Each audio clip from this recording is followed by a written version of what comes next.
Itsuki was once just a normal child, but one day his entire life changed when monsters suddenly attacked the Earth. Those monsters killed his parents right in front of his eyes. Left alone in this world, he swore that he would kill every single monster. 10 years later, the day finally arrived when he could awaken his power and become a hunter. He stepped onto the stage as the world's most powerful hunters watched, placing his hand on the awakening stone. But little did he know, fate had other plans for him. He awakened the most mysterious talent, Limit Breaker, a power no one knew anything about.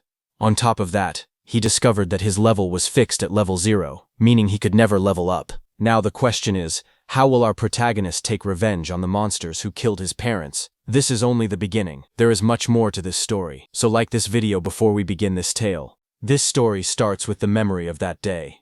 Countless eerie black monuments fell from the sky. They dropped through the clouds one after another, their shadows covering the city below. Strange glowing spheres and lightning-like energy swirled around them as they descended. Right after that, barriers were deployed. A massive purple beam shot upward from the middle of the city, twisting the sky like a vortex. People standing on the streets stopped and stared, watching the glowing tower rise in front of them. Monsters called disaster beasts broke through the barriers and invaded the human world. Among them appeared a giant dark figure, the demon of destruction, Ringa, standing tall with purple energy swirling behind him. Soon, countless terrifying beasts flooded the streets. Armored monsters, winged creatures, and huge clawed beasts rushed forward while people screamed and ran. Disaster struck instantly. A monstrous armored creature swung its arm, sending a man falling backward as he shouted for everyone to run. Nearby, his child cried and reached out, calling for his dad as his mother ran while chaos erupted around them. Across the streets, different beasts attacked from all directions. A winged creature swooped down, a burrowing beast erupted from the ground, and blue-flamed monsters charged toward the fleeing civilians. Bodies fell on the road as the destruction spread, and the entire area was swallowed by panic. The armored monster rushed forward with blue flames bursting around its body. Its jaws opened wide as it roared, blue light flashing in its eyes. It shot a swirling vortex of blue flames toward a woman who ran away, holding a child tightly against her chest. The flames spread across the road as the monsters closed in. That woman was caught by the blue flames and threw her child ahead. The small boy reached out weakly while lying on the ground. The woman's voice trembled as she repeated the same word, telling her child, Itsuki, to run. The child looked at her with tear-filled eyes and called out for his mom. Just then, suddenly, someone shouted Itsuki's name again. A drop of sweat slid down a boy's face as the voice echoed. In the next moment, the scene returned to the present. A girl with pink hair turned around toward him. She asked what was wrong, saying he was spacing out. He stood among the lined-up students and answered quietly that it was nothing. Hearing that, she narrowed her eyes and leaned in slightly, asking him again if that was really true. Then, while he was crying, the boy, who was the same Itsuki from that day, stood still with tears running down from one eye. Before he could answer, another student suddenly wrapped an arm around his shoulder and spoke cheerfully. He said Itsuki must be sleepy, since he was usually asleep at this time, but today there was suddenly a school-wide assembly. While they were talking, Itsuki pointed toward the stage and told his friends that the teacher there was dressed strangely. On stage, the teacher, wearing some kind of armored helmet, explained what happened after the disaster beasts appeared. Some humans gained the power to fight back, and they became known as Awakened. The armored man described how, 10 years ago, the largest disaster beast attack happened at the northern shore of the Blue River. Awakened from all over the world crossed the river to repel them in what became known as the River Crossing War. Though attacks had decreased since then, the number of descending monuments had started to rise again. A large-scale attack similar to that war was likely coming soon. Itsuki's classmate leaned in again and pointed at a man on the stage. He explained that the person was Izumi Nento, the commander-in-chief of the northern continent. He asked how Itsuki could be from the north and still not know him. Itsuki looked at Izumi Nento quietly. He said the name sounded familiar and admitted he once imagined a hunched old man with a long beard. But the person on stage looked stranger than he expected. Itsuki's classmate grinned and told him he understood. But despite the odd appearance, Izumi Nento was the first awakened. It was thanks to him that humanity knew about the monuments and the disaster beasts. Itsuki's friend spoke excitedly, saying that this man was the strongest awakened. He added that even Tiwajin, known as the Light of Humanity, was his student. The scene shifted back to the armored man, as he explained that recent research showed even ordinary people who had not awakened yet had a chance of gaining power by touching a monument. Izumi Nento stood on the stage, his long cloak spreading like black flames. He told the students he had come to let them try to awaken. He urged them to devote themselves to the fight against the disaster beasts. Just as he said that, a glowing blue blade slashed across the stage as the monument burst open. Light shot outward, scattering fragments, while a guard in sunglasses stood nearby watching. Seeing this, the students reacted with loud excitement. One of them shouted in shock as a monument rose from the ground, wondering if it was magic. Another yelled that this was not the time to be surprised. They clenched their fists, saying it felt like a dream, praying to become awakened. In the crowd, Itsuki's friend grabbed his arm in excitement. He told Itsuki that they finally had a chance to become awakened. His eyes shined as he said the word finally. Saying that, he started walking toward the stage. Seeing this, Itsuki's friend grabbed his shoulder, shouting that he shouldn't be left behind. The pink-haired girl called out to them, telling Itsuki to get back in line properly. But Itsuki walked past her, and a red glow flashed across his eyes. The girl looked at him in shock as the light streaked through the air. A close-up showed Itsuki's expression changing. His eyes shined red with excitement as he said that the day had finally come. On stage, a student touched the large black monument, but nothing happened. A guard immediately called out that it was no good, and told the next person to step forward. The students watching reacted nervously. One boy pointed out that the previous student had broken the school's athletic record in his first year. He said that if even someone like that couldn't awaken, then there was no way he could. The girl beside him replied that athletic ability probably wasn't related, and that it was too early to give up. More students reached out to touch the monument one after another. The guard repeated the same word, next, as the line kept moving forward. The students crowded together anxiously. One boy with white hair nervously pointed out that not a single person had awakened yet. Others muttered in worry. A girl with short brown hair said she thought it would be easy. The boy beside her trembled, wondering if their entire school would be wiped out. The guard called out the next name loudly. Oishi Hikaru. Nearby, a group of students whispered their concerns. One girl said she didn't want him to awaken. Another explained that he was already a habitual bully, and if he gained powers, they would be in trouble. A boy suddenly pointed toward the monument and shouted that something was happening. Lightning erupted violently from the monument, blasting outward. Oishi Hikaru's body was lifted off the ground as crackling blue electricity surrounded him. The sudden burst drew everyone's attention. A glowing blue screen appeared beside him, showing his information as he grinned excitedly. He thought to himself that both Izumi Nento and the woman beside him would surely recognize him now. The screen displayed, Oishi Hikaru, Human, Level 0, Job Elementalist, Lightning Gift, Grade 2, Undisclosed, Status Attack 3, Agility 4, Defense 2, Magic 3, Total 12 stat points. Watching from beside the monument, the blue-haired woman spoke softly. She told her father that they finally had one. She explained that Level 0 stats usually totaled only 5, but this boy had reached 12. Her father, Izumi Nento, remained calm. The girl said it was still better than nothing. The school courtyard grew silent as Oishi Hikaru raised both arms triumphantly. Confetti sparkled around him while he grinned proudly. He muttered to himself, wondering if the old man Nento had anything to say to the first awakened student. But before he could boast further, someone grabbed his shoulder from behind. He turned sharply, surprised to see Itsuki stepping past him. Oishi spun toward Itsuki angrily, shouting at him. He demanded to know why Itsuki was touching him with dirty hands, yelling if he had a death wish. The watching students whispered among themselves. One girl asked who the boy was, noticing that he had cut the line. Another replied that it was Tenma Itsuki from Class 5. Someone else muttered that he was finished. Once Oishi targeted someone, it was over. From above, the blue-haired woman and Commander Nento observed quietly. The woman narrowed her eyes and said she sensed incredibly intense emotions coming from that student. Itsuki stood before the towering monument, placing his hand on the stone. His eyes glowed red as dark memories flashed through him. He muttered that he refused to forget his hatred for the disaster beasts. He had burned the events of that day deep into his mind. Commander Nento stared forward, as if sensing something unbelievable. Out on the awakening platform, a massive blue apparition rose behind Itsuki. The glowing figure towered over him, holding a sword and radiating overwhelming power. Itsuki stood calmly beneath it. As blue light filled the air, the monument erupted with energy. A sharp glowing structure formed above Itsuki, surrounded by swirling streams of light.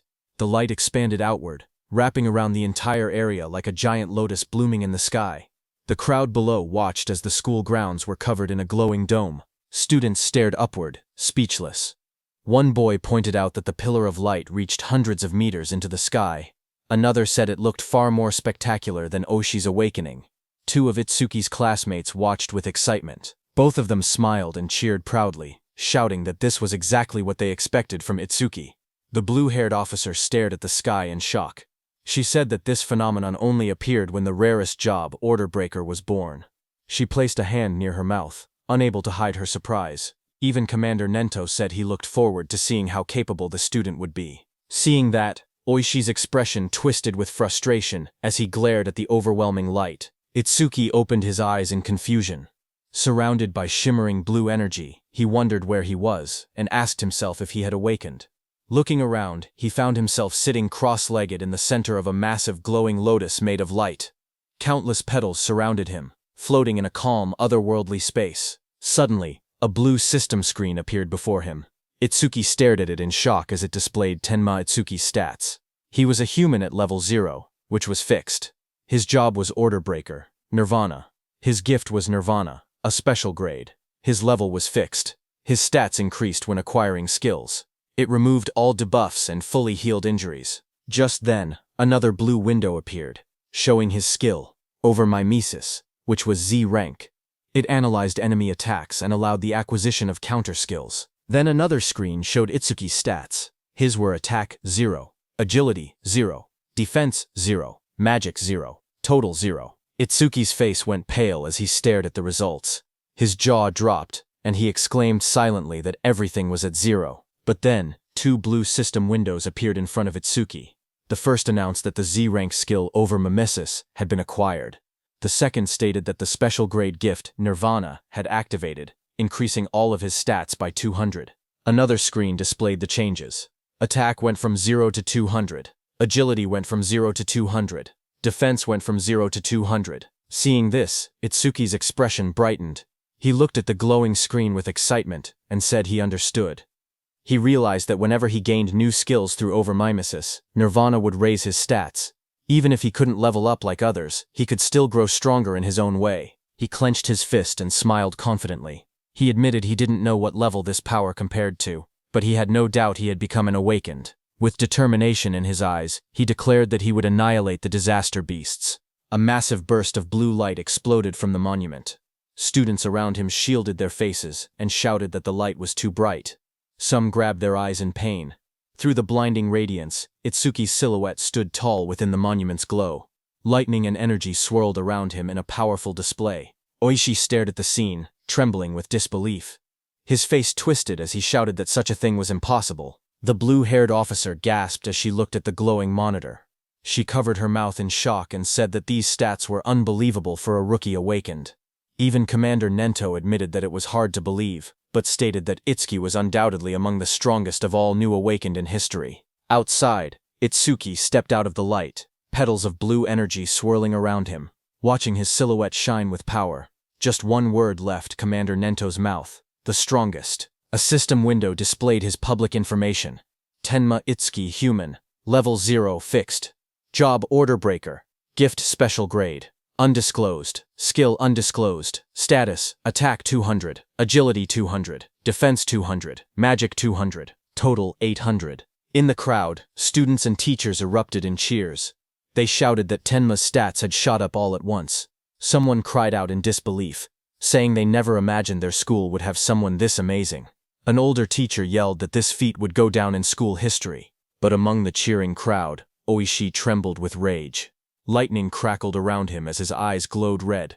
He clenched his teeth and glared at Itsuki, furious that the cheers he believed should have been his were now stolen away. Oishi's rage exploded as lightning surged across his body. He shouted that a loser like Itsuki should stay a loser. Students around him backed away as sparks crackled through the air, their faces tense with shock. Electricity flooded the entire hall, and Oishi stepped forward with a crazed expression. He declared that he would eliminate Itsuki using his newly acquired skill. Above the crowd, Itsuki stood calmly, staring down from the top of the monument as lightning scattered below him. Itsuki clenched his fist as a blue system window appeared. The screen displayed: C-rank skill, Silver Serpent, detected. Over Mimesis activated, Itsuki's eyes sharpened as multiple blue panels began processing. The analysis started at 27%, then climbed quickly, 57%, 69%, and rising, while lightning flickered around him. Itsuki made his move and jumped with lightning speed. The floor cracked under the impact as the lightning slammed down. Students gasped when they looked up and realized something was wrong. One girl asked where Itsuki had gone. Another student said they saw a flash of electricity. And then Itsuki suddenly vanished. Oishi looked around in confusion, wondering where Itsuki was. A glowing blue window reached 88% as Itsuki appeared behind Oishi like a shadow wrapped in lightning. His eyes shone with a blinding horizontal beam. Oishi froze in terror. Sweat poured down his face as he realized Itsuki was behind him. He panicked, unable to move. Itsuki placed a hand on Oishi's shoulder. His voice was cold as he told Oishi to consider himself lucky for being born human. He added that if Oishi were a disaster beast, he would have killed him about 100 times already. Oishi trembled uncontrollably, fear tightening his entire body. Moments later, Itsuki casually stepped forward while Oishi collapsed onto the ground. Another student shouted in shock, asking when Itsuki had moved behind him. Someone else laughed nervously, saying Oishi must have been so scared his legs gave out. Another warned them to be quiet before Oishi heard them. A new panel floated above Itsuki, showing 94%, then rising quickly. Blue energy swirled around him as the progress reached 99%. Itsuki glanced at the glowing screen and commented that maybe the analysis was fast because it was only a C-rank skill. The display turned pitch black and flashed. Analysis progress 100%. Lightning exploded around him as a new message appeared, saying C-rank skill Thunderbreaker acquired. Itsuki stood in the center of the crackling blue electricity, his body glowing as the newly gained power wrapped around him like living lightning. The students watched nervously as the light began to glow again. One of the boys stared in shock, saying it was happening once more. Another student, wearing sunglasses, adjusted them with a grin, saying it was a good thing he had brought them. Inside the glowing space, Itsuki appeared sitting calmly with a thoughtful expression. He realized that every time an analysis finished, he was forcibly brought into this strange place. In front of him, the system windows appeared, stating that the analysis of Silver Serpent was complete, and the skill Thunderbreaker had been acquired. Another window opened, showing the description of Thunderbreaker Level 1. The skill allowed him to absorb C-rank and lower lightning attacks into his body. When releasing the absorbed lightning energy, his agility would increase by 50%. It also had a passive effect. Each time he absorbed a C-rank lightning attack, his agility would permanently increase by 5%. Another message added that all his stats had increased by 10, all debuffs were removed, and his injuries were fully healed. Outside, the students shielded their eyes as a massive burst of blue light exploded from Itsuki's body. The lightning wrapped around him in swirling arcs as he stood in the center of the arena steps. The electric pressure pushed outward, and the crowd instinctively stepped back or covered their faces. Someone shouted that Itsuki was now cloaked in lightning from head to toe. Another student panicked, saying Itsuki's lightning was even brighter than Oishi's. Oishi, who had attacked him earlier, stared with trembling eyes, unable to believe how Atsuki had learned a skill like that. Atsuki's body glowed intensely as the system displayed his rising stats. It showed each attribute increasing: attack, agility, defense, and magic, all rising from 200 to 210, bringing his total from 800 to 840. Just then, the students looked up at the sky in confusion. One of them said it had been sunny just a moment ago. Another asked if it was rain. A third student lifted his hand, trying to feel the drops, when someone suddenly shouted that something was falling. A dark, coffin-shaped object wrapped in lightning descended from the stormy clouds. The rain poured harder as it crashed down toward the school grounds. The woman with blue hair and glasses saw it and shouted in shock, calling it a monument. She questioned why it had appeared here of all places. Commander Nento quickly announced that the school-wide assembly was cancelled, and ordered everyone to evacuate outside the school grounds, just like in their drills. He realized that there was no doubt the target was him. The woman turned to Commander Nento and told him that they should escape too, since combat wasn't their specialty. But Commander Nento beside her shook his head.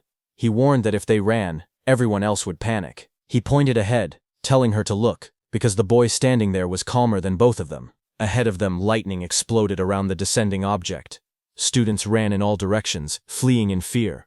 Only one boy, Itsuki, remained still in the middle of the field, bathed in a faint blue glow. From behind, the blue-haired woman shouted at him, demanding to know why he wasn't running. A massive dark pillar crashed down from the sky, shaking the ground as debris exploded outward. Rain poured heavily around it.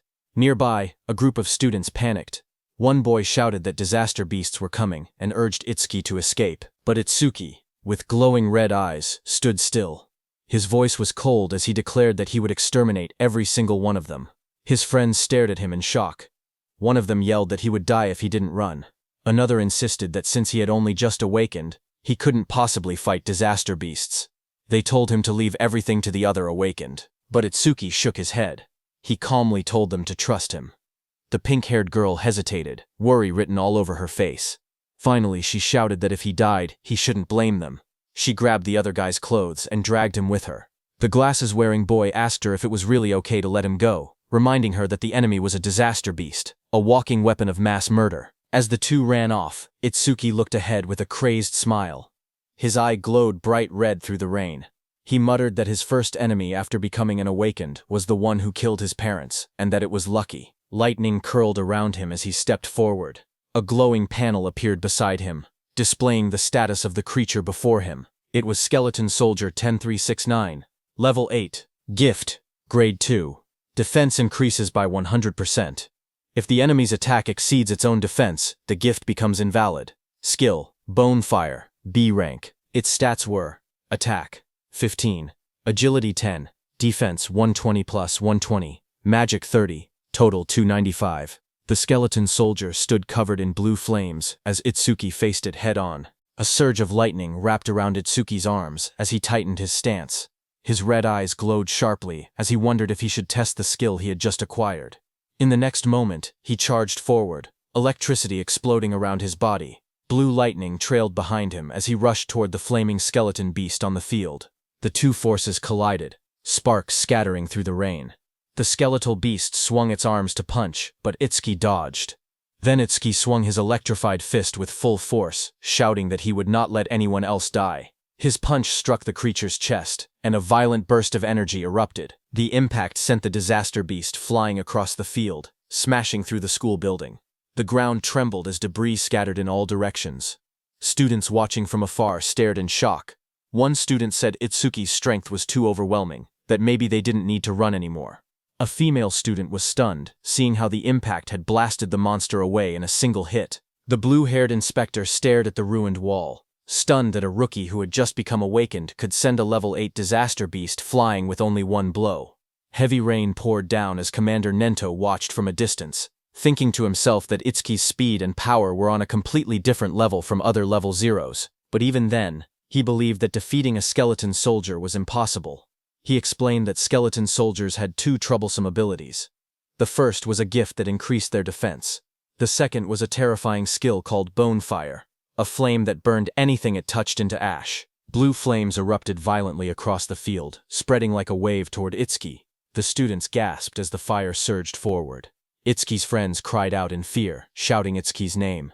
Oishi stepped forward with a crazed smile, yelling that the fool who didn't know his place would just burn to ash. Meanwhile, glowing screens appeared in front of Itsuki. A system message informed him that the enemy was using Bonefire. The analysis began, first at 1%, then rapidly accelerating. As the blue flames engulfed him, more screens appeared. 25%. Itsuki stood firmly inside the blazing Bonefire, surrounded by data streams. He calmly observed that the analysis speed increased whenever the enemy's skill struck him. The blue-haired instructor watched with widening eyes. She said that even a level 10 awakened wouldn't stand a chance if they took a direct hit. Blue flames continued to swallow the arena as Itsuki stood in the center, half of his body burned away and glowing like a skeleton. The blue-haired instructor's voice echoed through the flames, saying it would be tragic for a genius who had just appeared to be killed by a disaster beast before he could grow. System windows floated around Itsuki, showing 77% and 81%. Itsuki looked at his burning body and muttered that this was what it felt like when the body burned. He added softly that it must have hurt. A memory flickered through the flames. He saw his mother's face, half burned away. He realized that it hurt so much, but even in her last minutes, she smiled so as not to scare Itsuki. Commander Nento peered out with a sharp gaze, wondering if Itsuki hadn't used his full power yet. The blue fire swirled violently as the progress bar climbed. Itsuki's skeletal hand tightened, and he said that once the analysis was complete, the enemy was finished. The system window flashed. Analysis progress. 100%. Outside the flames, the students whispered nervously. One asked if it had been too soon to hope for a rookie who had just become awakened. Another admitted he had been stupid to expect anything. But suddenly, someone pointed forward in shock. He shouted that the blue lotus flower had appeared again. He said Itsuki might show them another miracle. Blue light swirled around Itsuki as he stood inside the burning aura, wondering what kind of skill he would gain this time. The flames around him continued to fade, revealing his burned and cracked body beneath the blue energy. Then a system window appeared, showing that the analysis of Bonefire was complete. It stated that a new skill, Black Wall, had been acquired. More windows followed, explaining the skill. The active effect would create ice on the body by consuming magic power, and could block B rank or lower fire skills. The passive effect increased defense when blocking those skills. Another notification appeared, saying that Black Wall LV2 had been acquired and that all of his stats had increased by 20. It stated that all debuffs were removed and his injuries were fully healed.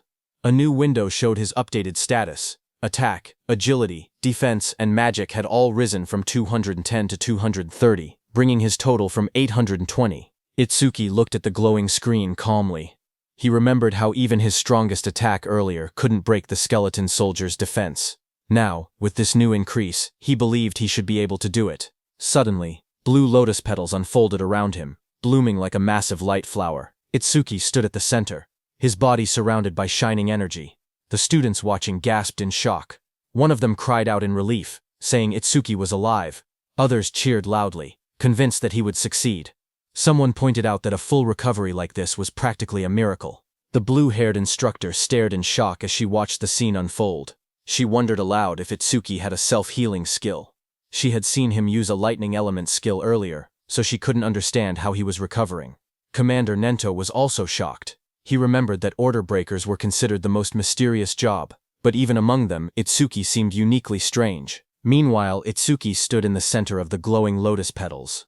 His body had recovered completely, not a single injury left. Blue fragments drifted around him as he looked down at his restored form. Itsuki whispered in disbelief, saying it was a perfect recovery. He wondered whether he would heal even if his limbs were cut off, or if his brain was destroyed. He admitted he was curious about the limits of his self-healing. Suddenly, the skeleton soldier roared, its armor burning with blue bone fire. The flames surged violently as the monster charged forward. Itsuki turned calmly, raising his arm as black spikes spread across his skin. The blue flames rushed toward him. His entire body became engulfed in the fire, but he stood unmoving within it. Moments later, his silhouette appeared again through the blaze. Thick layers of black spikes covered him completely, and his red eyes glowed coldly behind the cracked ice armor. Itsuki cracked through the air as he shot upward. The explosion of blue flames shook the area when he crashed down. Itsuki's armored body glowed with electricity as he readied another strike. The skeletal beast struck, but Itsuki moved again, instantly appearing behind the beast faster than anyone could follow. Itsuki then raised his arm, and it turned into a massive black spike sword, lightning running through it.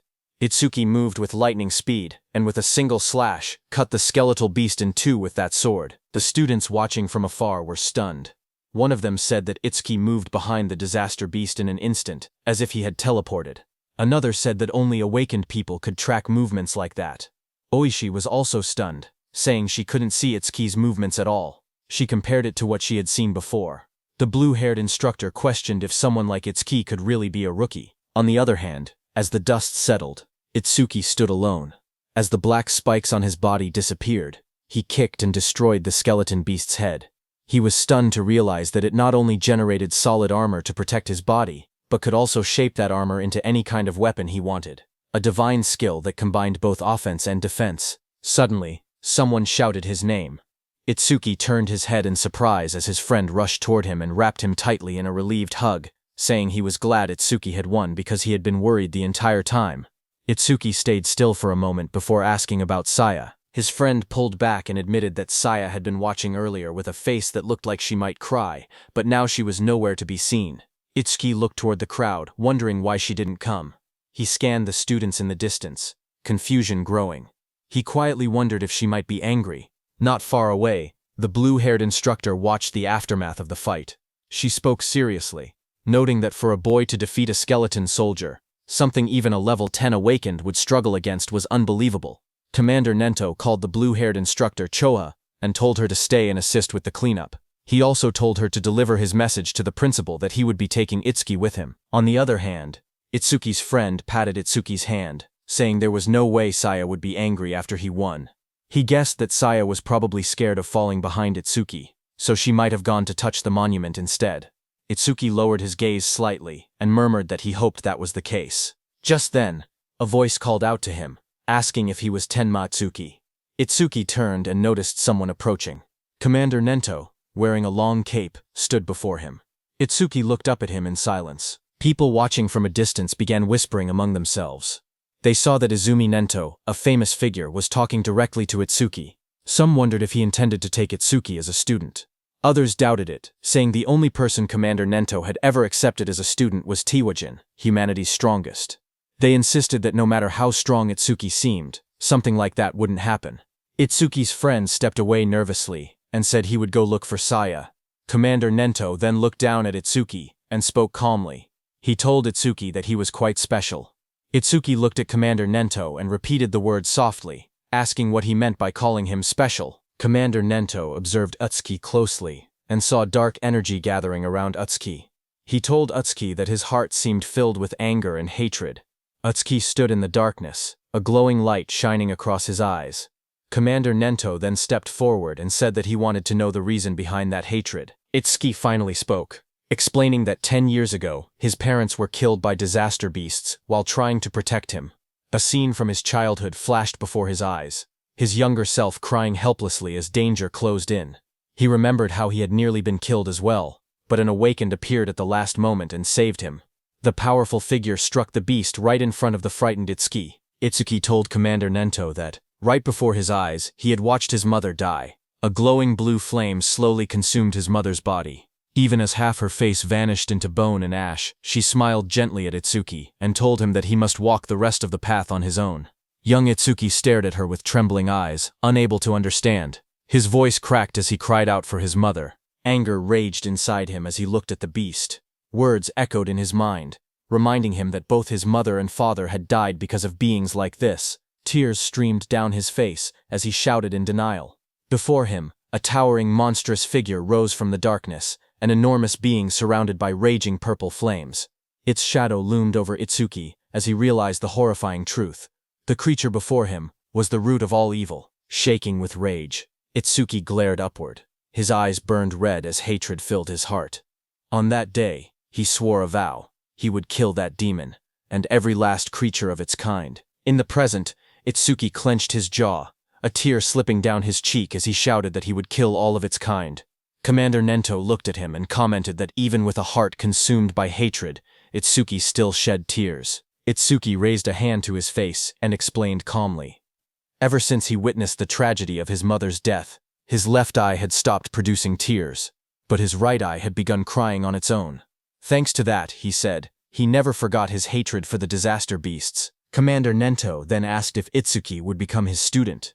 He promised to get him into the Salvation League and help him gain the immense power needed to take revenge on the disaster beasts. Itsuki repeated the words quietly, asking what the Salvation League was. Commander Nento then explained. He told Itsuki that to counter disaster beasts more efficiently and scientifically, the governments of the 5 continents had gathered strong awakened from around the world and created an official organization. The members of this organization were called saviors. He continued, saying that saviors were provided with resources such as dedicated training grounds and powerful weapons. They were also guaranteed high compensation. Even trainee saviors received 10,000 gold per month. Itsuki listened in surprise, realizing that 10,000 gold was enough to buy a car. Commander Nento then warned that such generous treatment was not given for free. Saviors were expected to constantly fight disaster beasts on the front lines and protect people's safety. Itsuki stood shirtless, his expression calm as he spoke. He said that he did not care about high pay or special resources. What mattered most to him was something else. Determination filled his eyes. His gaze sharpened as he clenched his fist. He declared that what mattered most was fighting disaster beasts on the front lines.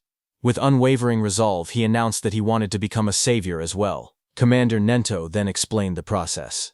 He said that the Salvation League held an exam every February, known as the National Salvation League Tournament, with more than 10,000 participants. Each contestant earned points based on performance, but only those who ranked within the top 100 were allowed to become saviors. Hearing this, Itsuki asked what the highest record in history was.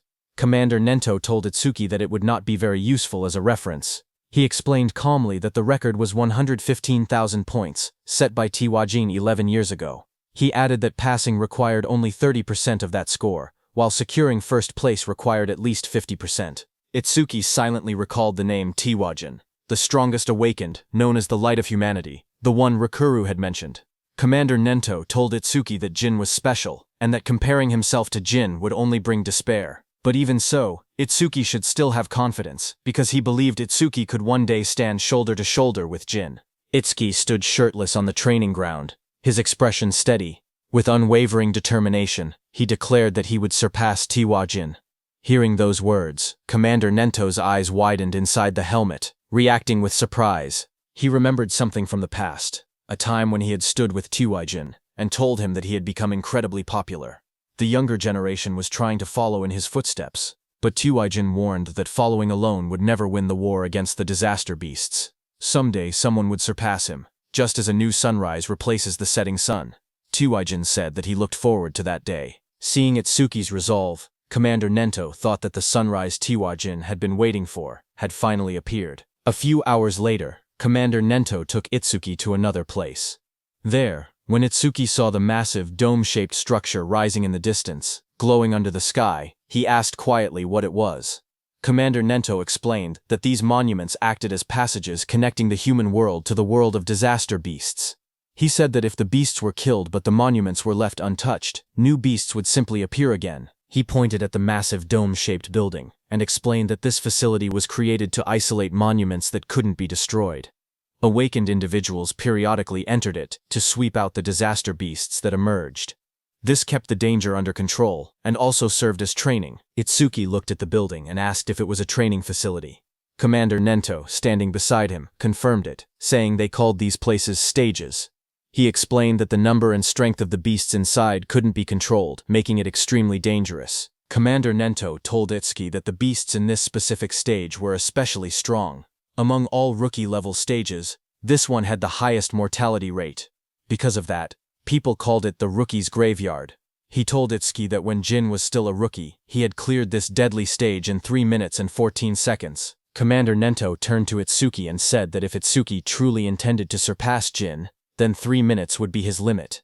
As Itsuki walked toward the giant facility, Commander Nento told him that if he could clear the stage within 3 minutes, he would accept him as his student. Hearing that, Itsuki's eyes sharpened with determination.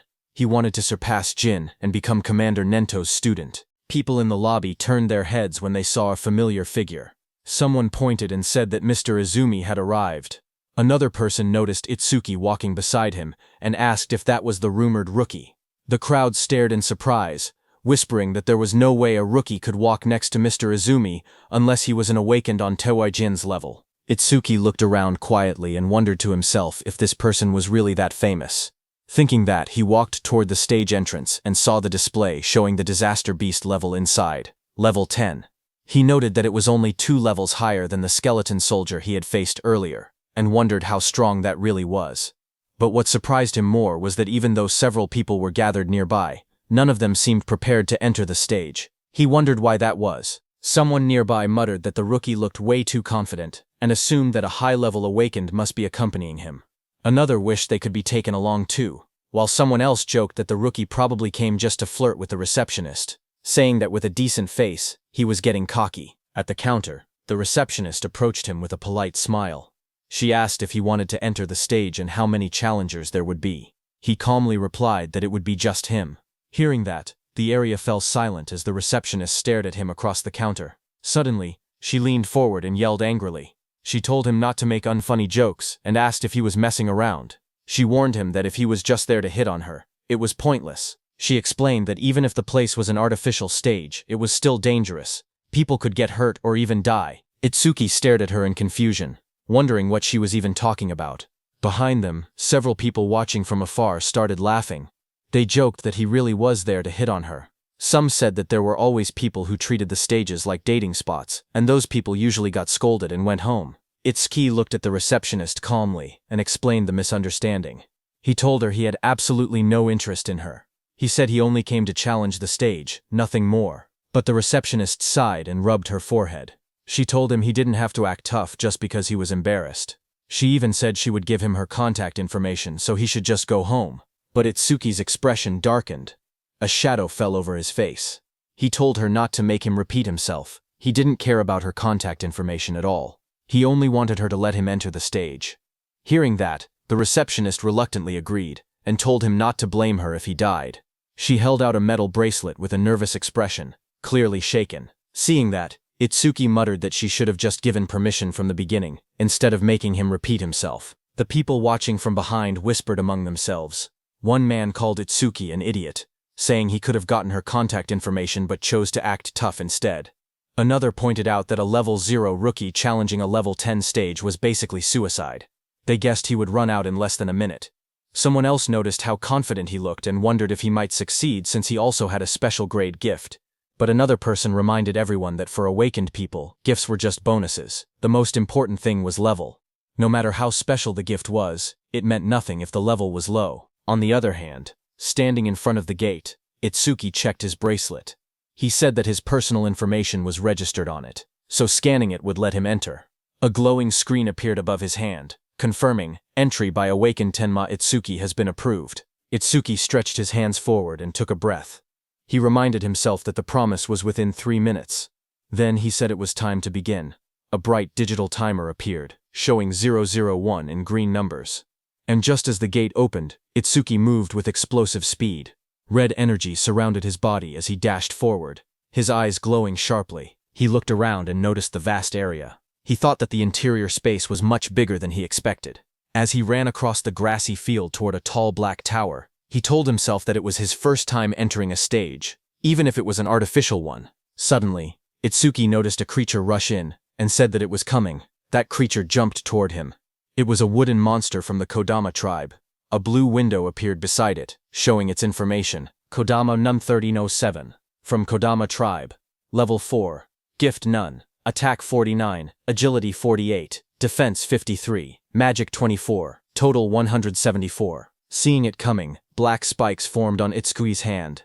In the next moment, he slashed downward with overwhelming force. A sharp strike of energy cut through the target as he launched his attack. Itsuki stood calmly with the massive black spike axe hand. He smiled and remarked that an axe was always the best tool for trees. He then asked the remaining monsters how it felt to see their comrade cut in half. Dozens of Kodama creatures rushed at him. He stood tall and called them rotten trees. Outside, Choha spoke to her father, Commander Nento. She asked why, out of so many rookie stages, he had made the newcomer enter this one specifically. Commander Nento answered that Utsuki claimed he would surpass Jin, so he simply brought him to the same stage Jin first challenged. Hearing that, Choha frowned and said that surpassing Jin was impossible unless someone stepped outside the bounds of humanity. Hearing that, Commander Nento asked Choha if she believed Jin had already transcended humanity. Choha recalled the time she met Jin for the first time. She had once thought Jin was kind and approachable. Then she saw Jin instantly kill a level 97 disaster beast. She recalled that Jin's eyes during that fight were different. She remembered those eyes clearly. Cold, solitary, and transcendent. She felt that they didn't seem human at all. She described Jin's gaze, saying his eyes were like the eyes of a god. Hearing that, Commander Nento told Choha that Itsuki also had potential comparable to Jin. But at the moment, he was nothing more than an unpolished gemstone. He added that if Jin could be compared to a godlike existence who saved people, then Itsuki was the opposite. A demon consumed by hatred. Meanwhile, on the battlefield, Itsuki stood among the fallen wooden beasts. He stated that Overmamizus wouldn't even activate against disaster beasts of this level. Just then, a dark silhouette appeared behind him, its eyes glowing red. His own eye glowed the same way as the shadow towered over him. In the next moment, his body moved at extreme speed, cutting through the enemies with a sharp motion. Itsuki stood before the fallen creature and looked down calmly. He asked if that was the end. He examined the broken body, and wondered if level 10 disaster beasts were only this strong. But then he thought that if that were true, this place wouldn't be called the Rookie's Graveyard. There had to be something else. Just then, a blue system window appeared before him. It displayed B-rank skill, self-regeneration detected. Over-mimesis activated. Another window followed. Analysis started. Then a second one. Analysis progress 5%. Itsuki turned as a sudden sound caught his attention. His expression shifted slightly. That level 10 disaster beast rose again behind him, its entire form twisting upward with glowing green eyes. Its long vine-like limbs burst outward and lunged at him. Itsuki braced himself, thinking in surprise that he had cut off half its head, yet it had regenerated. The moment the towering monster regenerated, Itsuki narrowed his eyes and muttered that he knew things wouldn't be straightforward. A glowing blue system window appeared in front of him, revealing the creature's details. It identified the monster as regenerated Kodama Sum 520 of the Kodama tribe, a level 10 beast with a grade 2 gift. Its defense had dropped by 50%, but its self-healing ability had greatly increased. Another blue window listed its stats clearly. Attack, 110, Agility 100, Defense 60, Magic 180, total 450. As the creature's roots and branches whipped wildly, Itsuki tightened his fist. A system alert flashed. Black wall activated. The next second, his hand was covered by black spikes cutting through the roots. Itsuki jumped at the monster. While dodging the monster's attacks, he quickly analyzed the situation. He realized the beast couldn't regenerate if he damaged it fast enough. He told himself that he had to deal massive damage in a short amount of time. The analysis window appeared beside him. Itsuki smashed forward with his armored arm, splitting through the Kodama's defenses as sparks and debris burst around them. His eyes glowed red as he moved like a shadow, slicing through the forest of wooden limbs. Each step sent shockwaves across the ground, and each strike pushed the progress window higher. Itsuki surged forward again, his blade-like arm shining with a cold blue light. Then he shot upward before crashing down like a falling spear, splitting the monster's giant body in half. Light from his attack cut straight through the Kodama, illuminating the entire battlefield. The towering creature's body split down the middle, a glowing crack running from its head to its torso. Its golden eyes shone through the gaps as its massive frame began to fracture. Itsuki watched with sharp red eyes, a grin forming on his face. He said he wasn't done yet. He said he would mince the creature completely so it wouldn't regenerate. In the next moment, he raised both arms. A blinding vertical slash of light tore downward, cutting the giant monster clean in half. Cuts spread across the creature's body, and the wooden shell shattered into countless pieces. The fragments scattered through the air, glowing faintly before breaking apart completely. As the dust settled, Itsuki lowered his arm and exhaled. He said this should be enough. He added that using Black Wall for so long was draining his magic, but before he could rest, vines and roots twisted together again in front of him. That wooden creature's form surged upward with glowing yellow eyes, rising from the remains and preparing to attack. The glowing display in front of Itsuki showed 60%, but the fight still raged on. Wooden tendrils whipped toward Itsuki as he moved between them with sharp, fluid steps. He glanced back with an annoyed expression, thinking that even after all of this, the monster still refused to die. He quietly muttered that it was becoming a real pain. The attacks continued to strike from every angle. As he dodged, he noticed something important. Every time the monster regenerated, Over-Mimes's analysis speed increased. His eyes narrowed. That meant the longer this continued, the faster the analysis would complete. He realized he needed a new approach. He decided to cancel Black Wall to conserve his remaining magic, and instead rely on Thunderbreaker to avoid the attacks while keeping his distance. Continuing this pattern until the analysis finished would be the winning strategy, but there was a problem. He didn't have much time left before the 3-minute limit ran out. Lightning crackled across his arm as the display climbed to 75%. Determination hardened his expression. He activated Thunderbreaker and Black Wall at the same time, pushing his offense to the extreme while forcing the monster to repeatedly regenerate. Doing so, he thought, would increase the analysis speed even further. Power surged around him, arcs of lightning dancing across his arm as he charged forward with a cold, focused expression. The creature's wooden body split down the middle, its golden eyes glowing through the cracks. Electric sparks flashed violently as he fought. If Over-Mimes failed when his magic hit 0, he knew he would die right there. The percentage rose to 80%, then 85%, as he forced his body forward through the storm of wooden strikes. He told himself that if he died now, then everything he'd done would amount to nothing. Lightning gathered in his arm as he unleashed another powerful strike. But right before hitting the monster's head, his magic power hit 0. Finally, his body staggered. Blood dripped from his mouth. He lowered his head and quietly muttered, "Damn it." Itsuki stood pierced by sharp wooden spikes, his body battered and barely holding on. He lowered his head as white steam drifted off his wounds. He quietly admitted that his magic seemed to have finally run out. Then a glowing window appeared beside him, showing 99%. Seeing that, Itsuki's expression sharpened. Blood streamed down his chin as his eyes glowed coldly. He declared that, just as he thought, Over-mimesis did not need magic to activate. With a strained smile, he announced that this match was his win. The window in front of him then showed. Analysis progress, 100%. A bright lotus-shaped energy began expanding around him, glowing blue and cracking the wooden spikes. A system window appeared, saying self-regeneration analysis complete. Lotus burst acquired. The lotus continued to bloom outward, pushing everything away as more spikes shattered. Another window displayed the details. Lotus burst, LV2. Active effect consumes magic to deal explosive damage to enemies within a 5-meter diameter.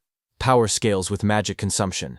Passive effect. Each time Lotus Burst defeats a living creature of level 1 or higher, all skill ranges increase by +1%. The Lotus opened fully. A pink glow surrounded Itsuki as his wounds rapidly healed. Another window appeared. Lotus Burst, LV2, acquired. All stats +20. Remove all debuffs and fully heal injuries. The monster watching him narrowed its glowing yellow eyes. A final window appeared. Lotus Burst activated. Itsuki brought his hands together and clapped. A burst of force erupted instantly, followed by a roaring explosion of flames that engulfed everything in front of him. A blazing wave swept outward, and the monster's shadow shot through the smoke and sparks. When the flames settled, he stood there with blood running down his cheek, his hands still extended from the technique he had just used. With a calm breath, he looked ahead and said that Lotus Burst wasn't bad. Smoke rose around the scorched crater at Itsuki's feet as he examined the destruction. He noted that using only a third of his magic produced this much power, and sweeping away weak disaster beasts would now be far easier. But he admitted he never expected Over-mimesis to restore magic that had already reached 0. As he stepped forward, something on the ground caught his attention. He stopped, staring at a glowing green crystal beside him, and quietly asked what it was. Meanwhile, outside, the receptionist stared anxiously at the bright red screen. She said that almost 3 minutes had passed since the rookie Itsuki went inside, yet there was still no sign of him coming out. She pointed at the display, where the status window showed. Challenge in progress. Stage level 10. Challenger Tenma. Itsuki. Time used 2 minutes 09 seconds. Seeing this, she nervously added that they should call the rescue team quickly. Choa adjusted her glasses and spoke calmly. She said she didn't think Itsuki would lose to level 10 disaster beasts, but clearing the stage within 3 minutes seemed impossible. Her sentence trailed off as silence fell between them. But suddenly, a new message appeared on the large screen, saying new record achieved. Seeing that, everyone in the hall froze. Shocked whispers spread through the crowd. One woman stepped forward, staring at the green screen in disbelief, whispering, "No way." Choha widened her eyes. She asked aloud how Itsuki managed to clear it, unable to believe what she was seeing, and the most shocking thing was that even 3 minutes hadn't passed. A final notification flashed brightly on the monitor. Challenge success. Stage level 10. Challenger Tenma Itsuki. Time used 2 minutes 14 seconds. Stage clear record updated. The room fell silent as everyone stared at the unbelievable result. The leaderboard screen displayed the results. It showed first place belonging to Tenma Itsuki, with a clear time of 2 minutes 14 seconds. Second place belonged to Tiwajin, who cleared it in 3 minutes 14 seconds. Third place was Hiton Sho, with a time of 7 minutes 17 seconds. Just then, Itsuki came out of the gate, his clothes torn and stained with green liquid. Around him, people reacted in shock. One person exclaimed that Itsuki had really survived, asking whether the green liquid on him was disaster beast blood. Another shouted that Itsuki was a full minute faster than Tiwajin. Someone else pointed out that the beasts inside were level 10 disaster beasts, and couldn't understand how a level 0 rookie managed it. Another voice added that there was no way a level 0 rookie should have survived. As Itsuki stepped forward, someone began to speak, saying Mr. Izumi was coming. Izumi Nento turned toward Itsuki, who asked him if he could now officially receive Commander Nento's guidance. Itsuki looked at him with a faint smile, and addressed him as teacher. Commander Nento responded with pride, saying that Itsuki had done well, just as he expected from his student. Standing nearby, Choha watched quietly. She wondered if her father was happy, saying she hadn't seen this expression from him in a long time. In the crowd, people continued whispering. One person shouted in disbelief that Itsuki was actually Izumi Nento's student. Another said it was no wonder he could break Tiwajin's record. But someone else added that even if he truly was Izumi's student, as long as his level didn't increase, there would be no room for growth. Just then, the receptionist came forward nervously with a decorated box in her hands. She explained that it was a gift for breaking the record, and asked Itsuki to accept it. Her expression softened as she apologized for the rude things she had said earlier. Itsuki looked surprised as he received the box, asking if he truly got something for his achievement. He said that it was fine, because a level 0 rookie challenging a stage like that really did seem reckless. He added that he was a complete stranger to them, and it wouldn't have mattered to anyone if he had died, but since she tried to stop him, it proved she was worried. Hearing that, the receptionist blushed deeply. She stuttered as she insisted it wasn't like that. Itsuki simply thanked her, which only made her blush even harder. Not far away, Choha called out, telling Itsuki that she was leaving and not to lag behind. She tightened her glasses, annoyed, and warned him not to get cocky just because he had become her father's student. Itsuki straightened up and replied quickly, agreeing. Then Commander Nento, beside Choha, studied Itsuki and commented that a stage of this level now seemed too easy for him. He suggested raising the difficulty. He continued, saying that Itsuki should be able to challenge advanced stages now. Itsuki looked at him surprised and repeated the words, advanced stages. As the three of them walked together across the rooftop at sunset, Commander Nento continued explaining. He said that a disaster beast's strength was not determined by level alone. The most important factor, he stated, was something else entirely. He explained that the true deciding factor was species. Choa explained that species without intelligence, which moved only by instinct, were usually easy to deal with, but some species possessed intelligence equal to or greater than humans. She explained that such species were far more troublesome than ordinary disaster beasts. Choka continued. She said that awakened beings and disaster beasts were essentially the same type of creature, but with one difference. Only humans were said to possess jobs. Because of that, stats differed depending on species. She went on to explain that advanced stages contained these powerful species, or intelligent disaster beasts. Their difficulty was several times higher than normal stages. Most of the northern continent's advanced stages were located in North District 4, and she told Itsuki that this would be his next destination. She asked whether Itsuki had any other questions. Hearing her explanation, Itsuki suddenly remembered the two beasts he had defeated earlier. He thought about them in silence. They hadn't shown any signs of intelligence, and they hadn't screamed even when attacked. He wondered if that meant they didn't even have pain receptors. Itsuki's eyes glowed with sharp intensity as he looked up. He asked Choha whether intelligent disaster beasts had pain receptors or not. Hearing that, Choha suddenly felt a chilling pressure behind her. As she turned, her expression stiffened. She wondered what this terrifying aura was, and what Itsuki was thinking. Behind them, a group of people gathered and whispered among themselves. One of them asked if anyone had heard that Mr. Izumi planned to make Itsuki challenge an advanced stage. Another replied that Itsuki, who broke Teiwajin's record, should be fine. But one man explained that advanced stages were completely different from normal ones. More importantly, almost all the stages in North District 4 were under a single man's control. He said that every awakened person who had entered an advanced stage there had gone missing, and rumors claimed that the man had killed them. Someone immediately asked if he meant Kinoshita Reiji.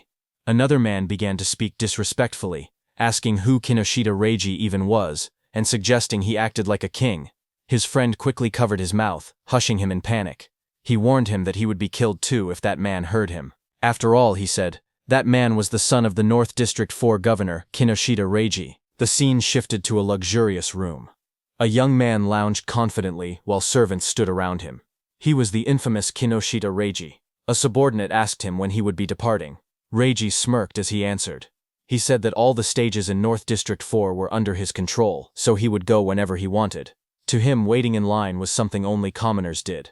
He lifted his glass with a satisfied smile. After leaving from there, Itsuki opened the small ornate box, revealing a shining stone resting on a red cushion. As the three of them sat together beneath the shade of the trees, Itsuki looked at the stone and muttered that it was from that time. Hearing that, Commander Nento beside him asked if he had seen a karma stone before. Itsuki nodded and explained calmly. After defeating the disaster beasts inside the stage, something identical to this had dropped. But then he paused and added that there was a slight difference. He took out a green crystal. He stared at the one in his hand and said the color was green, but something about it wasn't the same. Hearing that, Choha's eyes widened in shock. She exclaimed that it was an intermediate karma stone appearing inside a beginner stage. She stepped closer, adjusting her glasses to take a look. Itsuki asked what exactly a karma stone was. Choha turned to him and began explaining. She reminded him that he had been a rookie. She said karma stones were also called experience stones. She explained that when a disaster beast or an awakened being died, karma or an invisible energy similar to experience points came from their corpse. Absorbing this energy increased a person's level. In other words, a karma stone was an object that contained karma. A figure glowing with energy appeared in her explanation, demonstrating how someone could use a karma stone to absorb the karma inside. She continued, saying that karma stones didn't occur naturally, which made the situation strange. Choha wondered aloud why such a stone had appeared in that stage. Beside her, Commander Nento quietly said it was probably because of Itsuki's gift. Hearing this, both Itsuki and Choha looked confused and asked again about the so-called gift. Commander Nento explained that normally, the karma of a defeated enemy would be absorbed by the one who killed them. Yet even though Tenma had defeated 2 disaster beasts, he never leveled up. That meant the karma had not been absorbed. He added that manifested karma never disappeared without a reason. He continued, saying that if his speculation was correct, the karma of the disaster beast that attacked the school had been absorbed by the awakened individuals present, meaning the people standing there. He explained further that a stage was an enclosed space. Because Tenma was unable to absorb the generated karma and there was no other recipient inside, the leftover karma clumped together and formed a karma stone. Hearing this, Choha looked startled. She asked how Itsuki's stats increased if he truly could not level up. Hearing that, Commander Nento suddenly stood up and reminded Choha that an awakened person's gift was top secret and could not be disclosed. Startled, she apologized immediately. Commander Nento then turned back to Itsuki. He told him that he could choose whether to keep the karma stone or sell it. He added that he would be leaving soon for a commander-in-chief meeting of the 5 continents, and that during his absence, Choha would look after him. Before departing, he said there were several things he wanted him to remember. Commander Nento spoke calmly as he listed out the rules. He told Itsuki to keep their relationship confidential, then added the second rule, never disclose his gift to others. The third rule followed. Itsuki had to clear at least 6 advanced stages before the teacher returned. A fourth instruction echoed after that. He told Itsuki to do what he believed was right without hesitation, promising that no matter what happened, he would be behind him. Hearing this, Itsuki smiled with determination and answered, "Yes, teacher." At the same time, at North District 4, Flaming Rock Execution Ground, groups of students argued with suited guards blocking an entrance. One of them shouted that they had arrived first and demanded to be let in. The guards refused. They said the stage had been reserved by the Kinoshita family's son, telling everyone to go home. The students grew angry. One yelled that having money didn't give someone the right to do whatever he wanted. Another pointed out that the privileged boy wasn't even there yet, and insisted they should be allowed in first. Their frustration rose. One threatened to report the situation to the awakened guild, saying he didn't care who the rich kid was. But before he could finish, a dark figure with glowing red eyes appeared behind them, cutting off their complaints. In the next moment, a powerful attack blasted forward. The students were thrown aside as a muscular fighter struck with overwhelming force, scattering them in an instant. Another student rushed forward, attacking the muscular man. A sharp white arc cut through the air as it struck with full power. But the attack landed directly on the muscular man's body and bounced back, sending shockwaves bursting outward. The impact echoed loudly across the ground. The blonde student watching from behind stared in horror. He muttered in disbelief that his B-rank skill, Earth Spine, had not worked at all.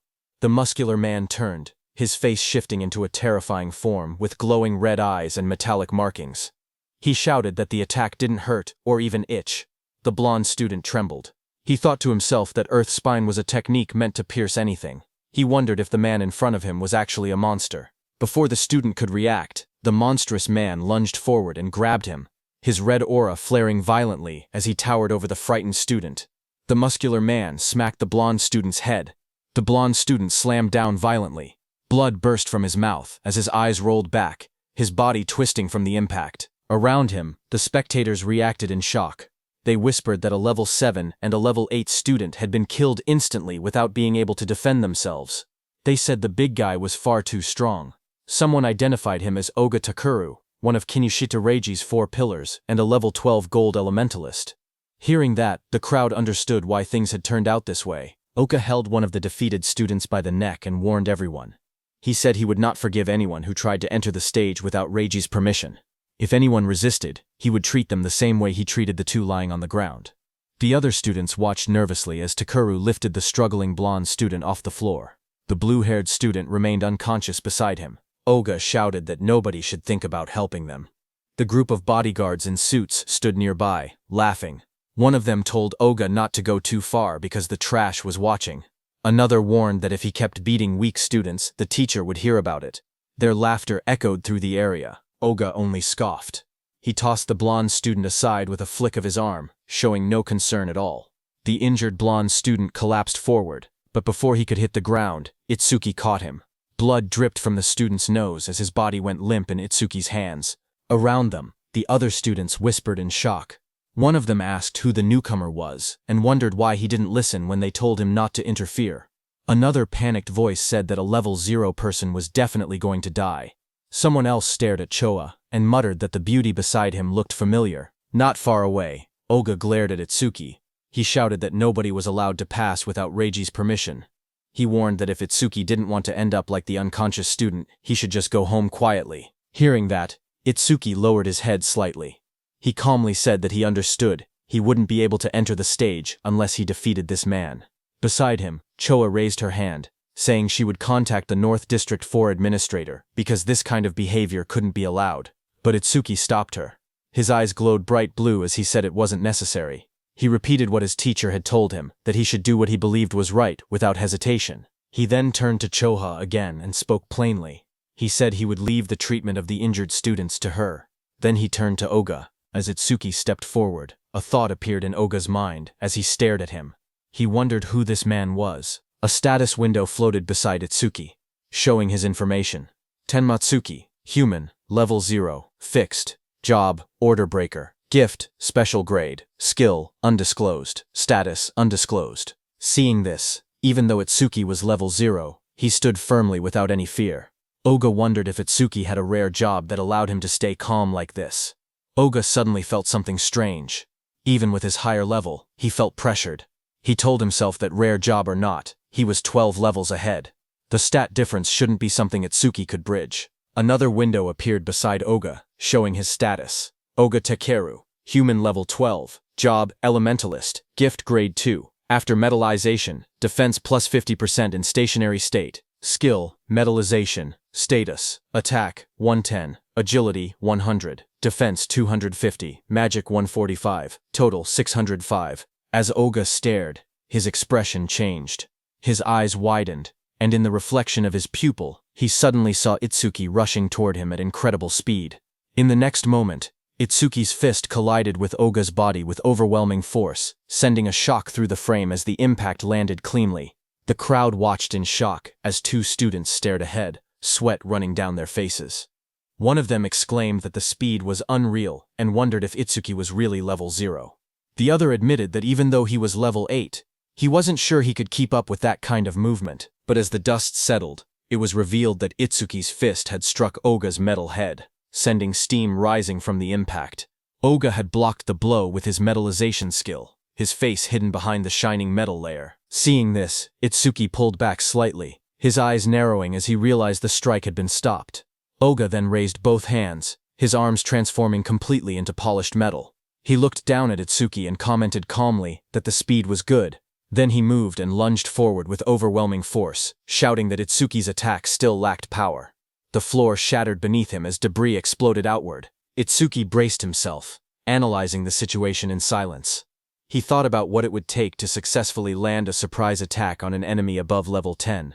As his body blurred into motion again, he concluded that he needed to further increase his agility using Thunderbreaker. Just then, a system window appeared. The display showed Tenma Itsuki's status. It listed him as a human at level 0, with a fixed job called Order Breaker. Nirvana Gift, a special grade ability. His Nirvana skills were shown. Over Mimesis, Zoo Rank, Thunderbreaker, Love Library Run. Black Wall Love Library 2, on Lotus Burst, Love Library 2. All of his stats, attack, agility, defense and magic, were listed as 250, totaling 1000. Then another screen appeared. It detected a C-rank skill, metallization. At the same moment, overmimesis activated and began analysis. The progress bar rose to 1%. Itsuki crouched on the ground, watching his opponent. He wondered if the threat level was high enough for overmimesis to activate. He decided he needed to get serious. A new screen showed the analysis increasing to 5%. Itsuki observed Oga's metal-covered body in front of him and thought that normal attacks couldn't break through the metallized areas. He concluded he would have to aim for the parts that were still flesh. His foot slid across the ground as he accelerated. But Oga looked at him and laughed, calling him a weakling with no power or speed as he raised his shining, hardened arms to counter. Itsuki tightened his gaze as he thought to himself that his opponent had let his guard down, believing that the speed Itsuki had shown earlier was his maximum. His expression remained calm and focused, a faint glow of blue lightning beginning to trace along his body. Lightning wrapped around him as he prepared to accelerate.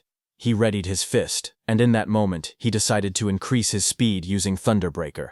Across from him, Oga widened his eyes in shock when he saw the lightning erupt. He shouted in disbelief, wondering how Itsuki possessed the lightning element. Before he could react, Itsuki surged forward, lightning crackling violently around him. Itsuki declared that he wouldn't give him time to metallize. Itsuki continuously attacked Oga. Dozens of blue screens appeared around them, showing percentages climbing. 25%, 59%, 66%, tracking the rapid progress of the attack. Spectators from the side watched in shock. One man asked why Itsuki could use skills from another job. Another said the speed was too fast for his eyes to follow. Someone else muttered that the level 0 boy might actually defeat Oga. Oga himself struggled to react. Sweat ran down his face as he realized he had no time to metallize. He gritted his teeth, questioning how a level 0 could move so fast. Desperation grew inside him as he admitted that, at this rate, he would lose. Electricity wrapped around his entire body, trapping him. He couldn't even scream. Panic overtook him as he shouted in his thoughts for the others to stop watching and help him. As the lightning surged around him, Oga clenched his teeth. His expression twisted in desperation, and he thought to himself that he had no choice left. He would have to try that technique. With a loud shout, he suddenly tore off his shirt and released a burst of power. Waves of force exploded from his body as he activated his ultimate skill. Before Itsuki, Oga's entire body turned metallic from head to toe. Itsuki stared in shock, realizing that his opponent had managed to metallize his entire body at once. A system window flickered beside him, showing C-rank skill, metallization, analysis progress 88%. Oga glared down at Itsuki with glowing eyes. He said he was grateful he had never managed to metallize his entire body before, but Itsuki had pushed him enough to finally achieve it. He explained that metallized areas increased his defense by 50%, and his personal gift added another 50% whenever he remained still. With both effects combined, his current defense exceeded 500. His face twisted into a cruel grin as he looked at Itsuki. He said that he had originally planned to cut Itsuki in half, but as thanks for helping him complete his new skill, he would at least allow Itsuki to die easily. Watching from the sidelines, the other trainees were stunned. One of them exclaimed that a defense over 500 at level 12 was impossible to break. Another admitted that they had thought the level 0 newcomer would win, but the opponent was too much of a monster. Suddenly, a glowing blue aura wrapped around Itsuki. He looked ahead with calm eyes and said that if his guess was right, a full-body metal transformation required a large amount of magic. The screen beside him showed the analysis reaching 98%.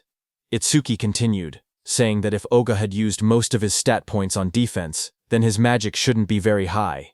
The percentage rose again, reaching 99%. Across from him, Oga growled and denied it, calling Itsuki's reasoning nonsense. Even while refusing to believe it, he wondered if Itsuki was truly level 0, surprised by his sharp intuition. Itsuki kept his relaxed smile.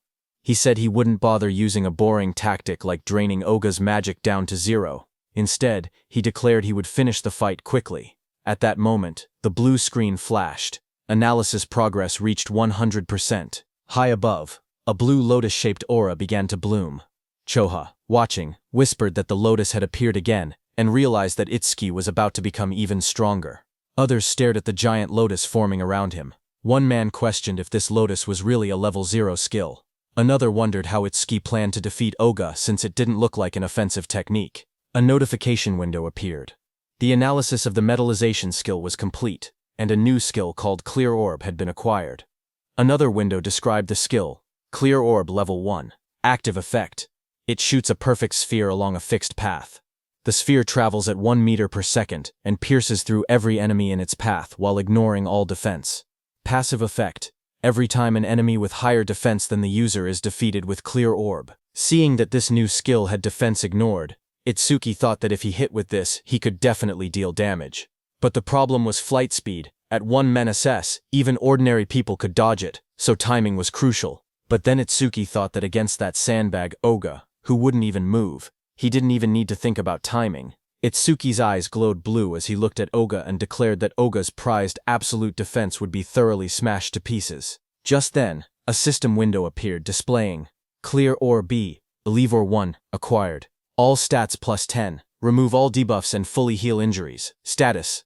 Attack went from 250 to 260, agility from 250 to 260, defense from 250 to 260, magic from 250 to 260, total stats from 1000 to 1040. The blue lotus petals opened as Itsuki stood in the middle, pointing his finger at Oga. Right above his finger, a small lotus flower appeared.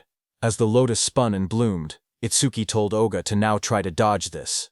A system window displayed that Clear Orb has been activated. The students stared at the glowing sphere and whispered among themselves. One of them said he had never seen that skill before. Another explained that this must be the Order Breaker, the job known as the most mysterious among the four. Someone questioned whether a skill released by a level 0 could break through the defense of a level 12 specialist.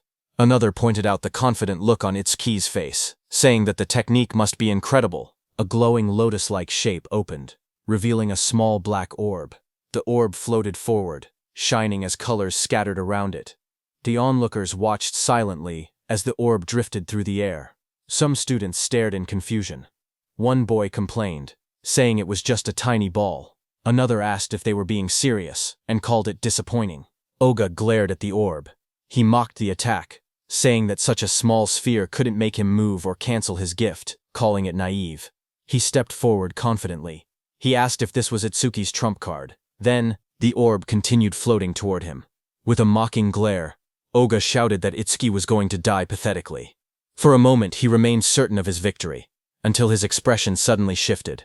His eyes widened as the orb began to sink into the side of his metal-coated body.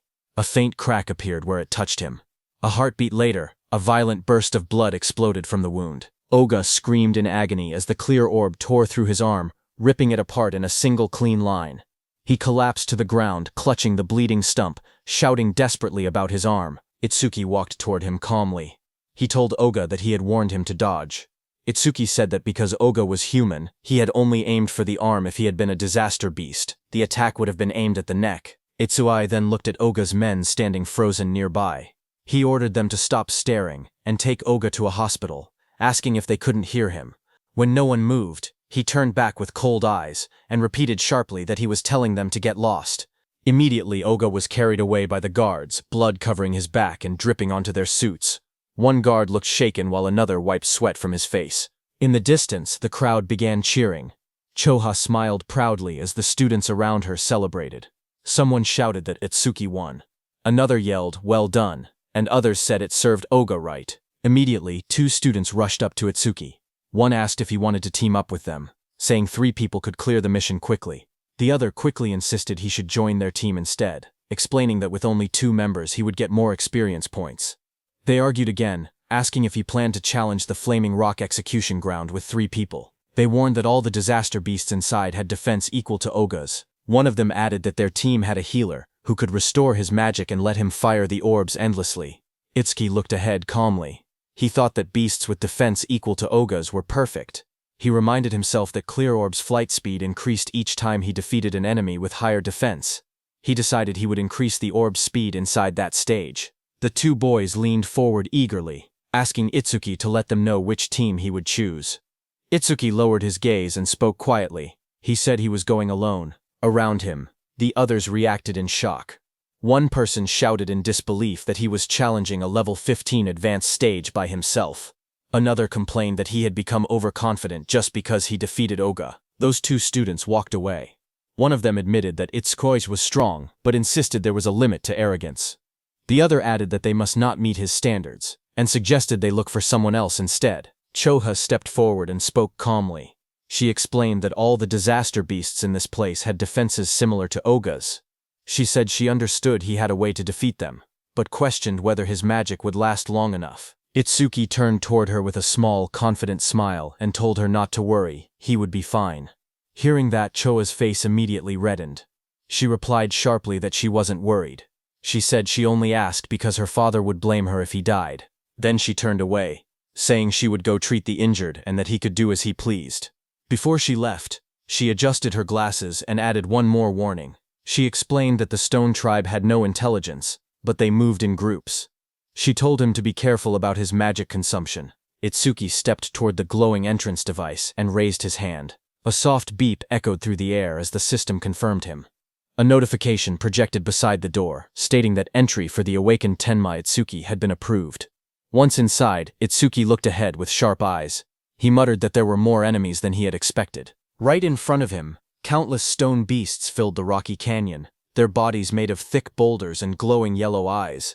The ground cracked under their weight as they charged. Itzquant watched them and noted that the disaster beasts in this advanced stage had levels and stats far higher than before. A blue system window appeared in front of him, showing the information of a stone statue from the Stone Tribe, level 9, with its gift converting all magic power into defense. As one of the stone beasts rushed toward him, Itsuki held out his glowing purple orb. He spoke calmly, saying he would test whether these enemies met the clear orb's passive conditions. The purple aura around the orb burst outward as he activated it. The clear orb shone brightly, its power swirling in layers of violet and blue light. The stone beast charged forward, its massive body bursting through the dust as Itsuki raised his hand.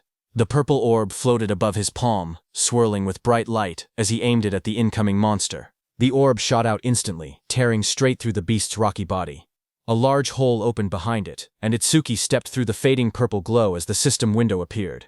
The screen displayed the message, Stone Statue, Level 9 defeated. Another line followed, Clear Orb, flight speed increased by 100%. Itsuki watched the notification and nodded.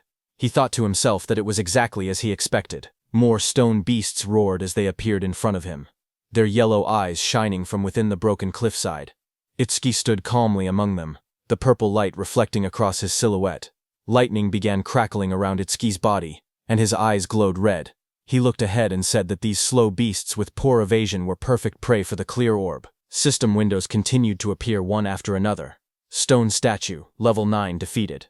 Clear orb flight speed increased by 100%. Pieces of broken stone scattered across the ground as the notifications filled the air. The glowing status window floated above Itsuki, showing magic 1 Tencel, 160 remaining. He stood on top of a mountain of shattered stone beasts. Looking down at the battlefield, he calmly calculated the situation. Using the clear orb once consumed 50 magic points, which meant he only had 2 uses left. Ahead of him, the ground trembled as 2 massive stone beasts charged straight toward him. He noted that the remaining enemies were 3, including a boss that still hadn't revealed itself. Seeing the 2 stone monsters rushing in at full force, he understood what he had to do. He thought that he needed to defeat 2 enemies at once with a single orb. Itsuki lowered his stance and gathered the purple energy swirling from the clear orb. With a powerful jump, Itsuki left the ground and shot upward. Then the beasts crashed with explosive force, shattering the rocky ground. As dust and stone fragments blasted outward, Itsuki leapt forward. Now, he said, moving straight through the debris. His eye glowed blood red as he pushed through the shockwave. A fierce grin formed on his face. Take this, he shouted, preparing the next strike. The purple orb shot downward with blinding speed, its light stretching across the sky as Itsuki hung in the air above it. Immediately, glowing system windows appeared one after another, displaying, Stone Statue, Lever 9, defeated. Clear orb flight speed increased by 100%. After the impact, Itsuki collapsed on the ground, panting heavily. Sweat dripped down his face as he lay flat on the rocky floor. He muttered that the exhaustion he felt right before his magic ran out was rough. He hoped he would someday get a magic recovery skill. He slowly sat up and looked at the glowing screen in front of him. He said that with the orb now flying at 5 meters per second, he could catch up to running enemies. The system window displayed the details of the skill. Clear Orb. Level 1. Active effect. Fires a perfect sphere with a fixed trajectory. The sphere flies at 5 meters and penetrates all enemies in its path, ignoring defense. Passive effect. Each time an enemy with higher defense than yourself is defeated with clear orb. Flight speed plus 100%. Current flight speed increase 500%. While he was checking the details, suddenly the ground shook, and a massive stone arm dropped toward him with a loud crash. Itsuki looked up in surprise as the enormous mass slammed into the earth, sending dust and rock exploding in every direction. A massive stone giant charged forward, its rocky body trembling with each step as dust exploded around it. A system window appeared, detecting a B-rank skill and revealing the monster's details. Giant Stone Man 28, Level 15. Stone Tribe, Grade 2. Gift converts all magic power into defense. Attack 239, Agility 60, Defense 478, Magic 0, Total 777. Itsuki looked up at the towering creature and gasped that it was huge. Lightning wrapped around his body as another window announced. Thunderbreaker activated. Agility plus 50%. Crackling with blue electricity, he sprinted toward the giant. As he dashed below the monster's massive frame, he wondered if he could defeat it with a single clear orb hit. He looked up at the stone giant's head and thought that maybe aiming for the head would work. Lightning trailed behind him as he climbed the monster's rocky body. He spotted a moment of opportunity and shot a clear orb at the monster's head. However, Itsuki soon realized something troubling. He told himself the orb was too small, and even if it penetrated, it wouldn't deal much damage. The massive stone giant swung its enormous arm, and the impact sent wind blasting through the air. Itsuki leaped upward, light and energy swirling around him as he tried to avoid the attack. His eyes widened when he realized he was stuck in the air. He clenched his teeth and thought that this was bad. He couldn't dodge while mid-air. A system window appeared as dark spikes wrapped around his arm. Black Wall activated just as the giant's blow landed. Itsuki smashed into the rocks with a violent explosion, kicking up dust and debris across the rocky ground. When the dust settled, Itsuki was wedged into a stone wall, breathing heavily. He muttered that this big guy was tougher than he expected. Another system window flickered in front of him. A B-rank skill, Gigantification, was detected. Overmimesis activated and began progressing at 1%. Seeing that, Itsuki looked up with a confident grin. Realizing the monster grew huge because of a skill, he said this would be easy. With one hand, he grabbed onto the giant's stone body and prepared for his next move. Meanwhile, outside, one of Kinoshita Reiji's men got the news of what had happened to Oga and froze in shock. Behind him, Kinoshita Reiji, dressed in a golden vest, sat calmly. He narrowed his eyes and warned his man not to make noise in front of him. The suit-wearing man bowed his head and apologized, saying it was just so unexpected. Kinoshita asked him what had happened. The man reported urgently that someone had defeated Oga and forced their way into the stage. Hearing that, Kinoshita clenched his teeth and broke the wineglass in his hand. He questioned what Oga was even doing. He reminded himself that Oga always bragged that no one below level 30 could break through his defense. He wondered if a level 30 or higher awakened had shown up. But his man quickly explained that with the recent surge in descending monuments, all awakened above level 30 were busy dealing with them and shouldn't have time to come here. He added that challengers at the Flaming Rock execution ground were mostly level 10 rookies. Hearing that, Kinoshita shouted that there was no way a level 10 could beat Oga. His guard behind him looked down with a serious expression and said that if he was given some time, he would gather detailed information. Kinoshita adjusted his vest and tie and said that gathering information was unnecessary. Even if the opponent was level 30, he himself was already here. He mentioned that the Flaming Rock execution ground was known for its stubborn disaster beasts that slowed down challengers. He added that if they headed there now, they would make it in time. However, his guard said that since the opponent's identity was unknown, they should still be cautious. Hearing that, Kinoshita's expression grew sharp. His glasses glowed as he told the guard that he had already said they were heading there now, and that he shouldn't have to repeat himself. The guard stiffened, sweating nervously, and replied with a quiet, "Yes." Kinoshita then threw his arm upward confidently, and declared that he would make them regret opposing the Kinoshita family. At the same time in the dungeon, blue energy lotus surged around Itsuki. A glowing screen appeared behind him showing 100%. Seeing that, Itsuki smirked and said that he no longer had to run around like a mouse anymore. He was standing on top of the massive stone beast, and a bright blue lotus had formed on the beast's forehead. At that moment, a system window opened in the air, announcing that the B-rank skill Gigantification had been fully analyzed. Itsuki looked at the window in surprise. He muttered that instead of gaining a new skill, something else had happened. He realized that Clear Orb had leveled up to level 2, and he checked for new effects. Another set of windows appeared, explaining the changes. Clear orb, level 2, now fires a perfect sphere at 5 meters per second, piercing all enemies while ignoring defense. New effect. After activation, the orb's size can now be adjusted by consuming additional magic power. Passive effect. Each time an enemy with higher defense than your own is defeated using Clear Orb, flight speed increases by 200%. Itsuki stared at the window, shocked that the passive effect had risen from a 100% to 200%. More importantly, he was excited that he could now control the size of the orb with magic. Power surged around him as the blue energy lotus opened. Itsuki said he wanted to try the new ability immediately, and glowing energy surrounded his body. Another window appeared, confirming the upgrade.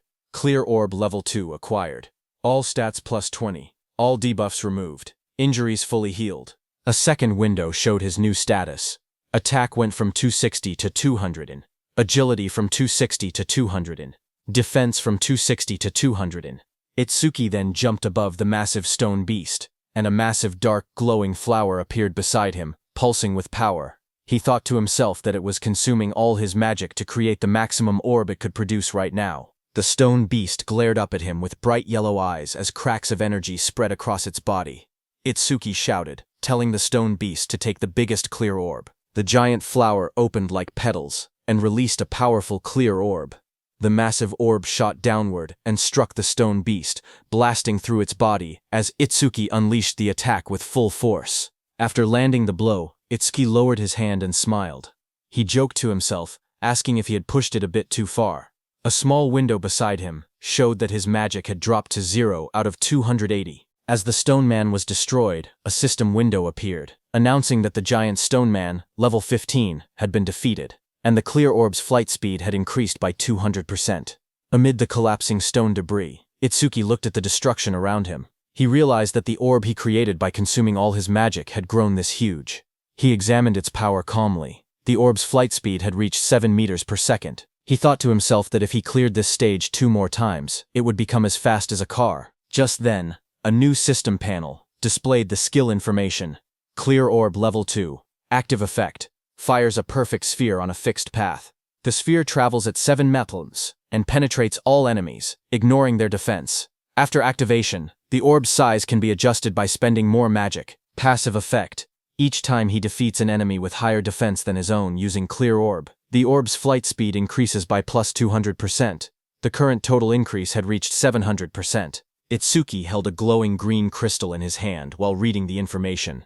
He admitted that he had ignored passive effects until now, but now saw how useful they actually were. Dust settled around him as he walked forward. He then thought about another passive skill. Lotus Burst's passive expanded the range of all skills. That meant Clear Orb's range should also increase along with it. He then checked Lotus Burst's passive effect. Each time Lotus Burst defeats a living creature of level 1 or higher, the range of all skills increases by plus 1%. Seeing this, Itsuki smiled slightly as he looked at the system panel floating beside him. Itsuki imagined and thought to himself that if he kept increasing Lotus Burst's passive effect, he could eventually defeat disaster beasts from thousands or even tens of thousands of meters away. Then, outside, a bright green display screen lit up. It showed the result of the challenge. The challenge was successful. The stage level was 15. The challenger was Tenma Itsuki. The time used was 3 minutes and 1 second. The stage clear record was updated. Seeing that, the crowded group reacted immediately. One man shouted in disbelief, saying that 3 minutes and 1 second was impossible. Another said that even a 5-person party needed more than 10 minutes. Someone else wondered if Itsuki had defeated all the disaster beasts in a single hit. Another person pointed out that he had even broken Tuajin's 3-minute 19-second record, and asked what kind of monster he was. They all turned as someone announced that he was coming out. More voices followed. One person questioned why he was still level 0, and wondered if the clear notification was a bug. They looked at him and said he wasn't even injured, only a little dirty, so they didn't believe he had cleared it at all. Choa, in armor, stepped forward with a smile as a green butterfly flew around her. She was happy that he had cleared the stage unscathed again. And he had broken Jin's record again. She admitted that he always managed to surprise her. Choa then adjusted her glasses and, with a restrained tone, admitted that the challenge had ended unexpectedly quickly. Itsuki answered casually. He said the disaster beasts inside were weak against defense, so he had taken them down easily. The glowing butterfly hovered in front of Itsuki. He looked at it with surprise and asked what it was. Choha explained calmly. She said that her job was a Shikigami user, and the glowing butterfly was her Shikigami. Itsuki watched the butterfly flutter near his hand. He softly repeated its name, Tamacho, and admitted that this was his first time seeing a Shikigami. To him, it looked beautiful. Curious, he asked Choha what kinds of awakened jobs existed. His question startled her, and she asked why he didn't know something so basic. She then began explaining. Jobs, she said, were divided into 4 major types. According to her, he should have already encountered 3 of them by now. She raised her hand and continued her explanation. The first type she mentioned was elementalist. Elementalists controlled 7 elements: fire, water, wood, metal, earth, wind, and lightning. She said elementalists had the largest population among awakened jobs and also possessed the highest minimum combat capability. She then explained that his classmate who used electricity attacks and also the Oga muscular, iron-skinned man from earlier, belonged to that same type. She then introduced the second type, Shikigami user. She explained that Shikigami users could summon Shikigami that obeyed only their master. A blue system window appeared beside the butterfly, displaying that it was Tamachu, Li rank, level 15, ITS skill is undisclosed, status is undisclosed. Choha continued explaining that a Shikigami stayed with its master from birth. Then another system window appeared showing her own status. Izumi Choha, human, level 6, Jobert Shikigami user, gift grade 2, undisclosed, Shikigami undisclosed, status undisclosed. After explaining everything, she asked him if he had any questions so far. Itsuki looked at her Shikigami, and then asked why her own level was lower than her Shikigami's level. He wondered aloud if she was really a veteran awakened. His words hit Choha like arrows. She wondered to herself if Itsuki had no concept of sugarcoating things. Choha touched her forehead with a tired expression and explained that Shikigami also absorbed experience and leveled up. Because of that, they were basically always at a higher level than their master. Hearing that, Itsuki's expression darkened. Half of his face sank into shadow, and his eyes glowed coldly. He stated that in that case, when fighting a Shikigami user, it was faster to target the person themselves. Seeing that, Choa's eyes widened. She noticed the negative aura seeping out of him again and wondered what was going on with him. Itsuki then looked at her calmly and asked what else there was, pointing out that she had only introduced 2 types so far. Choa straightened herself and explained that the third job was currently the most mysterious one, with the least information known about it. She pointed at Itsuki and told him that his job was order breaker. Itsuki listened quietly as she continued explaining. She said the reason this job was mysterious was because every order breaker possessed different abilities, like the blue lotus flower ability he had shown earlier. She then explained that there were order breakers who could change the size of their bodies at will, others who could create infinite clones, and even some who could stretch their bodies freely like rubber. Next, she compared order breakers to regular awakened jobs.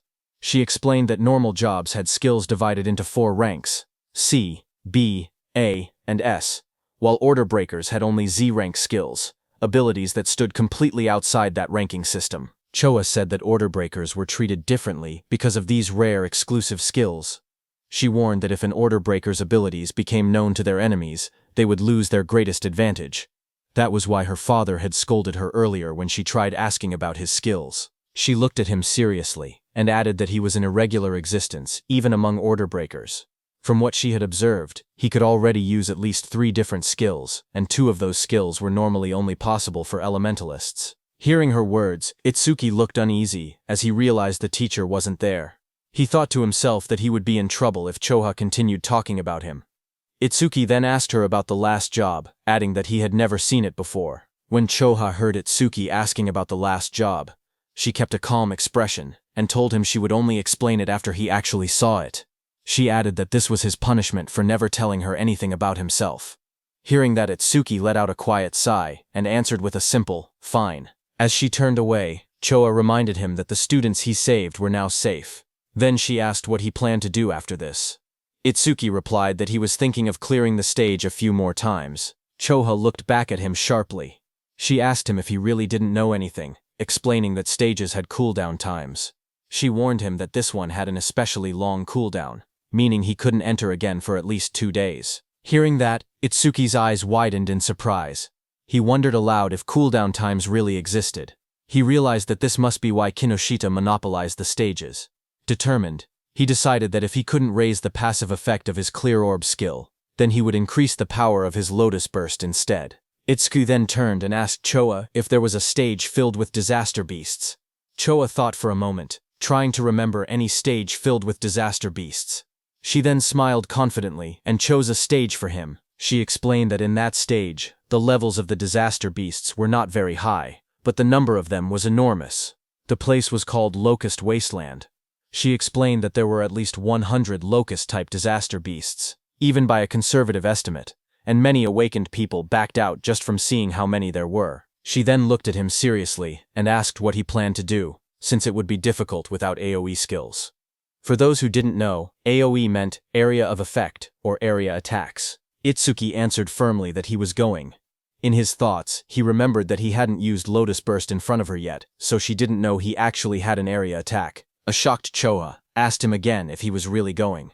She reminded him once more that without AoE skills, he would have a really hard time. But Itsuki told her not to worry, saying he would be fine. Some nearby awakened individuals became shocked as they listened. One of them asked if he was really going to the Locust Wasteland, and said he must not know fear. Another person whispered that once Kinoshita Reiji heard about Oga, he would definitely come. The group decided to leave quickly. They said they should get out before getting caught in the crossfire. Then, a few minutes later, Kinoshita Reiji arrived there and looked around the empty area. He asked in shock why there wasn't a single person present.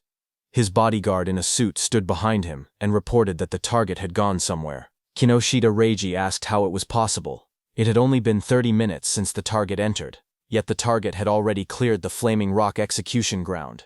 His bodyguard said it was hard to believe, but seemed to be true. He then asked what Kinoshita planned to do now. Kinoshita Reiji gritted his teeth and said the target was making a fool out of him. He then said that if the target had used skills, there should still be magic traces left behind. He ordered his bodyguard to contact the Hound and make it track the target. Kinoshita Reiji shouted angrily for them to capture the target alive no matter what, saying he would make the target taste what living hell was. At the same time, inside a dim alley lined with machinery, a man pressed his back against the wall, hidden in the shadows. His panicked thoughts echoed as he regretted taking the assassination request. He muttered to himself that he never knew Kinoshita Reiji had such a strong subordinate, and cursed himself for accepting the job. That same man slumped to the ground, exhausted and trembling. He breathed heavily and admitted that without his earth escape technique, he would have been killed. Sweat dripped down his face as he caught his breath. He slowly peeked around a corner, whispering that he should be safe now that he had gotten this far. His eyes widened with fear as he carefully watched his surroundings. Suddenly, a massive beast lunged toward him with its jaws wide open. The monster's sharp teeth and glowing red eyes filled his vision as it attacked. Before he could react, the creature pinned him to the ground. He choked as its fangs pressed against him. A voice spoke nearby, calm but cold. The speaker approached and looked down at the scene. He ordered the beast called Death to loosen its grip, saying the man seemed to have something to say. The giant wolf-like creature eased up slightly as the man lay helpless beneath it. The wounded man lay on the ground with blood on his face. With fear in his trembling voice, he asked how they had managed to find him. In front of him, the long-haired man in the coat explained calmly. He said that their beast, Death, had a sharp sense of smell. The creature could sense the scent of death coming from people like him. That man was the Hound Kinoshita Reiji had been talking about. His name was Charles. He stepped forward, tipping his hat as he walked. He said that Death could smell the death they were giving off. Filled with terror, the injured man begged for his life. He cried and pleaded for them not to kill him. Charles looked down at him with a cold smile. He said that the request was difficult, because Mr. Kinoshita would get angry. He added that Death had not eaten human flesh in a long time. Then Charles' eyes glowed red. He gave a sharp command, telling Death that it was mealtime. The massive black wolf lunged forward with its jaws wide open, fangs bared as it roared fiercely. A moment later, it ate the man. The wolf stood beside the long-haired man in a trench coat. The man looked at it calmly and said that it had finally leveled up. A glowing blue panel appeared, showing the creature's details. Death Hound, Dwangpriting. Level, 16. Skill, Death Smell, C rank. Detects all magic traces in an area and identifies the magic source. Second skill, Respawn Desire, B rank. After the Shikigami dies, its respawn time is greatly reduced. Status, Attack 250, Agility 250, Magic 150. Just then, the man's phone began vibrating. He glanced at the screen and answered the call. He told the person on the other side that he had finished things there. As he listened, his expression changed. He asked if Oga had been badly injured. He wondered aloud if someone had struck that stubborn Oga's weak point. Finally, he replied that he understood and said he was on his way. He ended the call and turned back toward the wolf. With a small gesture, he told it that a new prey had appeared and ordered it to move. Sometime later, in a bright golden field labeled as the Locust Wasteland, a dome-shaped building stood in the distance. Itsuki and Choha approached it along a narrow dirt path. Itsuki looked at the structure and asked softly, "Here?" He stared across the endless wheat fields and wondered aloud if there were really that many locusts in a place that looked so quiet and peaceful. Walking beside him, Choa explained calmly. She said that disaster beasts always chose environments that suited them when invading this world. Because of that, predicting the type of beast based on the surrounding terrain was an important skill for awakened individuals.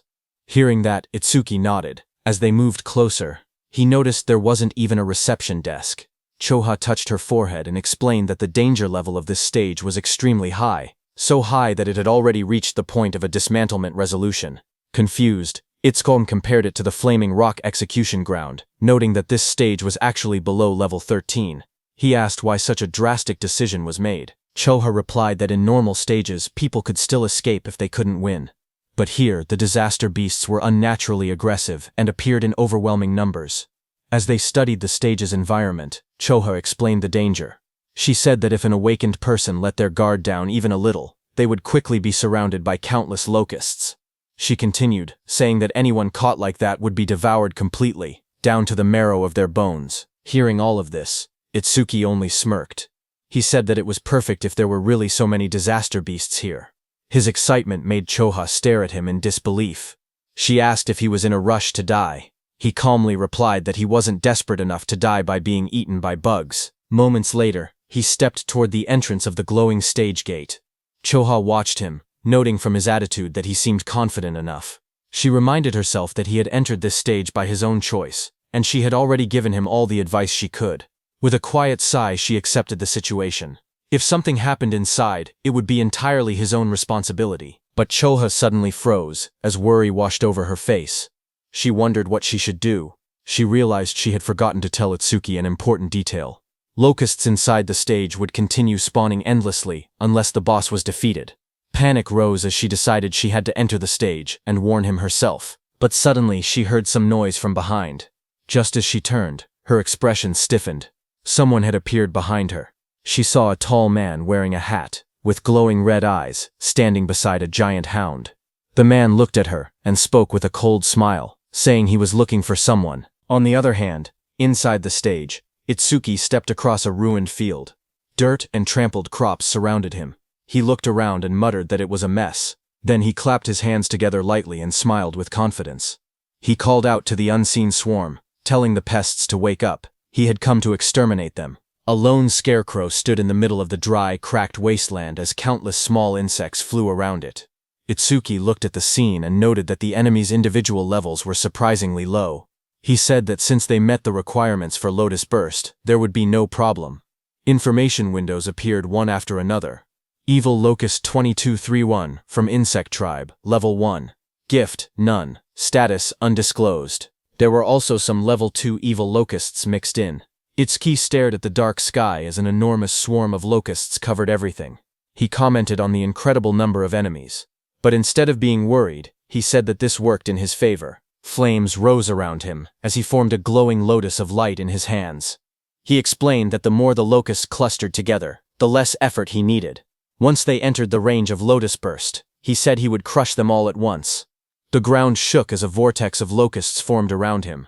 When the moment was right, he shouted a single command, "Now." A bright red explosion ignited in the air as the system message appeared, stating that Lotus Burst had been activated. Then there was a huge explosion. Right after the blast, notifications flashed one after another. Each one reported that an evil locust had been defeated by Lotus Burst, increasing all of the user's skill ranges by 1%. More messages followed, showing both Level 1 and Level 2 locusts being wiped out instantly. When the smoke cleared, Itsuki stood calmly in the middle of the scorched ground. Sparks drifted around him, while charred insect bodies lay scattered at his feet. Another notification floated beside him, confirming the defeat of a level 2 Locust and awarding another 1% increase. New windows opened, explaining Lotus Burst's abilities. The active effect consumed magic to deal explosive damage within a 10.5-meter range, its power proportional to how much magic was spent. The passive effect stated that every time Lotus Burst killed a living creature of level 1 or higher, all skill ranges increased by 1%. Itsuki glanced at the numbers and made a small comment. He had defeated 110 enemies, which meant a 10% increase, therefore receiving 10% at once. Lotus Burst's range had now expanded to 10.5 meters, which he considered impressive. He analyzed the situation calmly. Against disaster beasts of this level, consuming 10% of his magic to output 10% of his firepower should be enough. Taking his remaining magic and recovery speed into account, he could probably use about 10 more shots. If he gained even 100 kills per use, he could increase his total skill range by 1000%. Another screen displayed his magic level, 252 out of 280. He looked at it and muttered that things would go much more smoothly if stages didn't have cooldown times. But suddenly, Itsuki noticed something. He stared at his bracelet with a confused expression. He noticed that the usual challenge success notification was missing. He muttered that something felt odd. As he frowned, a thought crossed his mind, and he wondered if the reason was something unexpected. Just then, a system window suddenly appeared. It reported that a C-rank skill called Mother's Will had been detected. It also stated that Over-Mimus was activated, and that the analysis progress was at 1%. Itsuki looked up sharply. He realized that one locust had survived. Dust and broken ground swirled around him as more locusts flew through the air. He turned, watching the locust swarm gather again. He questioned whether Mother's Will was the boss monster's skill. At that moment, several locusts lunged at him. He jumped back and blocked the attacks with the crystal armor covering his arms. He admitted to himself that he had let his guard down. He had truly believed there was no boss monster in this area. He narrowed his eyes, thinking aloud. He said it was good that he could still expand his skill range by using Lotus Burst again.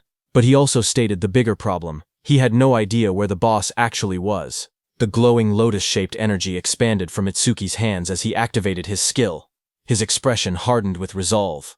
He declared that he would defeat all the small enemies first and force the hidden boss to reveal itself. A bright explosion erupted around him.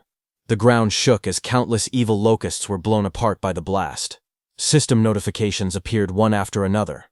Each message showed that an evil locust, either level 1 or level 2, had been defeated with Lotus Burst, and every kill increased all his skill ranges by 1%. The notifications continued stacking until the Lotus Burst total experience reached 220%. His Lotus Burst leveled up. Another message explained the updated skill. Lotus Burst LV2 now consumed magic to deal explosive damage within a 16-meter diameter, and its power increased based on how much magic was used. Itsuki looked at the smoking battlefield and murmured that the range had expanded to 16 meters, calling the new effectiveness outstanding. But even after defeating 10 small enemies, the boss still hadn't appeared. Deep underground, inside a dim nest filled with shifting shadows, many insect-like creatures began to crawl and move. Their wings rustled as more of them gathered around a glowing cluster hidden in the darkness. As the locusts crawled out of the cracked ground, a notification floated in front of Itsuki, showing the analysis progress rising to 27%. He looked ahead sharply and muttered that they had spawned again. Another screen appeared, showing his magic at 232 out of 280. He noted that he could still use Lotus Burst 9 more times. Fire erupted around his hand as he stepped forward, declaring that no matter how many times the monsters appeared, he would thoroughly deal with them. His arm swung through the flames, and he shouted that he would sweep them all away. A fiery explosion burst across the battlefield, and several notifications appeared one after another, stating that evil locusts of level 1 had been defeated with Lotus Burst, and that all skill ranges increased by 1%. More screens stacked up endlessly, showing the same message again and again. A blinding explosion tore through the ground as Lotus Burst activated again, scattering debris in every direction.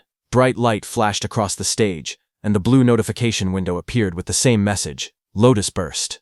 Another massive blast followed right after, engulfing the area in a wave of yellow flames and flying rubble. The screen repeated the skill name, Lotus Burst. A new system panel displayed the updated description of the skill. It stated that Lotus Burst LV2 consumed magic to deal explosive damage within a 54.5-meter diameter, its power tied directly to magic consumption. Below it, another panel explained the passive effect. Every time the skill defeated a creature of level 1 or higher, all skill ranges increased by plus 1%, now reaching a total of plus 990%. Itsuki ran forward through the burning battlefield, sweat rolling down his face. He glanced at the glowing screen. He said that up until now, he had wiped out large groups 9 times and expanded Lotus Burst's range by 990%, but he only had enough magic left to use it one more time. He wondered why the monsters kept appearing non-stop. His magic display dropped to 5280. He looked up as the sky darkened with swarming insects. He muttered in frustration that there was no end to them. The swarm grew thicker overhead, but even after all the destruction, he saw no trace of the stage boss. He frowned and said that there was still no sign of the boss appearing at all. He considered withdrawing temporarily from the stage and returning after the analysis finished. But even as he thought it through, the endless swarm closed in around him. Itsuki narrowed his eyes sharply as a thought erupted in his mind. He declared that behaving like that was what third raters would do. Fire gathered in his hand, and flames wrapped around his arm. With determination burning in his expression, he stated that no matter how many disaster beasts appeared, he would defeat every single one of them. A massive explosion erupted like a lotus blooming in fire, sending shockwaves across the ground. As smoke rose around him, Itsuki steadied himself and muttered that with this attack. But before he could finish, countless more insects filled the air. Swarms surrounded him, and he realized in frustration that there were still more, and their numbers hadn't decreased at all. A glowing system screen appeared before him, showing the analysis progress at 91%. Itsuki's eyes widened as he tried to make sense of the situation.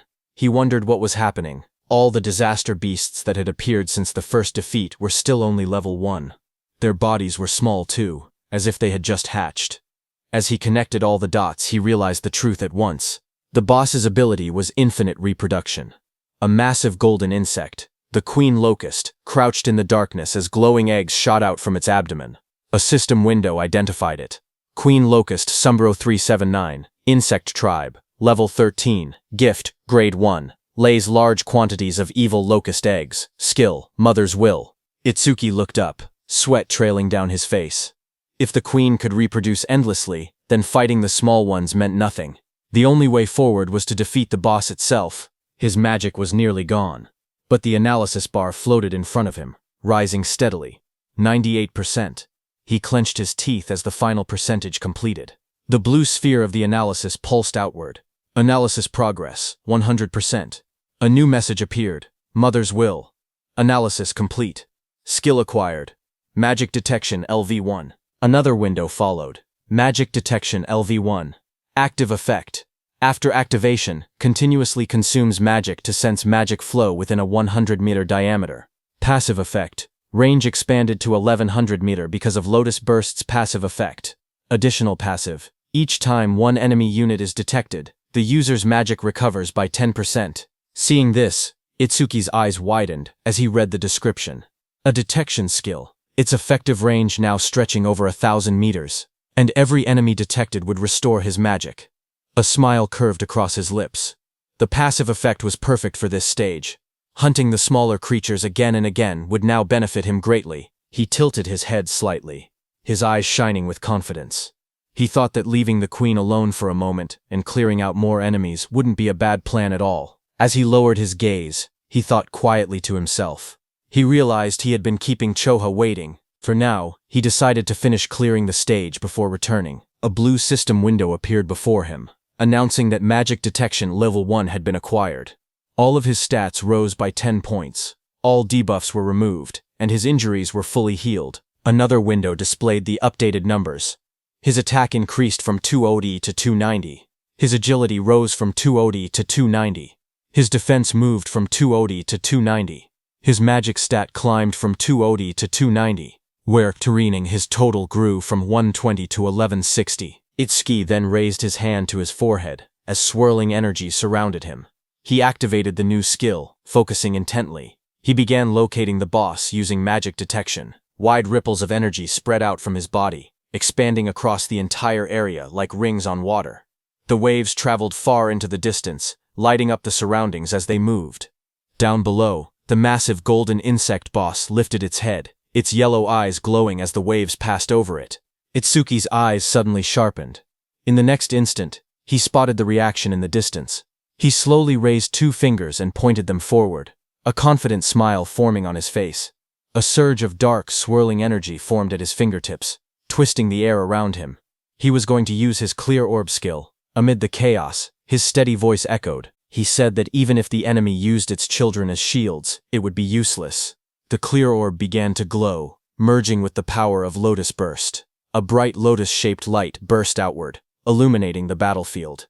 He declared that with Lotus Burst's passive effect and the clear orb's current flight range, the attack would definitely reach its target. A system window appeared, stating that the clear orb's flight distance was now 120 meters. In the next instant, the glowing orb shot across the field like a streak of purple lightning. Wind burst apart in its wake as the queen locust recoiled in shock, spreading its golden wings wide to escape. But Itsuki was already behind it, surrounded by crackling blue crystal. His transformed figure loomed like a shadow. Lightning surrounded Itsuki as he appeared above the queen. Looking at her, he said, "Checkmate." He slammed his attack down, overpowering the queen with sheer force. He cut down the queen into pieces.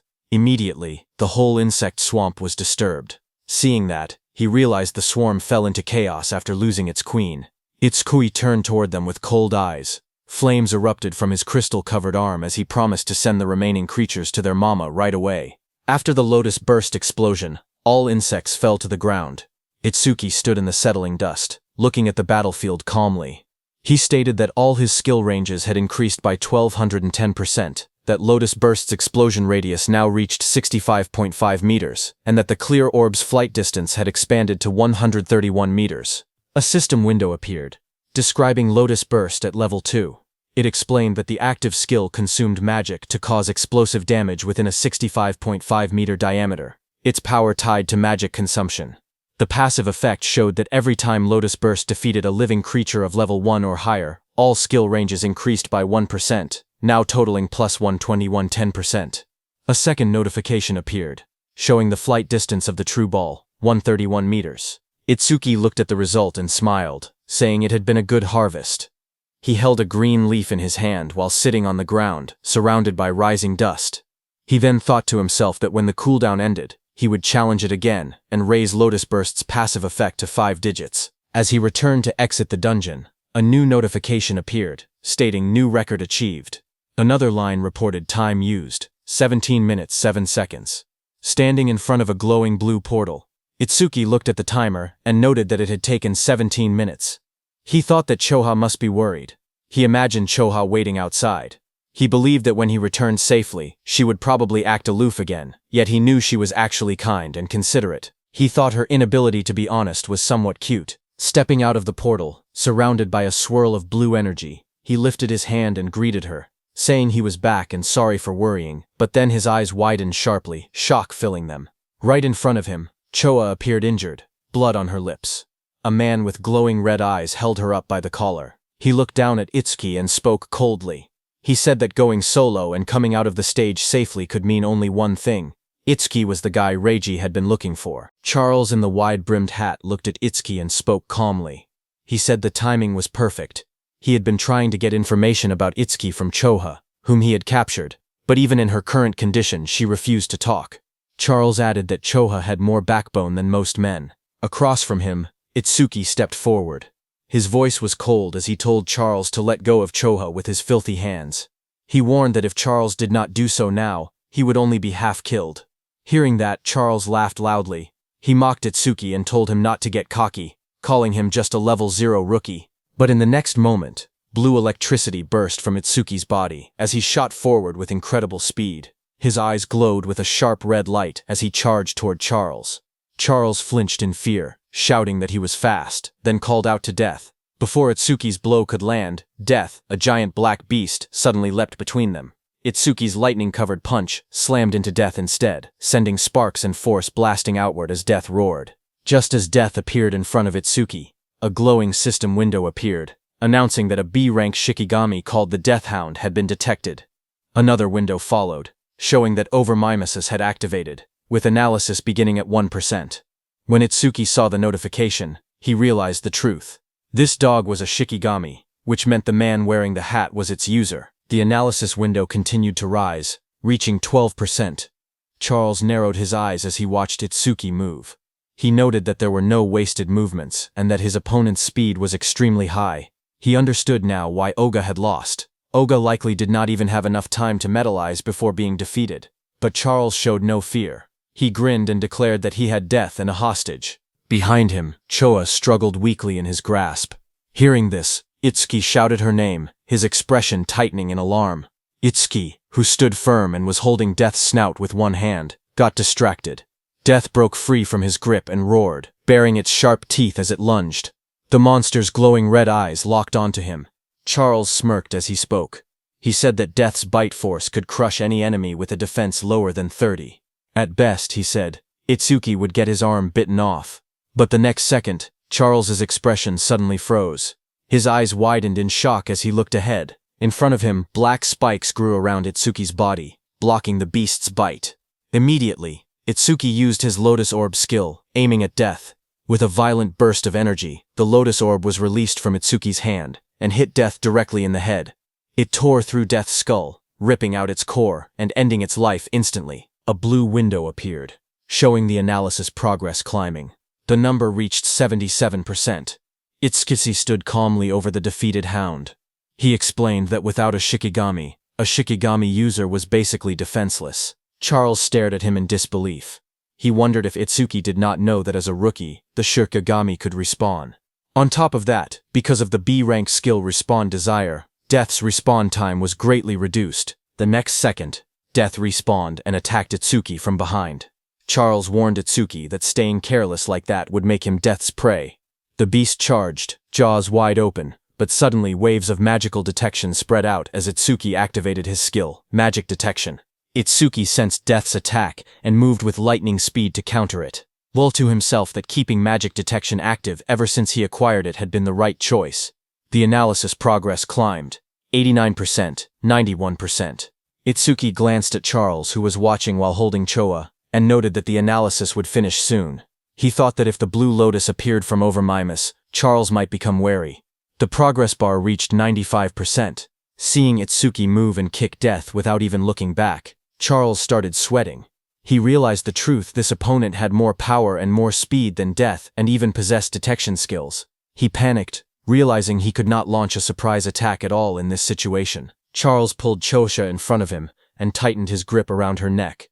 His voice trembled with panic as he warned that if Itsuki resisted any further, Chosha's life would end. Itsuki watched quietly. He wanted to finish his analysis without revealing the Blue Lotus, but the situation made it difficult. Just then, a bright system window appeared before him, showing analysis progress 100%. Another screen followed. Death Eater analysis complete. Shikigami Eater has been acquired. It explained the active effect. By directly touching a Shikigami, he could take ownership of the opponent's Shikigami. Itsuki looked at the result and realized he could even control whether the Blue Lotus appeared, because the analysis had completed without revealing it.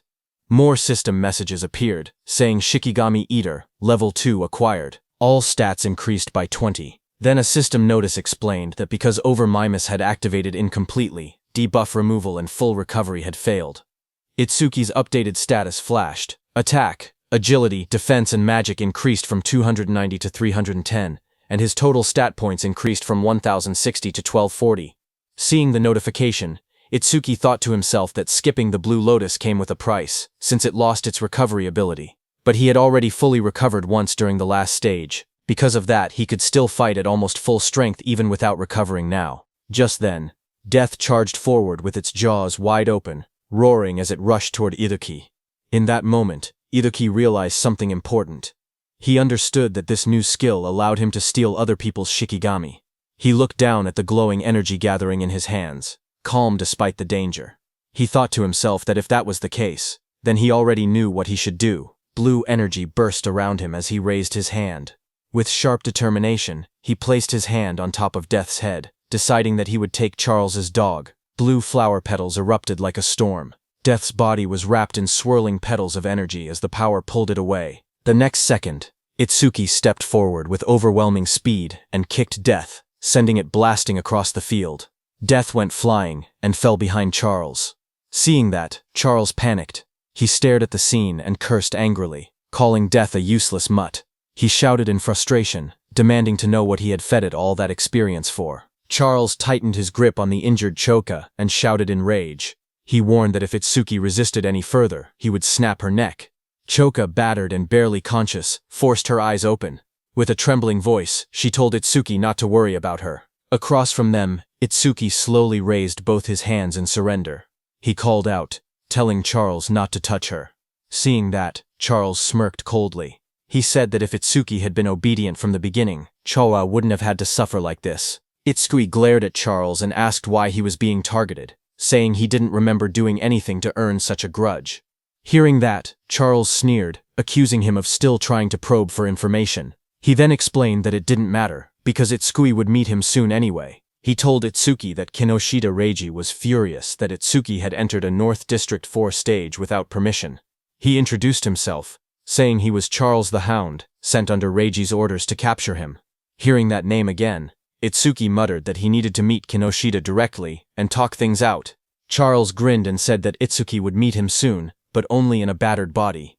He then announced that death would bite off his legs next and warned that if Itsuki wanted Choa to stay alive, he was forbidden from using that strange ice again. Charles pointed at Itsuki and gave the command, telling Death to bite off both of Itsuki's legs. Hearing that, Itsuki narrowed his eyes. Instead of fear, a cold determination filled them. He told Death to prove it was worthy of being his Shikigami. In the next instant, Death turned and lunged, not at Itsuki, but at Charles, sinking its teeth into its former master.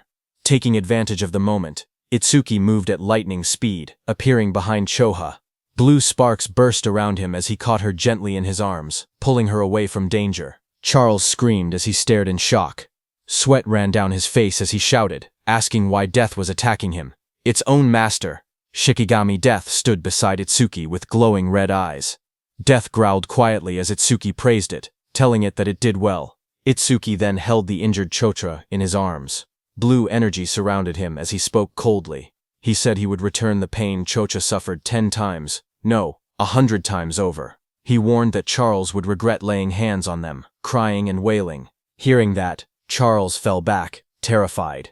He begged for a chance to speak, claiming he had only followed Reiji's orders. His voice shook as he suggested they team up instead. He said he would lure out Reiji for him. Itsuki's eyes glowed red. He looked down at him and said that it was a good proposal. Seeing this, Charles's expression changed. A sharp grin spread across his face as he muttered that he had found an opening. He threw a blade toward Itsuki and shouted for him to die. The attack flashed forward with blinding light, but Itsuki was calm and easily dodged the blade. His eyes narrowed as he watched the attack pass by. He muttered that he alone was more than enough to kill Kinoshita Reiji. Beside him stood Death, its eyes glowing red, ready. Itsuki ordered Death to make Charles suffer the same treatment Choha had endured. Death's jaws opened wide, revealing sharp fangs as it prepared to strike. Seeing that, Charles froze in terror. Sweat dripped down his face as he begged for mercy. He insisted that his hand had slipped earlier and that he would apologize. Trembling, he pleaded for one more chance. But Itsuki didn't falter. Holding Choha in his arms, he stared coldly and told Charles that it was mealtime. Death, with glowing red eyes, rushed forward, its fangs bared as it charged at the man. Charles panicked as he stumbled back. Tears streamed down his face as he shouted, asking if Death had forgotten who its master was. He reminded Death how much he had fed it. His voice shook as he tried to speak again. But Death opened its jaws wide, revealing rows of sharp teeth as it lunged at him. Death finished off Charles. A short distance away, Itsuki stood while carrying the injured Chodua in his arms. He had sensed someone watching them. Itsuki told the hidden person that he had been watching them ever since Itsuki left the stage. Itsuki then turned and asked how long the hidden person planned to stay hidden, telling him to show himself. Hearing his words, nearby tall grass rustled as someone began to move, stepping out into the light. It was a hooded blonde young man who stepped out from the tall grass, scratching the back of his head with an awkward smile. He said softly that they had caught him. Itsuki held the injured Chofa in his arms as a dark aura spread behind him.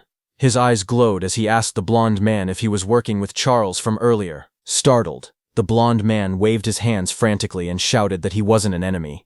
He begged them to listen. Itsuki glanced at him coldly and said fine. He didn't have time to deal with him. Behind them, Death continued eating Charles it had taken down. Itsuki ordered Death to follow him after finishing the meal. The blonde man watched in shock. Even a savage beast like death obeyed Itsuki without hesitation.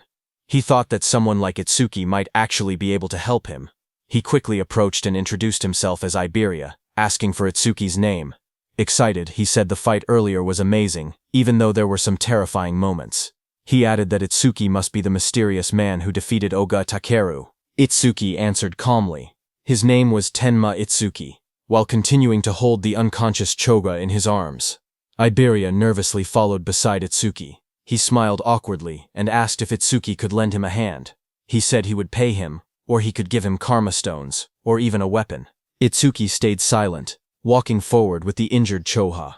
Iberia watched him leave, sweat forming on his face. He wondered why Itsuki wasn't responding. His father had once told him that anyone would happily help if given enough compensation. Now he questioned if that had been a lie. A memory surfaced. His father hammering steel in front of a blazing forge. His father explained that compensation required creativity, just like how a cup of water was more valuable than treasure in the desert. His father said that for someone seeking revenge, one must offer a blade. For someone injured, offer medicine.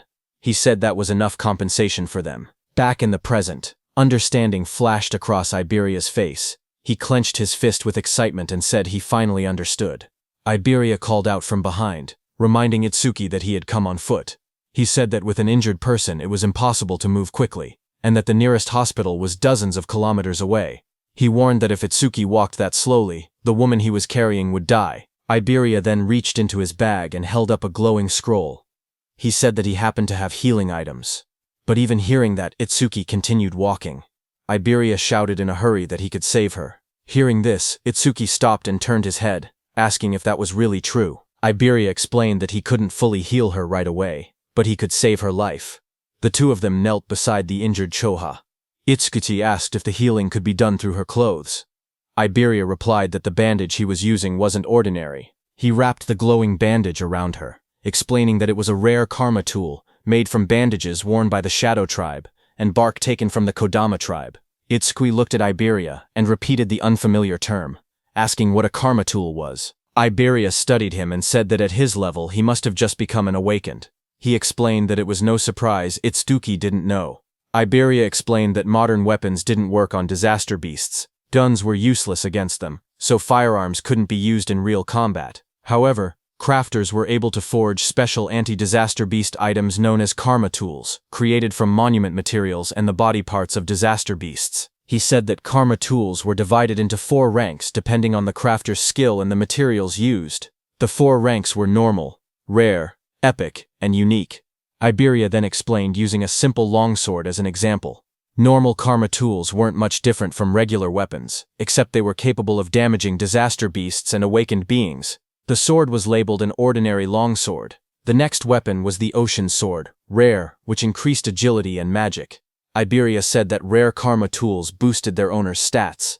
The third weapon was the blood sword, epic, which increased attack power and absorbed blood to raise the blade's temperature and reduce an enemy's self-healing by half.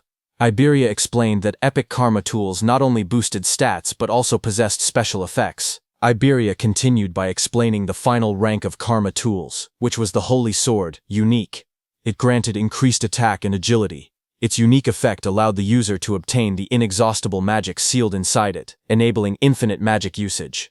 Iberia said that the ultimate goal for every crafter was to create a unique karma tool, weapons with massive stat boosts and powerful one-of-a-kind effects. Iberia went on to explain that crafters themselves didn't have much combat power, and there were very few of them. But because they could forge karma tools, all awakened people respected them. Hearing that, Itsuki asked Iberia if his father was a crafter. Iberia smiled and replied that his father wasn't just any crafter. He explained that countless crafters couldn't create a unique karma tool even once in their entire lives. Across the 5 continents, there were only 10 crafters who had achieved that level. Then he proudly added that 3 of those 10 unique tools were made by his father. That was why everyone called his father the crafter king of the northern continent. Saying that, Iberia grinned proudly. Finally, he turned and saw that Itsuki wasn't even looking at him. He got angry and shouted, asking Itsuki if he was even listening. He complained loudly that he was explaining everything kindly, while Itsuki was being rude. He shouted at him not to ignore him, but Itsuki didn't respond. Instead, he quietly examined the crossbow in his hands and said that it was the same crossbow Charles had been using. Iberia was shocked, seeing that even after hearing about his father, Itsuki didn't look surprised at all. He muttered that any normal awakened person would have already been flattering him. Meanwhile, Itsuki kept studying the weapon, and thought that having it would let him reduce how often he needed to use the clear orb, and also lower the risk of exposing his abilities. Iberia looked at it and told Itsuki that this weapon was a rare karma tool. Hearing that, Itsuki commented that it was unfortunate there were no arrows left. Iberia explained that projectile karma tools didn't need normal arrows. Any ordinary ammunition could be assimilated into karma tool ammunition, so there was nothing to worry about. Just then, a screen appeared showing the name Hunter's Crossbow Rare, with an agility increase of +50. Then the crossbow vanished. Itsuki looked surprised and asked why it disappeared. Iberia told him that this was another feature of karma tools. Once a karma tool linked with its owner, it would be stored away and reappear whenever the owner wished to use it. Hearing that, Itsuki said it was convenient. He thanked Iberia for the treatment, and told him to let him know if he ever needed help. He added that once he finished his own business, he needed to go find Kinoshita Reiji. Hearing that name, Iberia reacted and said he thought he had misheard earlier. He said Itsuki must be incredibly bold to go against someone like Kinoshita Reiji in North District 4. Hearing his words, Itsuki looked at him calmly and asked if he was also going to tell him to give up. Iberia told Itsuki that if his target was Kinoshita Reiji, then they were after the same person. Itsuki asked calmly if Iberia had angered Reiji as well. Iberia said it wasn't exactly like that, and explained that he wanted the two of them to team up for the Salvation League National Tournament preliminaries happening the day after tomorrow. Hearing about the preliminaries, Itsuki remembered Choha mentioning that only the top 10 would advance to the main tournament, and he had been grinding stages non-stop these past few days to prepare. Itsuki asked Iberia what the tournament preliminaries had to do with Kinoshita Reiji. Iberia explained that the preliminaries were divided by continents, and for the northern continent, the venue was located in North District 4. He explained that as the son of the North District 4 administrator, Reiji was determined to compete in the main tournament.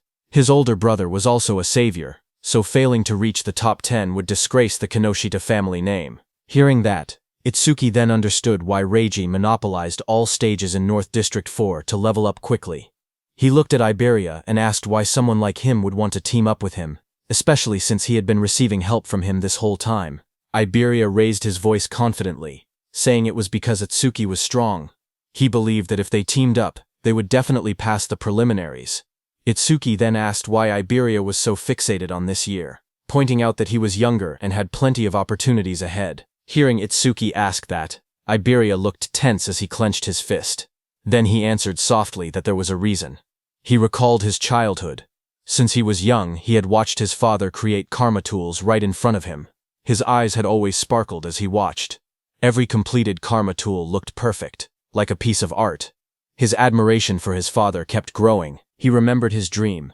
He had always wanted to become an awakened one someday. He imagined himself fighting disaster beasts, using the karma tools his father made. A month ago, he finally awakened. Excited, he begged his father for a karma tool, but his father refused, telling him it was too early. His father said that only saviors could use his karma tools. Iberia didn't give up. He kept begging. Finally, his father set a condition. If he passed this year's preliminaries, he would receive one. Iberia clenched his fist tightly. With determination in his eyes, he declared that this was why he had to win this year's preliminaries no matter what. Itsuki looked at Iberia and spoke calmly. He said that with such an amazing father, Iberia should have plenty of options.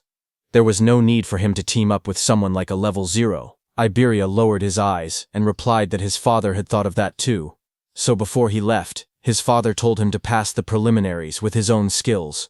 His father warned him that if he teamed up with strong partners using his father's name, he would not receive any karma tools. Hearing that, Itsuki commented that his father seemed strict. Iberia explained further that according to his information network, most strong participants had already been bought off by Kinoshita.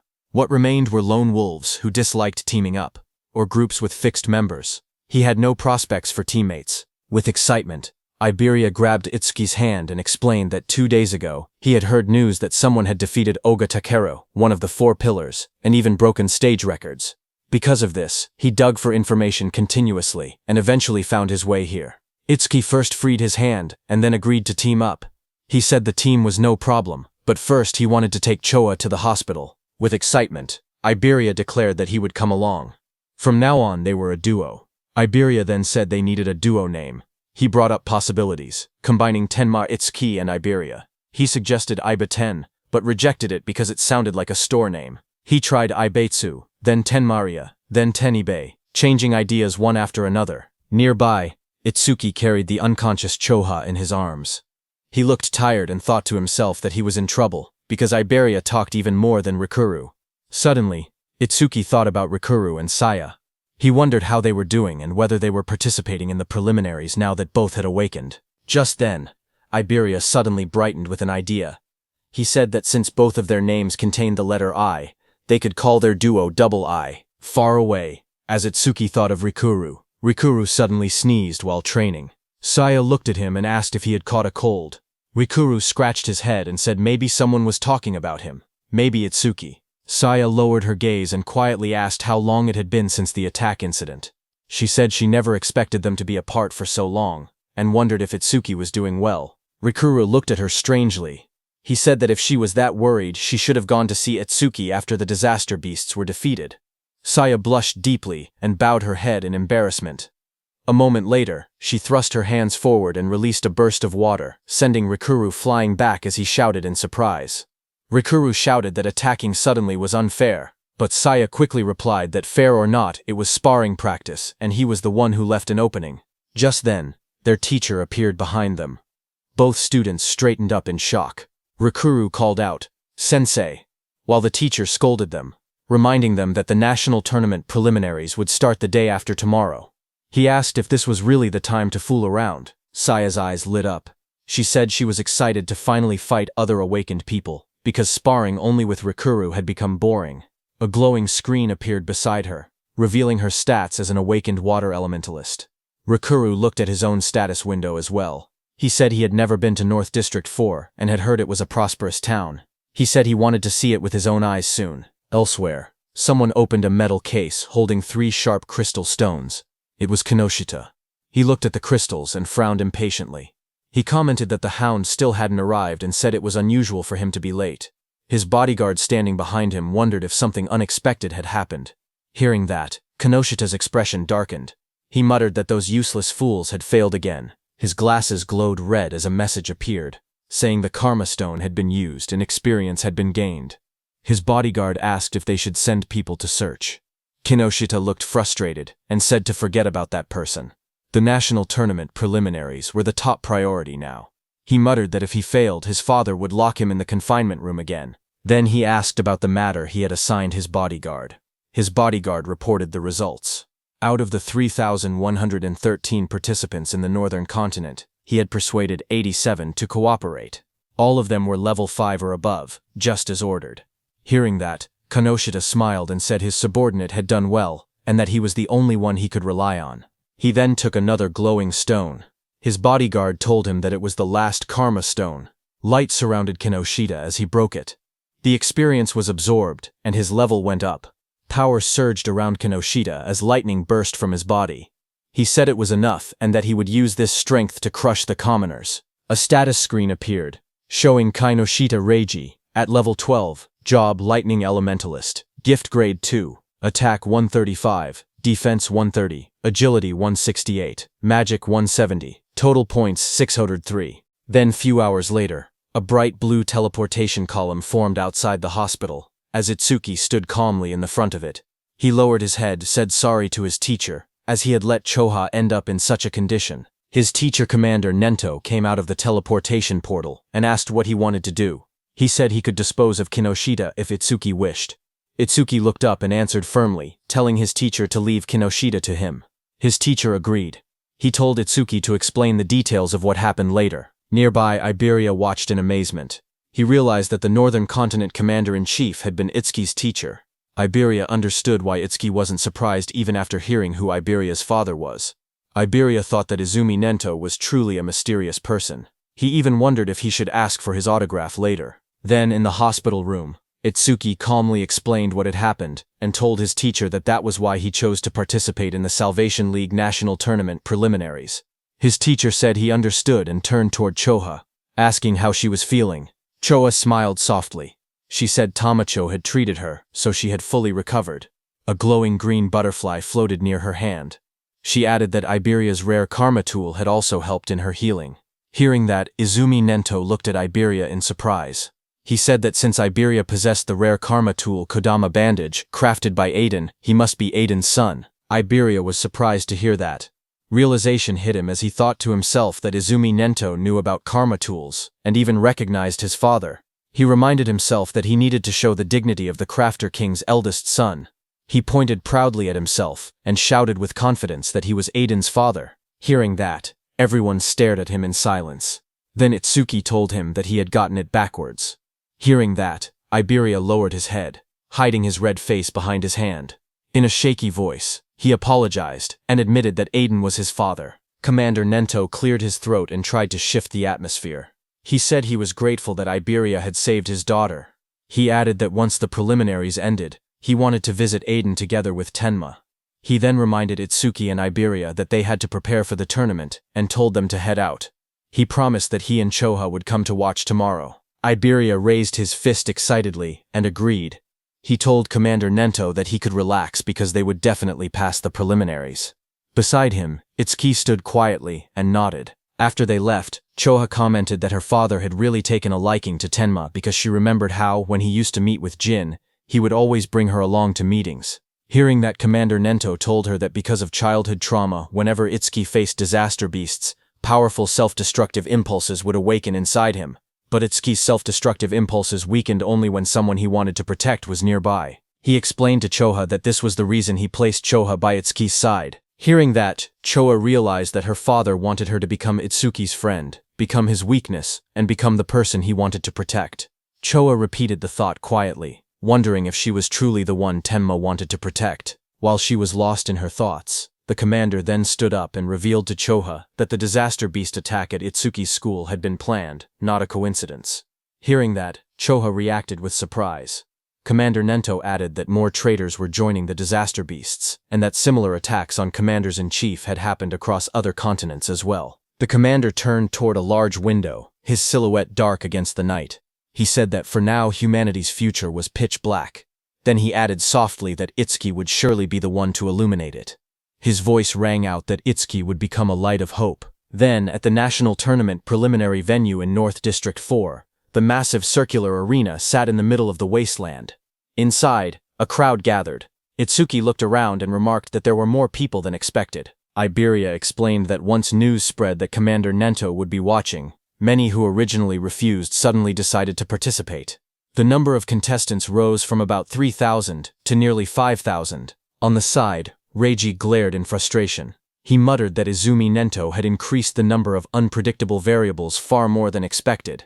His subordinate tried to calm him, saying the newcomers were just last-minute riffraff who didn't have time to form teams, so Reiji's side still held the numerical advantage. He told Reiji that he had ordered the recruits to tie red ribbons on their right arms so they could be identified as allies. On the other side of the arena, Rikuru and his group noticed the ribbons. Rikuru asked if red ribbons were trending now, and wondered if they should wear them too.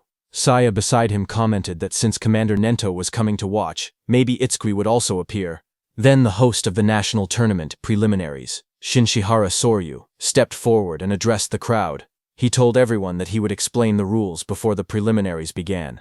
He said the preliminary venue was divided into two areas, an external area and an internal area.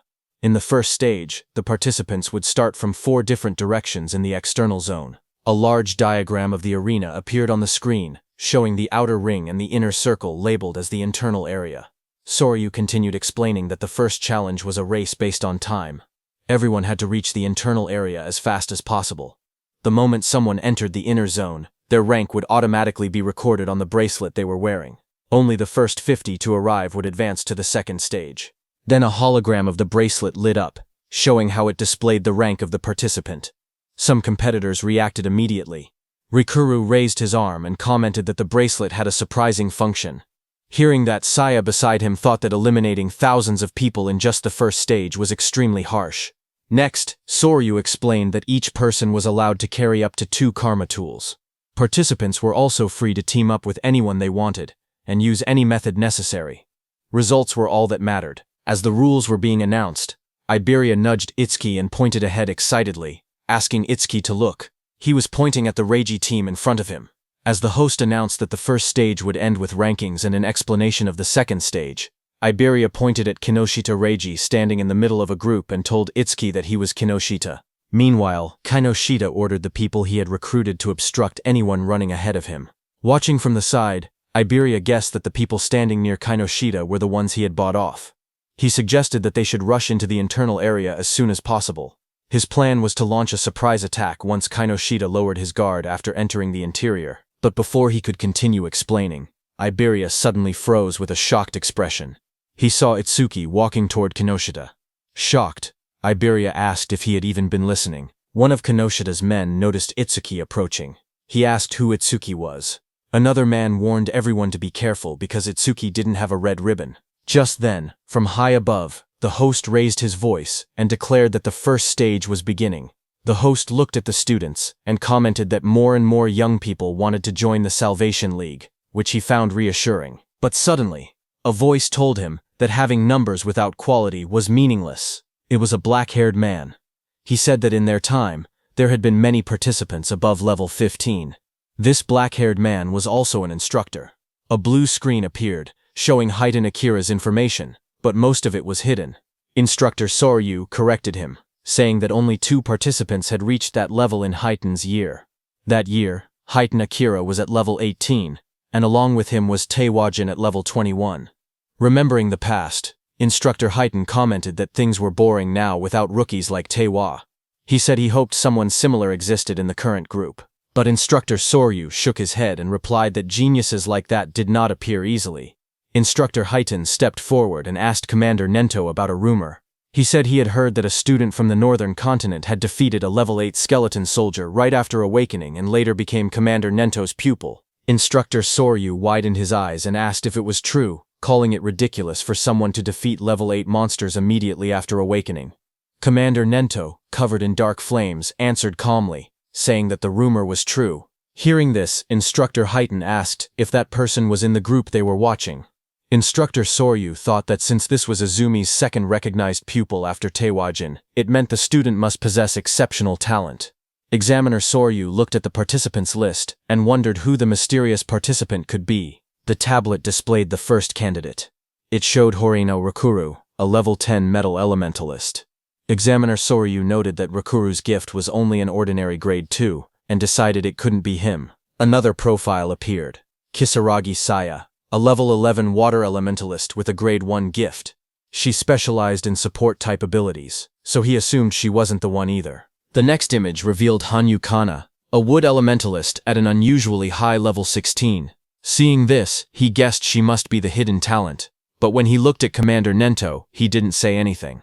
Seeing that, Instructor Soryu realized that his guesses seemed incorrect, even though Hanyu had the highest level among all participants. Just then, Instructor Heitan pointed out that among this year's participants, there was even someone at level 0, but Instructor Sorya didn't think much of it, and remarked that there was always one person every year who joined the tournament out of curiosity, only to get beaten badly and withdraw soon after. On the other hand, Kinoshita's group burst into laughter as Kinoshita pointed toward Itsuki, shouting in disbelief that a level 0 had really joined the competition. His team laughed loudly, mocking Itsuki and asking if he had gotten lost.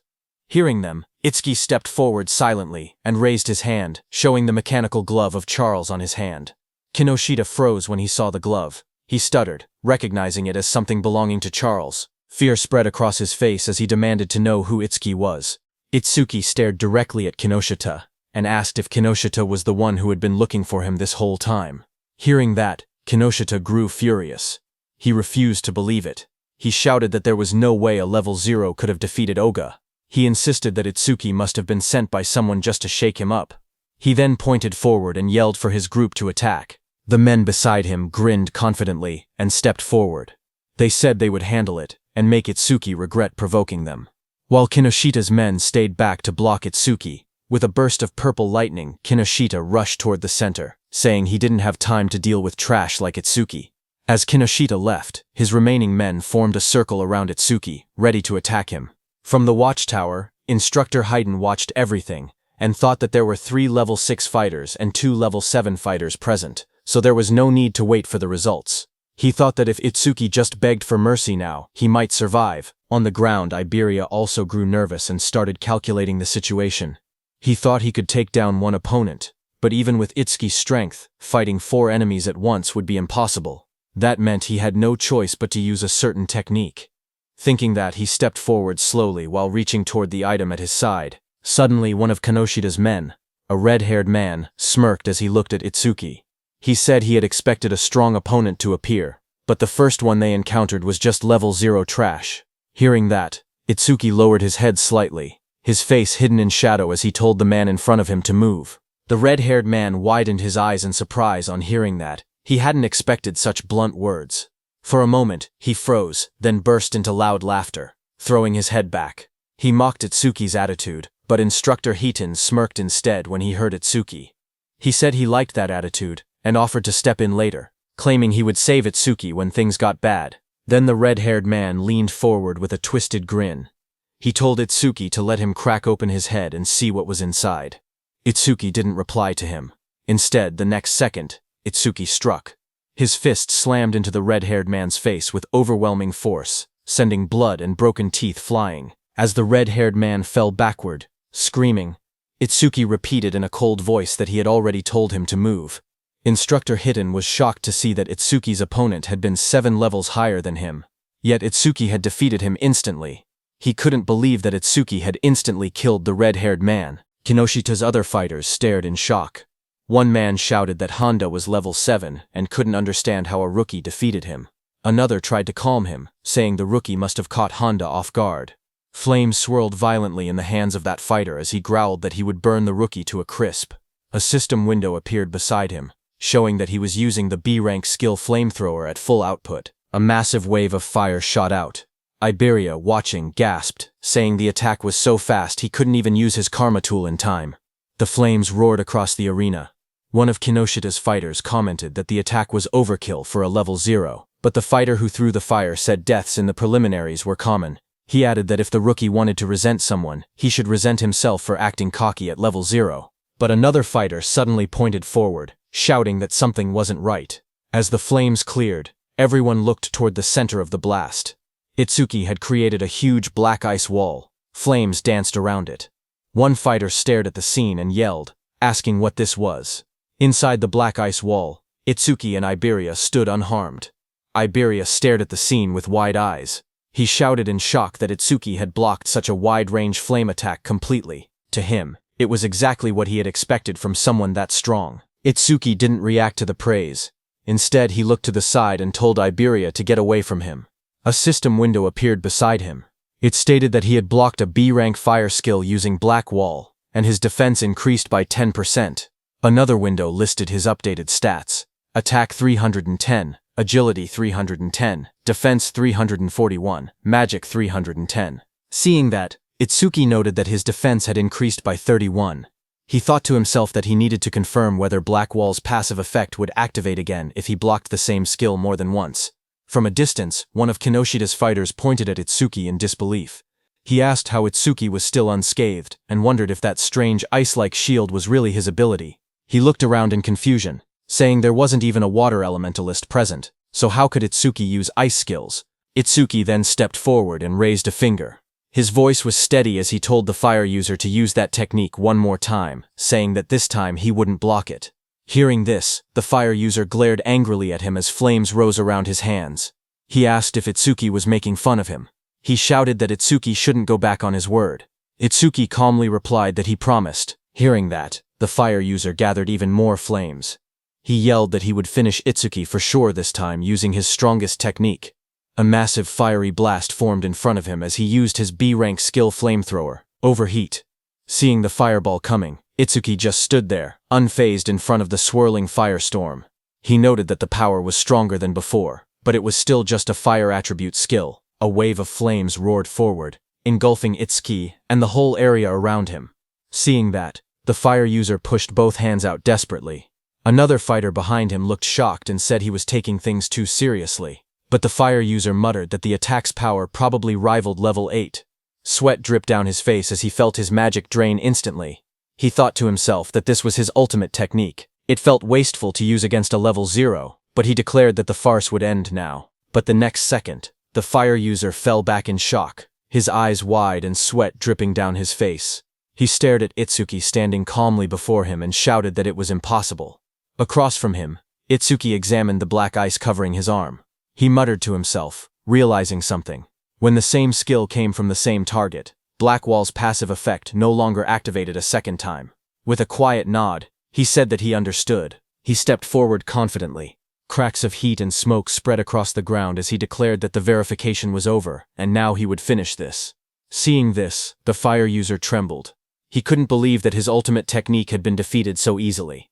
Standing beside him, another fire user clenched his burning fists and insisted that he had already figured out the weakness behind the ice skill. He charged in with blazing attacks. Flames burst around him as he unleashed his B-rank skill, Fire Barrage. Fireballs shot toward Itsuki from every direction.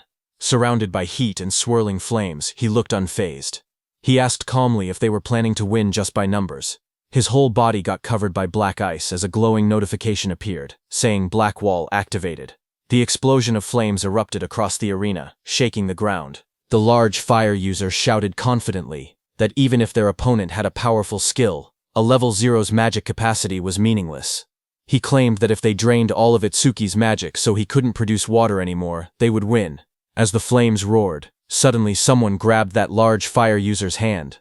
The fire user's eyes widened in shock as he asked what was happening. He was shocked to see that Itsuki closed the distance between them instantly. Itsuki now chose to fight hand-to-hand because he realized that even after being hit by so many fireballs, the passive effect of the Black Ice Wall skill had only activated once. That large fire user rushed forward, shouting that if speed was Itsuki's strength, then power was his. But Itsuki stared at him calmly and asked if he was truly putting his full strength into this. Itsuki told the fire user that he looked strained, so he would make it easier for him, saying that he pulled the fire user near, and before the fire user could do anything, Itsuki stepped in and kicked him in the face. The blow landed so hard that the fire user's face twisted. He staggered, unable to get up. Itsuki looked down at him calmly. He analyzed the system message, noting that his defense increased by 31, not 34, which meant the calculation was based on his original defense before enhancement. Just then, another window appeared showing that he had blocked a B-rank fire skill, gaining a 10% defense boost. His total defense now stood at 3110, with an additional 62 from Blackwall. Turning away, Itsuki noticed two lightning users standing nearby. He muttered to himself that lightning elementals were perfect targets and decided to increase Thunderbreaker's passive effect next. Seeing Itsuki, those two lightning users panicked. Watching both of their allies fall, they shouted that Itsuki's stats must be fake. One of them cried out that they should run. Itsuki glanced back with cold eyes and asked if they really thought they could escape. The two lightning fighters roared in desperation. Lightning burst around their bodies as they charged at Itsuki, yelling that this wasn't a fire attribute, and the same trick wouldn't work. Their combined skill, C-rank Silver Serpent, activated in a surge of electricity. As the lightning attack hit Itsuki, a system message appeared again, showing that Itsuki had absorbed the C-rank lightning skill with Thunderbreaker, raising his agility by 5% twice in a row.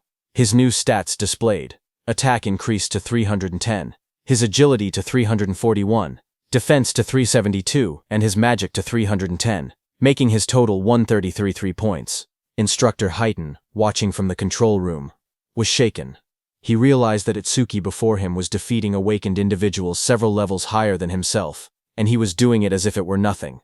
On the battlefield, Itsuki stood calmly among unconscious enemies, lightning wrapping around his body. Instructor Haiten, watching him, trembled and wondered what kind of monster he was facing. Itsuki analyzed the situation. He thought about how Thunderbreaker's passive effect worked the same as Blackwall. It only increased once for the same skill coming from the same target. Nearby, Iberia checked the fallen enemies and was surprised to see that everyone had been knocked out. He admitted that he expected a difficult battle, but never imagined Itsuki would be this strong. Just then, one of the fire users who was badly injured asked from behind what ability Itsuki was using. His voice shook as he shouted, insisting that Itsuki wasn't level 0 at all. Hearing the fire user ask who they were, Iberia stepped forward with a grin. Seeing that, Itsuki realized that Iberia was going to do something. Iberia looked back as his smile widened. He proudly declared that together they were Double I, and that one day they would become the strongest duo on the northern continent. He told the fire user to remember them.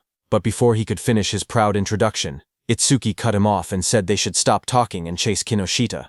Iberia flailed in frustration, shouting that what he was going to say next was the good part of his speech. From the side, the fire user whispered, double I to himself in disbelief. He muttered that it sounded lame. On the other hand, Kinoshita, who was running at full speed surrounded by crackling purple energy, noticed the commotion. He assumed that the level 0 participant was probably being beaten badly by now. But then he hesitated. He remembered the crossbow he had seen on Itsuki earlier. It had definitely belonged to Charles. He told himself that he needed to investigate later because he knew that, other than the saviors, there shouldn't be many people on the northern continent capable of capturing Charles. While he was lost in thought, something in flames passed him.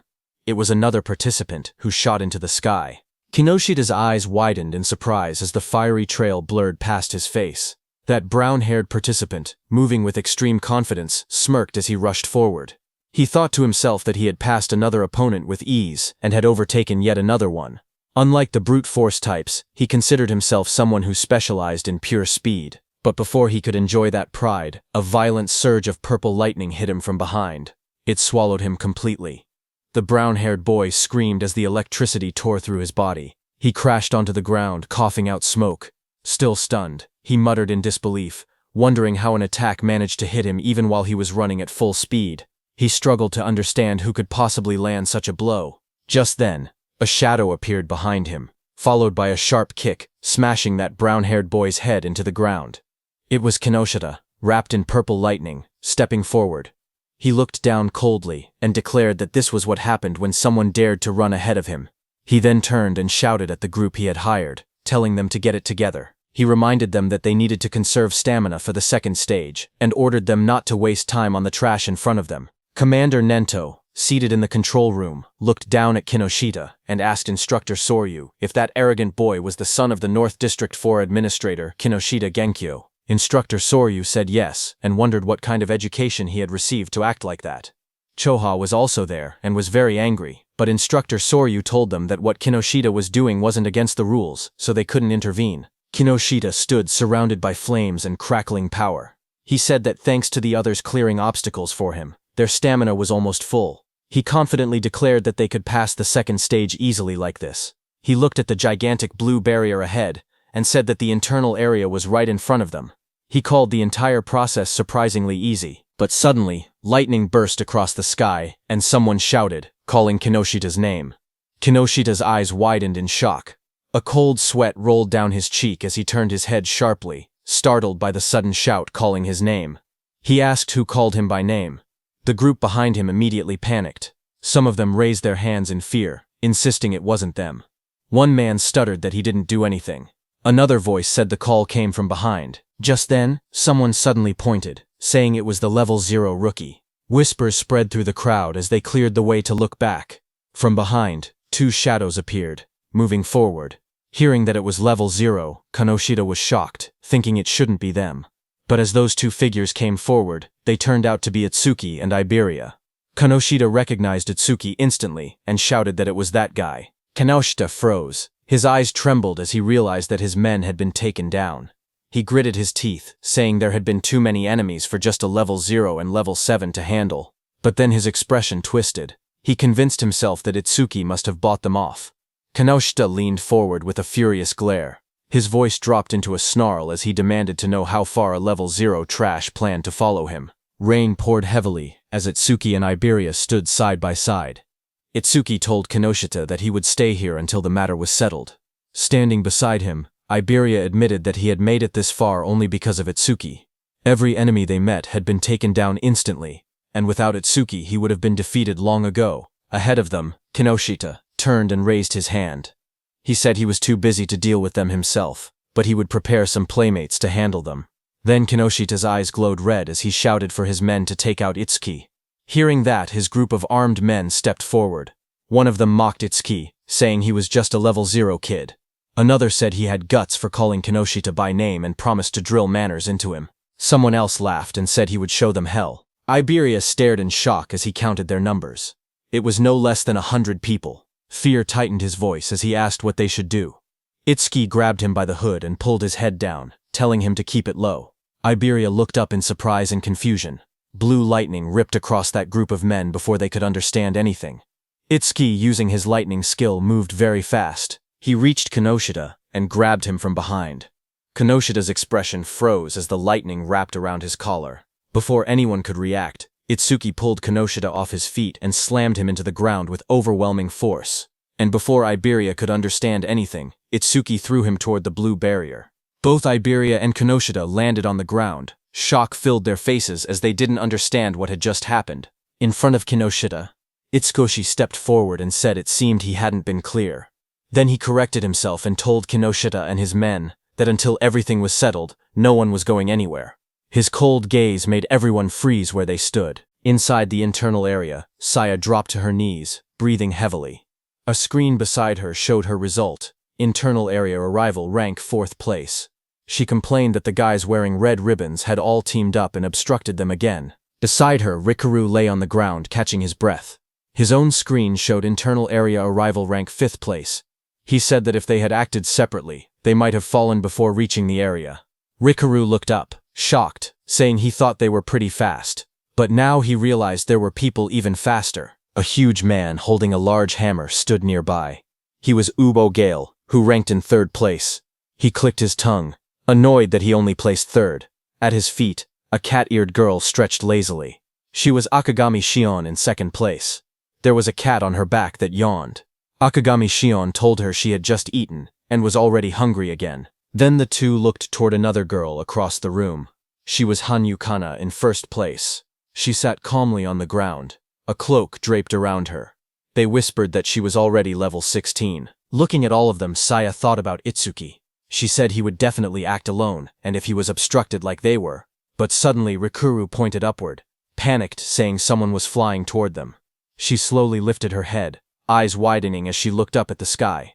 A man was thrown across the ground, landing hard as the notice showed, internal area arrival rank 6th place. That was Iberia, who pushed himself up and shouted desperately, calling out Itsuki's name.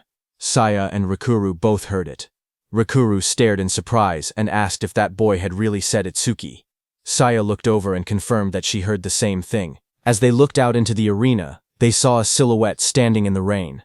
Saya recognized the posture and muttered that there was no doubt. They realized the truth, it was Utsuki. The scene then shifted to Itsuki himself. He stood firm under the falling rain, and repeated his earlier words that until they settled this, he wasn't letting anyone go anywhere. From inside the control room, Instructor Soria watched the scene unfold. He noted that the rookie was only one step away from entering the internal area. He wondered why he was so focused on Kinoshita Reiji. Choha watched Itsuki with a worried expression. Sweat slid down her cheek as she looked toward the scene in front of her. Instructor Soria then turned to Instructor Heiton beside him and told him calmly to help Itsuki if things became dangerous. But Instructor Heiton's eyes widened slightly as he looked at Itsuki. He muttered the name Tenma Itsuki, remembering how, just moments earlier, Itsuki had moved with incredible speed. He admitted to himself that he wasn't sure he could have done something like that at the same age. Far away, under the rain, Kinoshita was furious. He spoke with frustration, saying that Itsuki kept interfering again and again, so he warned Itsuki to prepare himself. He lifted his gaze, and his voice grew heavier. He said that what was about to begin wasn't just a battle, it was complete subjugation. Across the field, a huge group of fighters stepped forward through the rain. Their eyes glowed red as they surrounded Itsuki. Kinoshita's voice explained what it meant, a 100-on-1 group attack. The moment rain slid down his face, Itsuki's eyes narrowed with cold determination. Passing the preliminaries didn't matter anymore. Right now, his top priority was avenging Choka. Across the field, Kinoshita screamed with bloodshot eyes. He pointed forward and yelled for everyone to kill Itsuki. In an instant, dozens of fighters charged toward him, lightning and flames clashing as the battlefield erupted into chaos. One man, covered in blazing fire, rushed ahead of the others. He shouted that nobody was allowed to get ahead of him and claimed Itsuki's head as his own. Flames wrapped around his arms as he used his C-rank skill, Fire Punch, and lunged straight at Itsuki, but Itsuki didn't move. He simply raised his arm and grabbed the fiery fist with his bare hand. The fire user froze, shocked. In the next second, Itsuki swung his fist and punched him in the face. He slammed him into the ground with overwhelming force, ending the attack in a single motion, the impact cracking the floor around him. The others watching were shocked. One of them shouted in disbelief that their companion had been knocked out with just a single punch. Another quickly tried to calm everyone, saying they had many people on their side and there was no way they would lose to someone who was still level 0. More voices joined in, urging everyone to attack together. Itsuki stood calmly as they prepared to charge. He muttered the word perfect as a system window appeared in front of him. It stated that he had blocked a C-rank fire skill using Black Wall, and his defense had increased by 10%. Itsuki then raised his clawed arm, flames swirling around him. He declared that he would end this farce quickly. The fiery lotus in his hand glowed brighter as the system announced, Lotus Burst. Activated. The flames wrapped around his whole body, spinning wildly, and then Suki clapped. A massive explosion erupted. The fire burst outward like a wave, blasting everyone off their feet and sending bodies flying across the arena. The dust settled, and everyone stared at the ruined ground. Rikuru trembled as he looked at the destruction. He asked in shock if this overwhelming attack was really Itsuki's skill. Behind him, Saya covered her mouth, unable to speak. Gaku rushed over, asking what had just happened. Beside him, Shion calmly stroked her small cat, saying that Michan should be able to swallow an explosion of this size without any problem, speaking as if the blast meant nothing. Not far away, Kana sat silently with her sword, her expression unreadable as sparks drifted through the air. From inside the control room, Instructor Soria stared at the screen in disbelief. He shouted that the explosion had been caused by a level 0. He couldn't understand how someone with such a low rank could use so much power. What shocked him even more was how Itsuki used skills that didn't belong to his job class at all. Instructor Haiten was also shocked. Choth couldn't believe her eyes because she never knew Itsuki had learned an AoE skill. She thought back to the Locust Wasteland incident and finally understood why he had been so confident back then. She looked at him, wondering just how many trump cards he had. On the battlefield, Itsuki stood calmly. His suit was torn, and faint flames glowed around his clawed hand. He thought that 30% of his power would be enough. Since his opponents were human, he reminded himself to hold back and not to kill them. Kinoshita looked at the destruction in front of him. Smoke filled the air as the ground cracked open. Bodies lay scattered across the arena. Itsuki was standing in the middle. He looked straight at Kinoshita and said that he was the only one left. Seeing that, Kinoshita panicked, sweating heavily. He shouted that there had been over 100 people, and they were all taken out instantly. He asked why Itsuki was targeting only him. Itsuki stepped forward through the smoke. He repeated Kinoshita's words, and said that it was Kinoshita who had attacked him first and seriously injured his friend.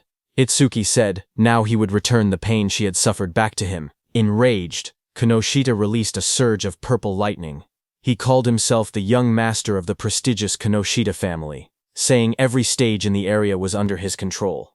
He bragged that with his family's karma stones, he could reach levels commoners would never achieve without even fighting disaster beasts. He raised his crackling hand and shouted that he and Itsuki were on completely different levels, and that he would definitely kill him. Purple lightning gathered as he unleashed his B-rank skill, Lightning Cannon, purple, but at the same moment, Itsuki's system activated. It detected the skill, and Overmimus started copying it. The analysis began at 1%. Lightning fired at Itsuki, but he dodged easily. He then moved with lightning speed and punched Kinoshita in the stomach. Kinoshita fell to the ground as shock spread across his face. He couldn't understand how a supposed level 0 could move that fast. Real fear replaced his confidence. He realized there was no way he could win. Desperate, he screamed for help, calling out to 40. A bald man with glowing red eyes suddenly charged forward into the arena to help Kinoshita. He admitted it broke the rules, but he couldn't care anymore. He had to help. Seeing him coming, Kinoshita shouted proudly that 40 was a level 35, awakened and ordered him to tear Itsuki to shreds. Watching from the control room, Commander Nento called out to Haiten. Haiten, who stood in front with a sharp grin, nodded and answered that he understood. Rain poured over the arena as Itsuki's magic detection flared. He sensed someone was rushing toward him at incredible speed. His analysis window appeared again, showing analysis progress, 19%. But before Itsuki could do anything, he suddenly realized that it wasn't just one attacker. Multiple people were coming. A figure crashed down from the sky, landing on Kinoshita's bodyguard, 40, with heavy force. Dust shot up everywhere, as Itsuki stood calmly watching with sharp, focused eyes. His expression didn't change. He simply observed the incoming threat. But then he realized that it was Instructor Haiten, who sat calmly on top of Kinoshita's bodyguard. Without even looking back, he told Itsuki to keep going. Utsuki then turned and stood in front of Kinoshita, surrounded by glowing purple lightning. He stared down at the trembling Kinoshita and said that it looked like his lifeline wouldn't be coming anymore. Seeing Itsuki, Kinoshita panicked. He stuttered and begged for a moment, explaining that his father was the North District 4 administrator, and his brother was a member of the Salvation League. Sweat rolled down his face as he warned that touching him would cause trouble. Before he could finish, a scream tore through the air, long and painful. The next moment, Kinoshita lay flat on the cracked ground, unconscious. Rain fell lightly around him. Itsuki walked away slowly, his coat swaying in the wind. He then looked up at the control room and muttered softly that this settled the score for Choha. From the control room, Choha looked toward him while blushing, realizing that he did this for her. Instructor Soria was surprised to see that Itsuki had really beaten Kinoshita Reiji, but he wondered why Itsuki was suddenly looking their way. Meanwhile, the system window showed Itsuki that his analysis was at 99%. He thought to himself that if he paused it now, he could reset his condition once during the second stage. He stopped the analysis just before completion. Just then, from the internal area, Saya shouted Itsuki's name. Hearing her voice, Itsuki froze for a moment. His eyes widened as he recognized it. He turned slowly toward the sound. He whispered her name, Saya.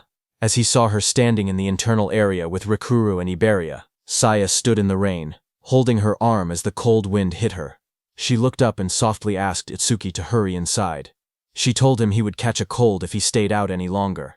As Itsuki came inside the internal area, Saya smiled gently and said it had been a while. In front of her stood Itsuki, whose arrival rank in the internal area was 7th place. Just then, suddenly, Rikuru and Iberia rushed toward Itsuki, shouting his name. Rikuru cried that he wanted to see him, calling him a bastard out of frustration and relief. Both of them hugged him tightly, crying that they were glad he was safe. But when both of them saw each other hugging Itsuki, they glared at each other. Rikuru demanded to know who he thought he was, crying on Itsuki like that. Iberia pointed at himself in confusion, asking who he was. With a proud grin, Iberia raised his fist and declared that he was Itsuki's partner. Hearing that, Rikuru shouted angrily at Itsuki, saying he never heard about him teaming up with someone else. He called him a traitor. Saya looked at them with surprise, while Itsuki stood quietly beside them. Soria thought it was rare for Itsuki to make friends. Iberia and Rikuru started arguing. Iberia asked how Itsuki was a traitor and whether Rikuru had been in a duo with him. He demanded to know their duo name. Rikuru yelled back, asking why a duo name even mattered, and saying they weren't kids. He then asked if they themselves had a duo name. Iberia immediately puffed up with confidence and said, "Of course." Hearing that, Rikuru asked him to say it. Itsuki, watching from the side, quietly whispered for Iberia not to say it, but Iberia's eyes shone dramatically as he proudly announced the duo name, Double I. He insisted it took a lot of effort to come up with it. Hearing that, Rikuru fell to the ground laughing, saying Double I sounded lame. Iberia became frustrated and shouted that it was a good duo name. Just then, Instructor Soria walked out onto the high platform. He announced that 500 people had reached the internal area, and those who had not arrived were eliminated. He said the second stage would begin shortly. He told them that in the second stage they would fight disaster beasts alone in the trial grounds for 1 hour. Hearing that, Rikuru got very excited, saying finally it was the second stage. But Iberia was shocked when he heard that he had to be alone in the second level. A wide smile appeared on Instructor Heighten's face when he heard that the second stage was finally here. He had been looking forward to it. He looked at the top 7 participants, wondering what they had got. These 7 participants were Kana at first stage rank 1st, Shion at first stage rank 2nd, Gaku at first stage rank 3rd, Saya at first stage rank 4th, Rikuru at first stage rank 5th, Iberia at first stage rank 6th, and Itsuki at first stage rank 7th. Then sometime later, as the large metal structure stood in the center, countless participants gathered around it from all sides. Itsuki and the others walked toward the entrance. Rikuru looked up and asked if the second stage venue was inside the building. Iberia said that this place felt gloomy and scary. Rikuru asked Itsuki that it had been a while, and he was still at level 0. He asked if his level was still fixed at level 0. Itsuki quietly answered yes. He then asked how Itsuki became stronger if his stats never increased. Iberia agreed, saying he was also curious why Okuki was so strong despite being level 0. Okuki looked away awkwardly and said his teacher told him not to tell people. Saya reminded them that they learned in class that order breaker skills were state secret level. She told Ikuki he didn't have to deal with the questions. Then suddenly, far ahead, the instructors and Commander Nento, along with Choha, appeared. They walked forward with serious expressions. Instructor Soria asked if everyone was ready. Hearing that, Iberia suddenly stiffened in shock, turning his head sharply. Up on the raised platform stood several well-known figures. Someone in the crowd whispered that the man in front was Fujiwara Soryu, the one who oversaw the national tournament every year. Another person explained that the muscular man beside him was Hitin Akira, a war veteran known for having the strongest physique. They also pointed out the masked individual, and called him the legendary Izumi Nento. The murmurs spread as people recognized them as all legends. Instructor Soria then stepped forward and began speaking. He announced that he would now explain the second stage rules, and told everyone to listen carefully. He continued, saying that various disaster beasts would appear in the trial grounds and kill points would differ based on difficulty. A screen appeared showing the values. A hard-class disaster beast gave 1,000 kill points. Another screen listed the full chart. Beginner class, 100. Normal class, 500. Hard class, 1,000. And nightmare class, 5,000 points. He explained that after defeating each disaster beast, participants would receive a 1-minute break before being forced to advance to the next difficulty. Hearing that, Gaku, holding a long staff, smirked confidently. He declared that he would go straight to nightmare class. A status window appeared beside him displaying his information. He was the Gaku, human. Level 13, Job at Elementalist, Earth Gift. Grade 2. Status, undisclosed. Just then, Itsuki stepped forward slowly, his voice low as he said that he had a question. Seeing that, from around him, several contestants whispered among themselves. They pointed at him and mocked him, saying he was only level 0. Some wondered how he even passed the first stage. Others laughed, claiming he must have been carried. They joked that now that he knew the second stage involved individual combat, he was probably scared and thinking about withdrawing. Up on the platform, Instructor Soria looked down and told him not to hesitate. He could ask anything. Itsuki raised his head and asked calmly if Nightmare class was the highest difficulty. His question made several people freeze. Instructor Soria and Instructor Heiton both looked surprised. Heiton even grinned with interest. But in the crowd, the mocking continued. Some said he was acting tough.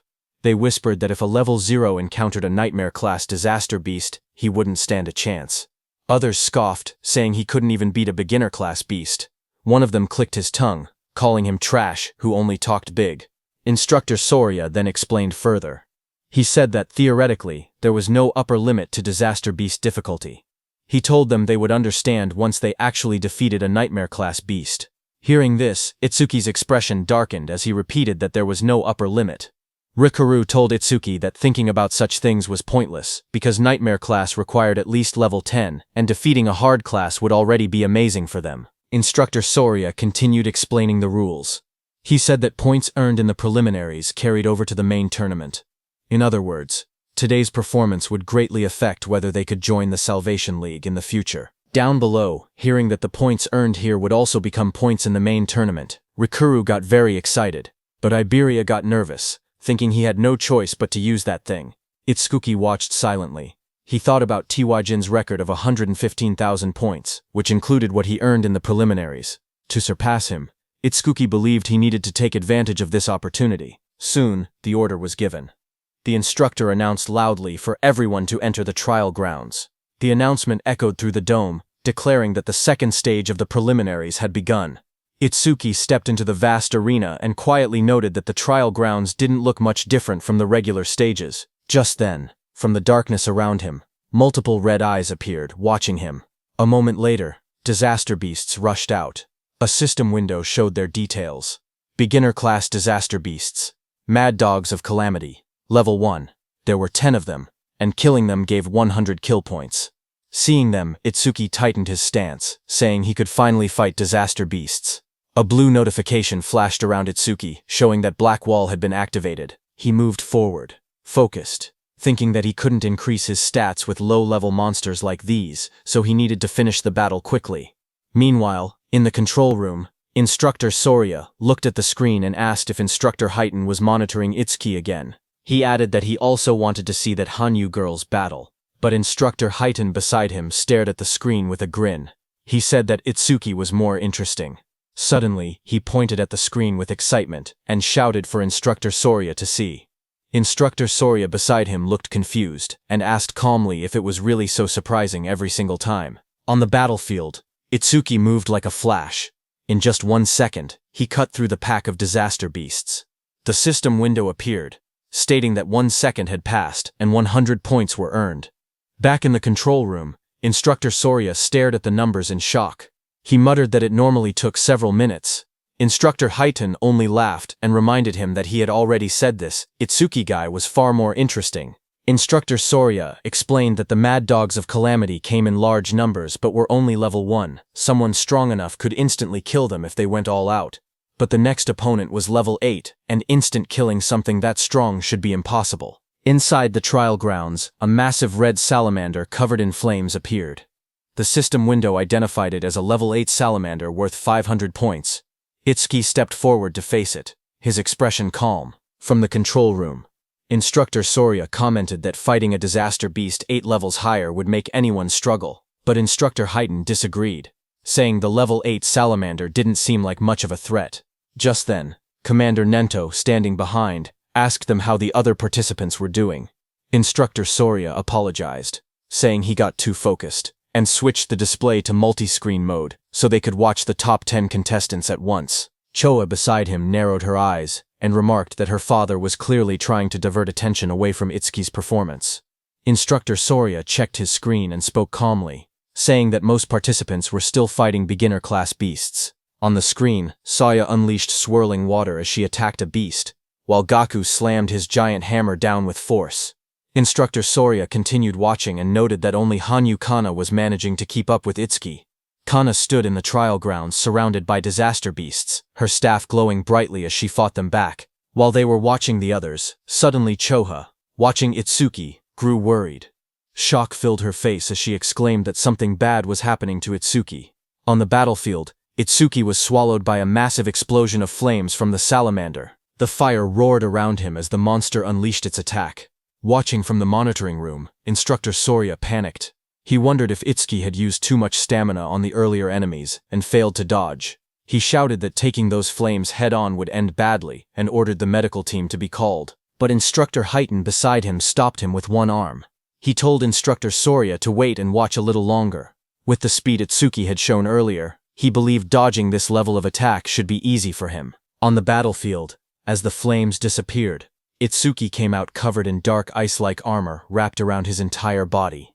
A system window appeared beside him, announcing that Black Wall was activated. In the next moment, he rushed forward. Blue flames flared around him as he swung his arm, creating 2 bright arcs of power that sliced past the massive monster.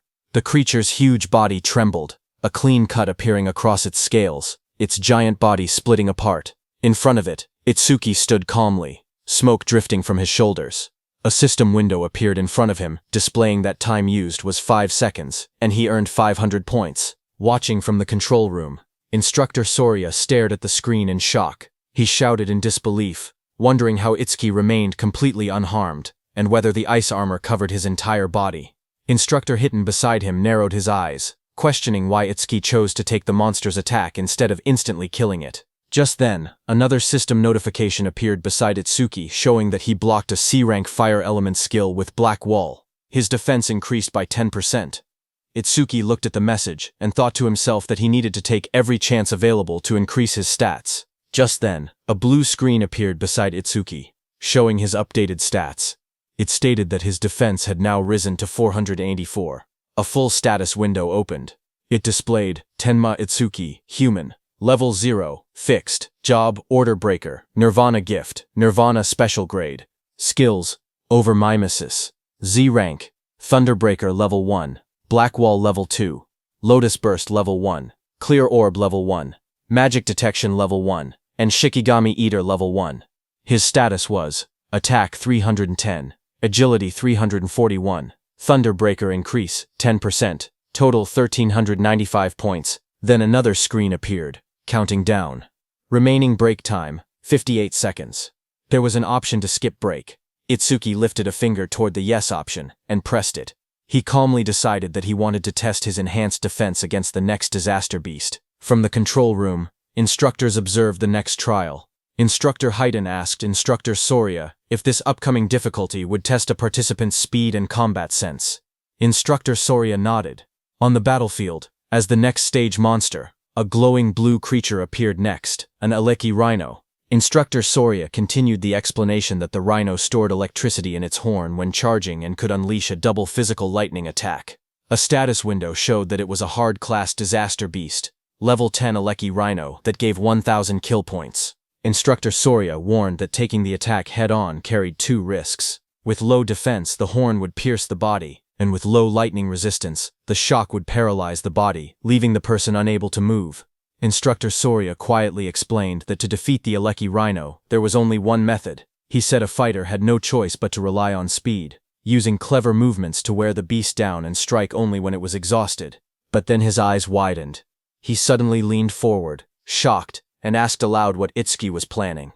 Inside the arena, Itsuki calmly stood before the massive blue rhino. He reached out and placed his hand on the creature's glowing horn. Itsuki examined the horn closely and said that this horn was perfect for testing his defense.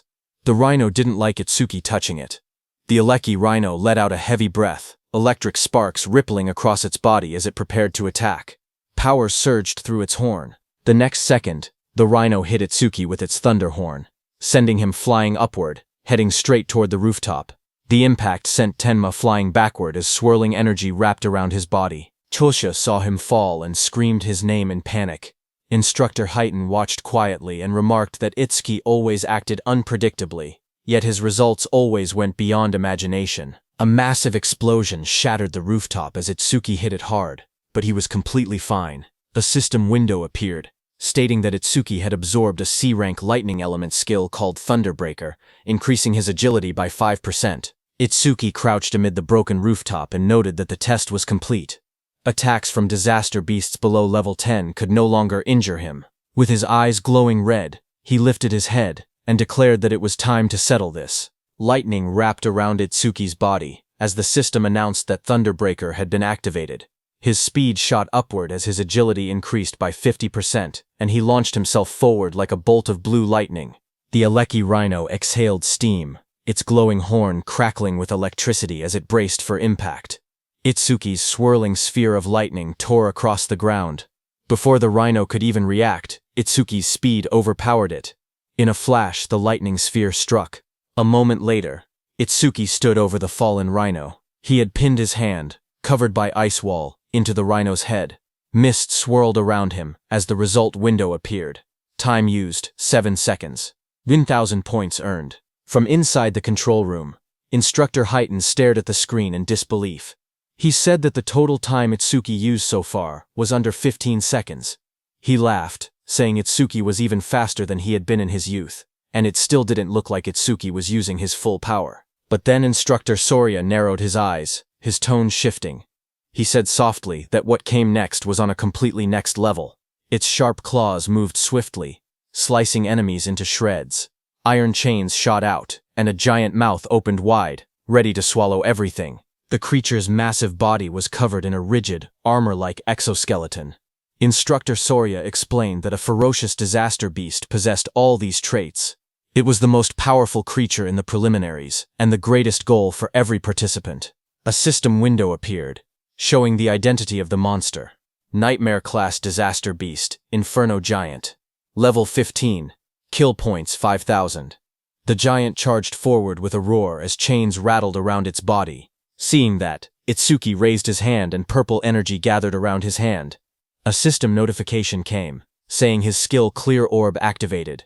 The next second, a beam of dark purple energy shot forward, striking the giant. The impact tore through its body.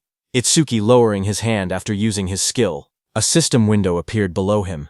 It announced that the Inferno Giant, level 15, had been defeated, and the Clear Orb's flight speed had increased by 200%. Inside the control room, both instructors and Commander Nento stood frozen. Their eyes widened in shock as they stared at the screen. The remains of the Inferno Giant lay on the ground as Itsuki stood beside it. A system window appeared soon, saying that Clear Orb flight speed was 9 meters per second, and its flight speed increase was 900%. On the giant display screen, Itsuki's face appeared, telling the instructors that he would now move on to the next stage. Instructor Soria watched in disbelief that even the Nightmare-class Inferno Giant had been instantly killed. Just then, a new window flashed as Itsuki killed another beast. It showed that time used was 3 seconds, and he earned 5,000 points. On the other hand, a massive beast with glowing red eyes opened its jaws wide to attack, but a torrent of blue energy burst out like a violent stream and killed it. A system window appeared, announcing that a C-rank skill, Water Bullet, had been activated. The one who used that skill to kill the beast was Saya. She stepped forward with her fingers pointed like a gun, as water swirled around her hand. She told herself that if she defeated the remaining 2 monsters, she could advance to normal class. Another window displayed her current status. Beginner class clear progress, 80%. On the other side, Gaku faced a giant monster. Flames burned beside him as he spoke confidently. He said that since the other person skipped the break time, he would definitely reach normal class first. His panel showed, normal class clear progress, 0%. Meanwhile, Hanyu Kana stood atop a defeated creature, surrounded by bright green magic. She said she needed to recover the magic she used before moving on. Her window displayed, normal class clear progress, 100%. Just then, there was an announcement saying, Nightmare class clear confirmed. Time used, 21 seconds. Rank first. Hearing the notification, Saya reacted first. She said the one who finished must be Itsukoi. Gaku was shocked, shouting that someone finished faster than him and wondering if it was Hanyu. Hanyu remained silent, only staring calmly ahead. On the other hand, Itsuki stood on the cracked ground and pointed forward. In a calm voice, he told the inspectors to move on. Inside the control room, Instructor Soria stared at the screen in shock. He couldn't believe that the level 15 Inferno Giant had been instant killed. He questioned how something could pierce through its armor and wondered what that black sphere was. Instructor Heighten grinned and told Instructor Soria to raise the difficulty, saying he wanted to see how far Itsuki could go. A new system message appeared, showing Nightmare Class Phase 2 starting. Now, 2 level 15 Inferno Giants would appear, and they would give 10,000 kill points. Itsuki looked up as the 2 giant monsters appeared. He said he had been expecting something, but the challenge had only increased in number. Both Inferno Giants roared as they charged. Their bodies blurred as they rushed forward. Itsuki watched them calmly. He lifted his hand again, and said that while one of them was still roaring, he might as well take care of one first. Purple energy wrapped around his arm as he prepared to attack. The clear orb activated, glowing as one Inferno Giant was struck down. The system window appeared, announcing that the level 15 Inferno Giant had been defeated, and the clear orb's flight speed had increased by 200%. Another window followed, showing the orb's speed, 11 meters per second, with its total increase reaching 1100%. From the control room, Instructor Soria stared in shock. He shouted that it was another one-hit kill, and questioned what that strange sphere was. He wondered aloud if there was no limit to how many of those spheres could exist. Instructor Heighten stepped forward, watching the screen closely. He admitted that Itsuki's skill was extremely powerful, but warned that it carried a fatal flaw. Instructor Soria beside him turned slightly and asked what flaw he meant. Back inside the battlefield, the remaining Inferno Giant crashed down in front of Itsuki. Dust exploded upward as the huge creature roared with glowing red eyes. Itsuki looked at the charging beast and muttered that its speed was faster than any disaster beast he had ever encountered. Watching from the control room, Instructor Heighten explained that Inferno Giants were often mistaken for being slow because of their large bodies. But that assumption was wrong. Instructor Soria asked what he was trying to say. At that moment, Itsuki moved forward. Purple energy wrapped around Itsuki's arm as he aimed. His eyes glowed sharply, and dark cracks of power spread around him. A system window appeared, announcing that the clear orby skill was activated. Itsuki shot, and at the same moment, the Inferno Giant rushed toward him with chains rattling and red light burning in its skull. At the same time, Instructor Heighten explained the Inferno Giant's traits. He said that as a racial trait, the Giants had no magic power, but their other stats were greatly enhanced. Despite their huge bodies, they were technically a speed-type race. Just as he said that, on the battlefield the Inferno Giant moved to the side with lightning speed and dodged Itsuki's clear orb. A glowing window displayed its information. Inferno Giant of the Giant Tribe, level 15, unable to use magic, but all other stats raised by 25%. Its attack, agility, and defense numbers flashed on the screen. Itsuki stared in shock. He couldn't believe that such a big monster moved that fast and dodged his attack. Back in the control room, Instructor Heaton analyzed the situation. He said Itsuki's black ball caused massive damage but wasn't actually very fast. Itsuki had taken advantage of the giant's habit of roaring before fighting to catch the first ones off guard. He added that Itsuki clearly had good combat sense, but if he couldn't increase the black ball's flight speed, he wouldn't be able to advance any further. As he said that, the Inferno Beast charged at Itsuki with overwhelming force to punch. The Inferno Giant hit Itsuki with so much power that Itsuki's body shot forward like a cannonball, tearing across the battlefield and smashing into the ground with explosive impact. Dust and shockwaves rippled outward as the ground cracked under the force. Through the cloud of debris, Itsuki pulled himself up from the crater. He calmly noted that from mid-range, this Inferno Beast's attack could still be dodged. In the control room, Instructor Soria commented that even knowing the attack wouldn't land, Itsuki still used it, meaning he probably had no other moves left. But Instructor Heaton didn't believe it. He wondered if that were the case, then why was Itsuki smiling? Lightning flickered around Itsuki's face as he grinned, blood running down his cheek. He admitted that the monster's speed wasn't bad at all. Then he said he would simply close the distance and finish the fight his own way. Saying that, Itsuki moved. A blue notification appeared in the air, stating that Thunderbreaker had activated. Lightning burst across the ground as the shockwave exploded. He shot upward like a streak of blue light, electricity trailing behind him. The giant monster looked up as he rose through the air. The monster swung its massive fist, wrapped in spinning force, aiming straight toward him. Its punch landed hard, crashing into the ground as the impact spread in wide circular shockwaves. From the control room, Choa covered her mouth in shock, her eyes trembling as she watched. Instructor Soria stared at the screen, panic rising in his voice. He said this attack was nothing like the Aleki rhinos. If Itsuki took a direct hit, even he wouldn't survive unharmed. He ordered the rescue team to be called immediately, but Commander Nento told Instructor Soria to wait. Instructor Soria was shocked to hear that. Instructor Heaton watched the battlefield and spoke calmly. He said the monster's strike had tremendous power, but power meant nothing if the attack didn't land. Down below, the monster raised its massive metal fist, but there was no blood. The monster looked at the crater, its red eyes glowing and its chains rattling. It looked around for Itsuki in confusion. Then a voice called out from behind, telling the monster he was here. The monster turned, its jaw opening wide in surprise. Its glowing eyes widened even more when it realized Itsuki had slipped behind it without it noticing. Before the Inferno monster could react, Itsuki's powerful clear orb tore through its neck, purple energy spraying out violently. High above, Itsuki hovered in the air, lightning and violet aura swirling around him. His expression was fierce and focused as he looked at the monster. The Inferno Giant collapsed, its huge frame slamming into the ground. Chains cracked apart, and its body shook violently before falling still. System messages appeared around him, showing, Inferno Giant, level 15, defeated. Clear orb, flight speed increased by 200%. Itsuki landed lightly amid the dust and smoke, red eyes glowing as he surveyed the fallen foe. More notifications followed, saying clear orb flight speed, 13 ms less. Flight speed increased by 1300%. Then another message appeared beside Itsuki, showing time used, 12 seconds. 10,000 points earned. Watching from the control room, Choa smiled brightly and shouted that Itsuki did it. Instructor Soria, watching from the side, commented that it was rare to see Choa so fired up. Hearing that, Choa started blushing. She stammered that she was only praying for everyone's safety. She explained that if young people who carried humanity's future died, it would be a huge loss. Their families would be sad, so she simply wanted everyone to survive.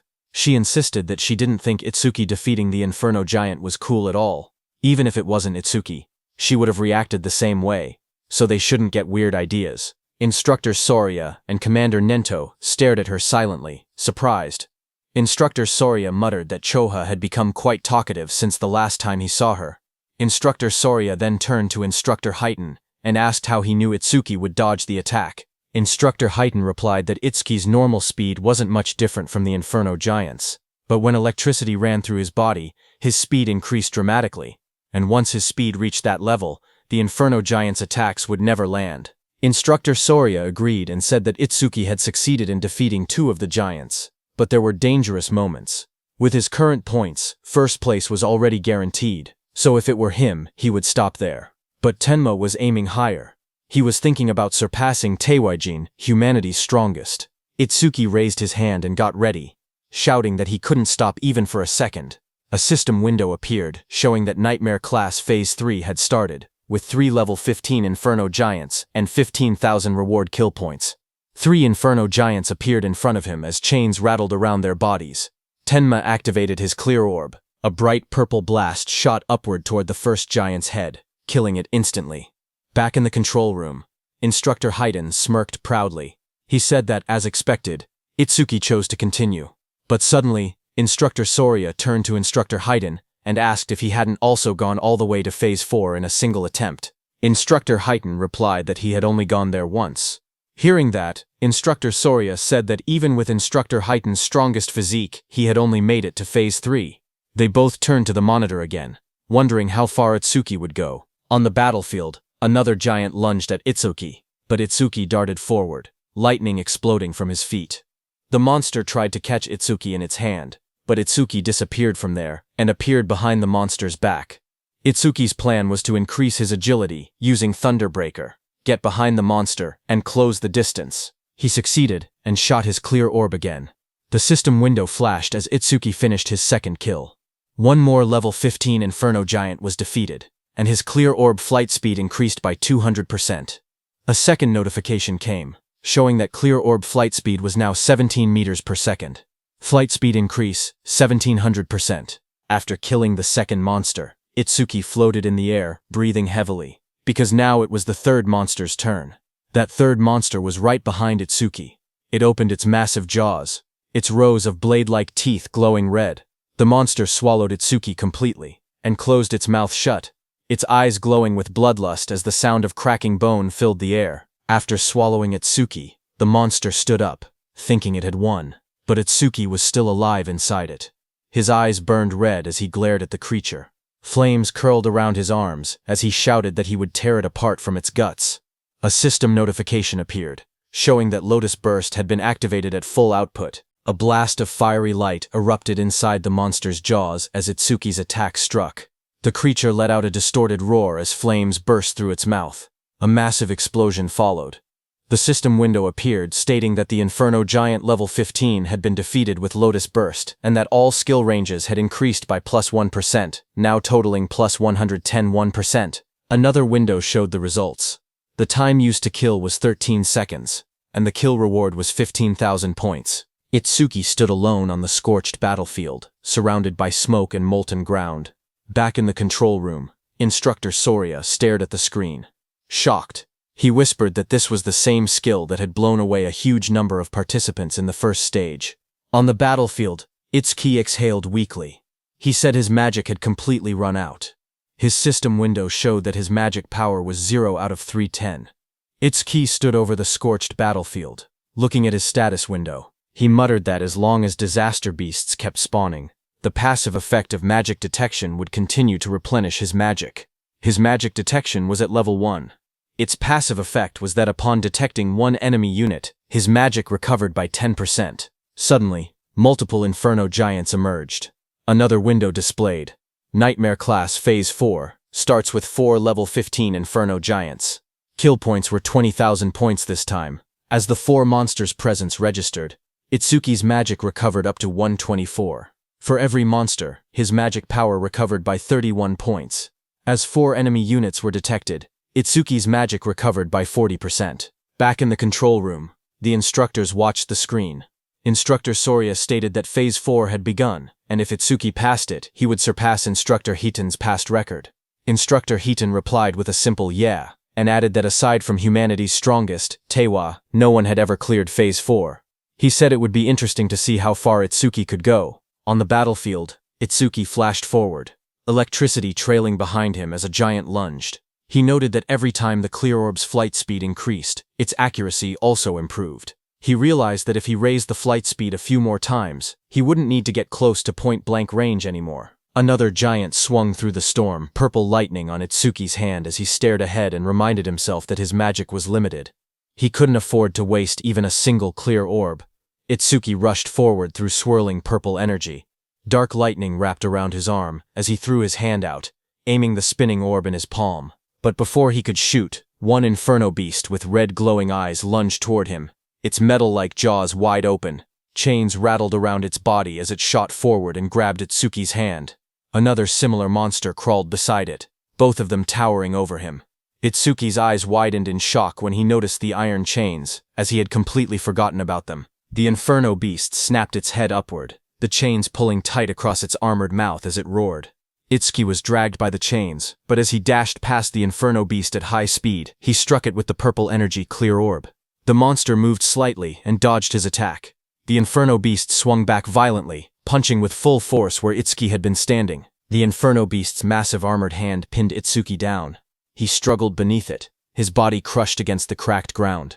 Then the giant tightened its grip, dragging him upward as dust and debris scattered everywhere. Its claws clamped around his torso, squeezing harder. Itsuki was in very bad shape, as he couldn't put any strength into that position. A sickening crack echoed as the giant's grip twisted violently. A skeletal image of Itsuki flashed, showing all the bones in his body snapping under pressure. The giant then slammed him brutally into the ground. The impact split the earth, sending shards of stone flying. His body lay inside the crater, blood covering his clothes as smoke rose around him. Both his arms and legs were completely broken. Back in the control room, Instructor Soria panicked and shouted for Instructor Heighten to go help quickly. Instructor Heighten watched the screen with worry. Sweat slid down his face as he stared forward. He murmured that this must be Itsuki's limit. A memory flashed before his eyes. Just like Itsuki, he himself had once collapsed at the same point. Determined, Instructor Heighten turned away from the monitor. He said he was going to help right now. But before he could move, someone called out for him to wait. It was Commander Nento, who looked at the large screen. He said that Itsuki hadn't given up yet. Hearing that, Instructor Soria stepped forward urgently. He told Mr. Izumi that this wasn't the time to talk about such things. Choha agreed, saying that if they didn't act quickly, Itsuki would die. Instructor Heighten, beside him, also said that Itsuki's situation was desperate, but Commander Nento kept his eyes on the screen. He spoke with certainty, saying he could tell Tenma still had a trump card left. Instructor Soria looked surprised and asked how Commander Nento knew about a trump card. Commander Nento answered quietly, saying it was because of his eyes. The scene shifted to Itsuki's face. His eyes glowed fiercely. Commander Nento said these were not the eyes of someone who had accepted death. Itsuki stood battered and bloody, remembering the looming blue phantom Linga behind him. He thought about how he had exhausted every method to grow strong enough to kill that Linga who had killed his parents. Just then, a system window appeared, showing Overmimesis activated, resuming the analysis. This happened because during the battle with Kinoshita, Overmimesis had activated from Kinoshita's skill B-rank skill, Lightning Cannon. But Itsuki had chosen to stop the analysis at the very last moment. At that time, the system displayed analysis progress at 99% when Itsuki paused it. Now, when the analysis resumed, the progress reached 100%. Blue energy wrapped around Itsuki's body as he rose upward. He stated that he had prepared exactly for a situation like this. A system window appeared, showing B-rank skill Lightning Cannon analysis complete. Thunderbreaker, level 2, acquired. Choka suddenly pointed at the screen with excitement. She said that the usual blue lotus had appeared again. Beside her, Instructor Soria stared in shock and asked if that blue lotus was also one of Itsuki's skills.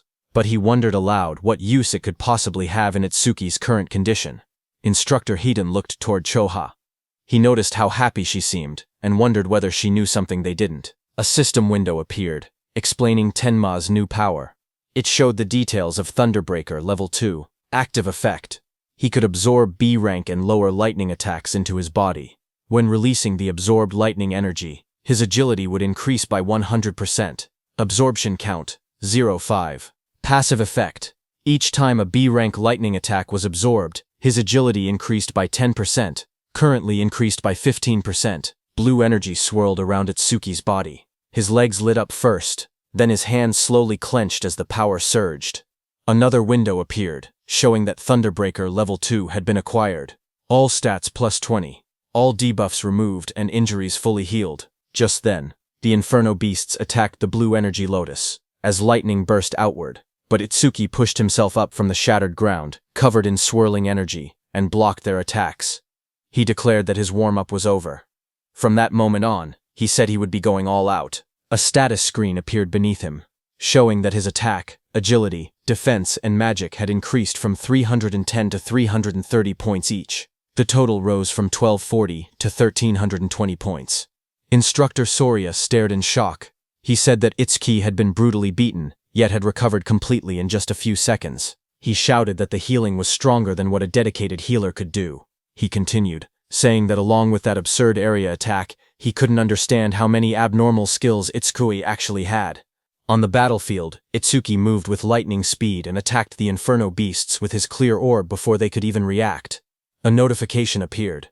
It showed that an Inferno giant, level 15, had been defeated, and the clear orb's flight speed had increased by 200%. More flashes filled the scene as another giant fell. Again, the display said Inferno giant, level 15, defeated, and the clear orb flight speed increased by 200%. As all the Inferno beasts fell, another pop-up appeared above the arena. It said that Nightmare Class Phase 4 had been cleared successfully. The time used was 31 seconds, and 20,000 points were earned. Itsuki stood confidently as two large Inferno giants fell down. He shouted that the current him would not lose, no matter how many Inferno giants attacked. As time passed, another giant was pierced by Itsuki's purple beam of clear orb. The system message repeated the same result. Inferno giant, level 15, defeated, with another 200% boost. Another notification followed, showing that the clear orb's flight speed was now 27 mets, flight speed increase 2700%. Itsuki killed another Inferno beast. The Nightmare Class Phase 5 message appeared. The system stated that Phase 5 had been cleared in 57 seconds, earning 25,000 points.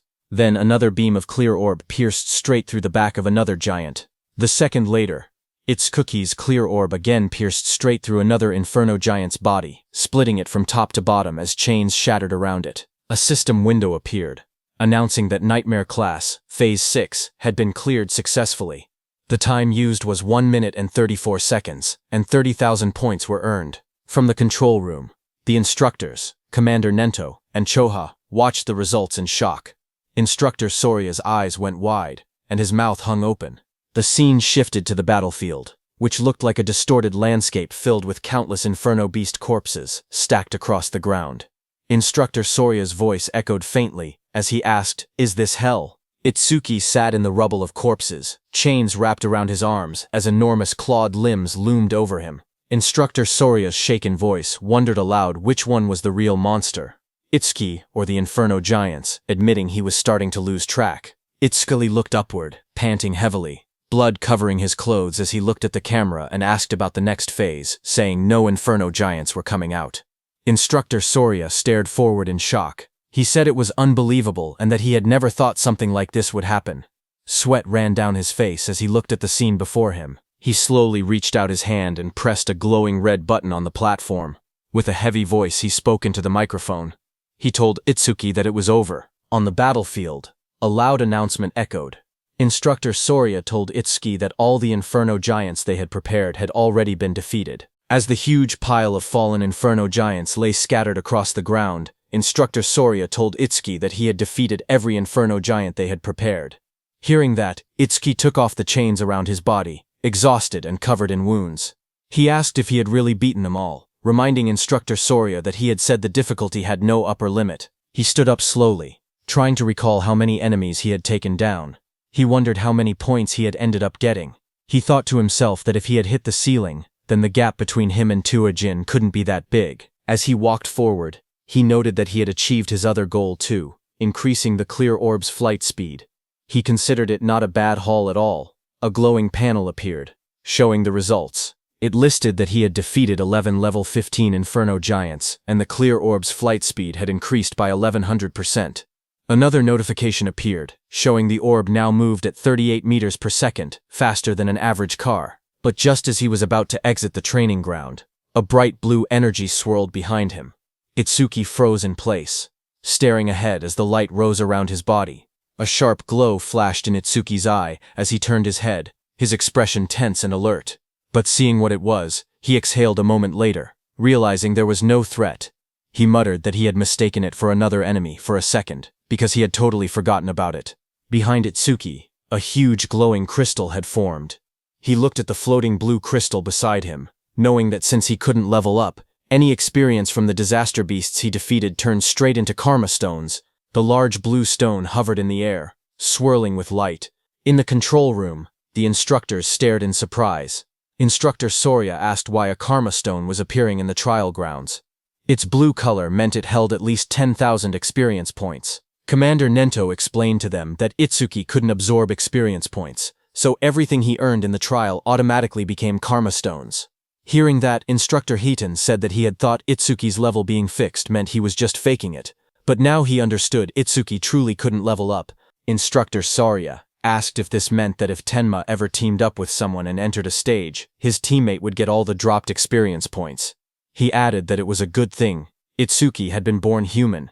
If he had been born a disaster beast, the thought alone was terrifying. Back inside the trial grounds, Itsuki grabbed the glowing blue karma stone. He held it close, the light reflecting in his eyes as he looked at it calmly. He then placed his hand on the large metal door, saying he had done what he came to do, and that it was time to head out. The heavy door slowly slid open. Outside, Instructor Soria leaned forward in excitement, telling the others that Itsuki had come out. A bright panel appeared above Itsuki as he stepped through the exit. It displayed his results. Tenma Itsuki. Preliminaries, second stage clear. Points earned, 106, 600.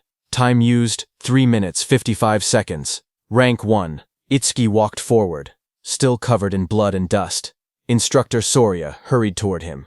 He said he had witnessed Itsuki's performance with his own eyes, and called him pure potential. He told Itsuki to come with him, promising to arrange a mentor worthy of him. Itsuki replied that he appreciated the offer, but he already had a teacher who trained him, so he was fine. Hearing that, Instructor Soria grew frustrated, telling Itsuki he didn't get it. He said so what if he had a teacher? He insisted that not just anyone was qualified to guide someone as talented as Itsuki. He said Tenma would be better off following someone like him, someone with connections and resources. Itsuki repeated that he was fine. Instructor Hitten, beside Instructor Soria, leaned in and warned him that if he kept pushing, Itsuki would start disliking him. But Instructor Soria refused to back down. He shouted that he couldn't give up so easily, and told Instructor Hitten to talk some sense into Itsuki. He asked if he was really okay letting someone waste Itsuki's talent. When Itsuki looked toward Instructor Hitten, he recognized him as the one who had handled Kainoshita's lackeys before. Instructor Hitten waved it off, saying he had only judged someone who broke the rules. He then smiled and told Instructor Soria that Itsuki was the disciple of Izumi, so there was no way he wouldn't help him. Hearing that, Instructor Soria froze in shock. He asked Instructor Hitten what he had said, whose disciple was Itsuki. Itsuki thanked Instructor Hitten for what he had done in the past. On the other hand, Instructor Soria stiffened as he repeated the words. Itsuki was Commander Izumi Nento's disciple. Commander Nento, standing behind, confirmed it with a confident smile. Hearing that, Instructor Soria muttered that an out-of-spec youngster had appeared, and of course he had turned out to be Izumi's pupil. Itsuki looked at Commander Nento and called him sensei. Commander Nento stepped forward and praised Itsuki, saying he had watched his performance closely. He asked if he was hurt anywhere and said he could have Choha heal him if needed. Choha, standing behind, blushed and told her father that Itsuki had been fired up about challenging Phase 7, so there was no way he could be hurt. Itsuki smiled weakly. He said he wasn't injured but admitted he was a bit worn out. He added that he would be fine after a short rest. Instructor Soria nodded, and said that if Itsuki was Izumi Nento's disciple, it made sense he could perform at this level. He then mentioned that his disciple had wiped out every disaster beast prepared for the second stage. Itsuki then asked if Tewa had made it to Phase 6 as well. Instructor Soria answered that back then, Phase 4 had been the maximum. Later, they expanded it to Phase 6, but even that no longer seemed enough. He suggested they might need to extend it to Phase 8 next time. Commander Nento then told Itsuki to sit back and watch for now, because, for the other participants, the second stage had only just begun. Inside the exam field, the screen showed Rikuru. A notification appeared beside him, showing hard class progress at 100%. Rikuru then collapsed to the ground, saying his arms wouldn't lift anymore. He muttered that nightmare class was beyond him. The screen displayed his result. Horino Rikuru. Second stage challenge over.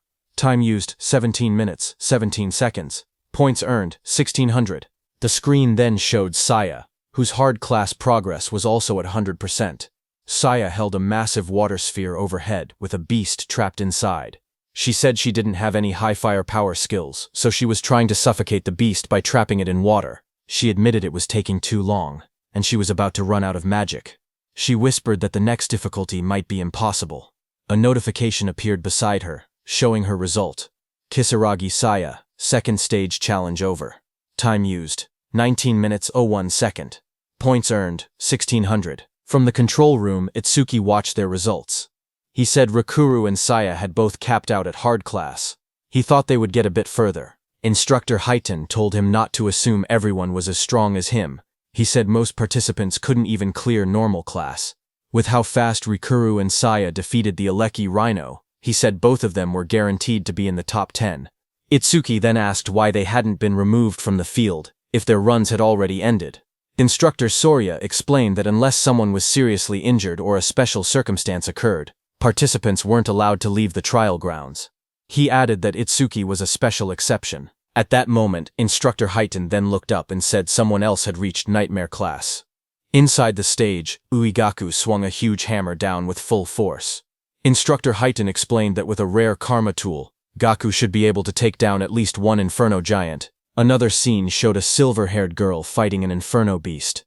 Instructor Highton said that the Shikigami user, Akagami Shion, reaching this far was impressive too. Just then, Shion shouted for her cat Michan. Her cat jumped as Shion used its complete form.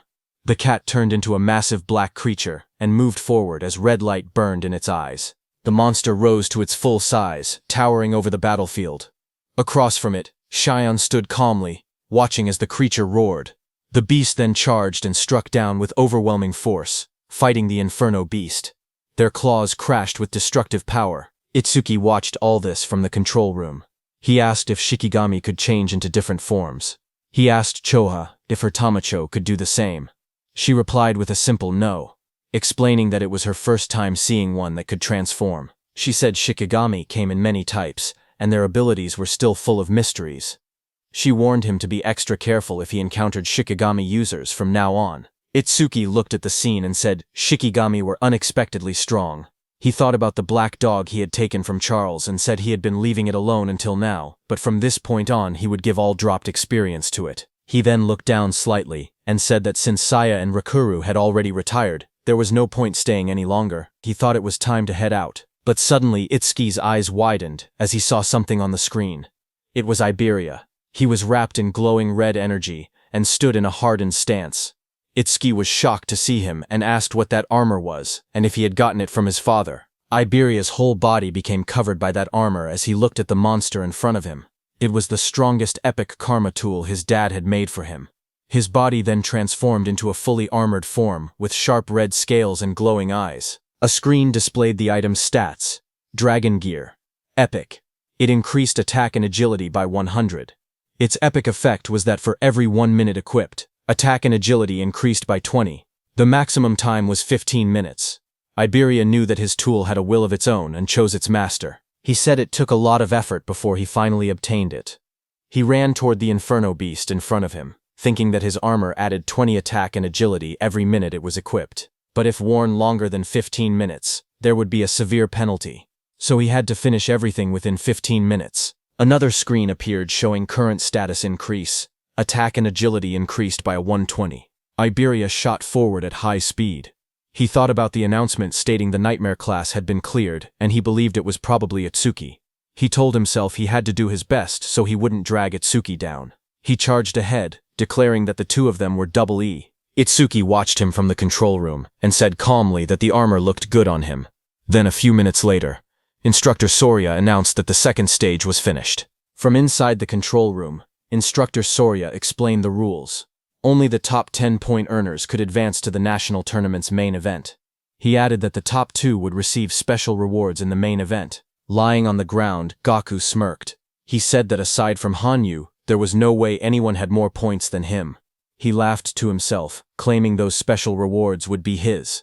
Instructor Sorya then stepped forward and announced that he would now reveal the top 10 results. A large screen displayed the rankings. First was Tenma Itsuki. His clear time was 3 minutes and 56 seconds, and his earned points were 106,600.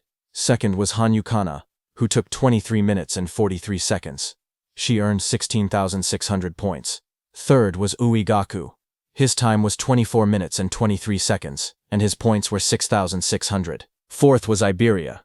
His time was 27 minutes and 59 seconds, and his points were 6,600. Fifth was Akagami Shion. Her time was 16 minutes and 30 seconds, and her points were points 1600. She failed at the Nightmare class attempt. Sixth was Horin no Rikuru.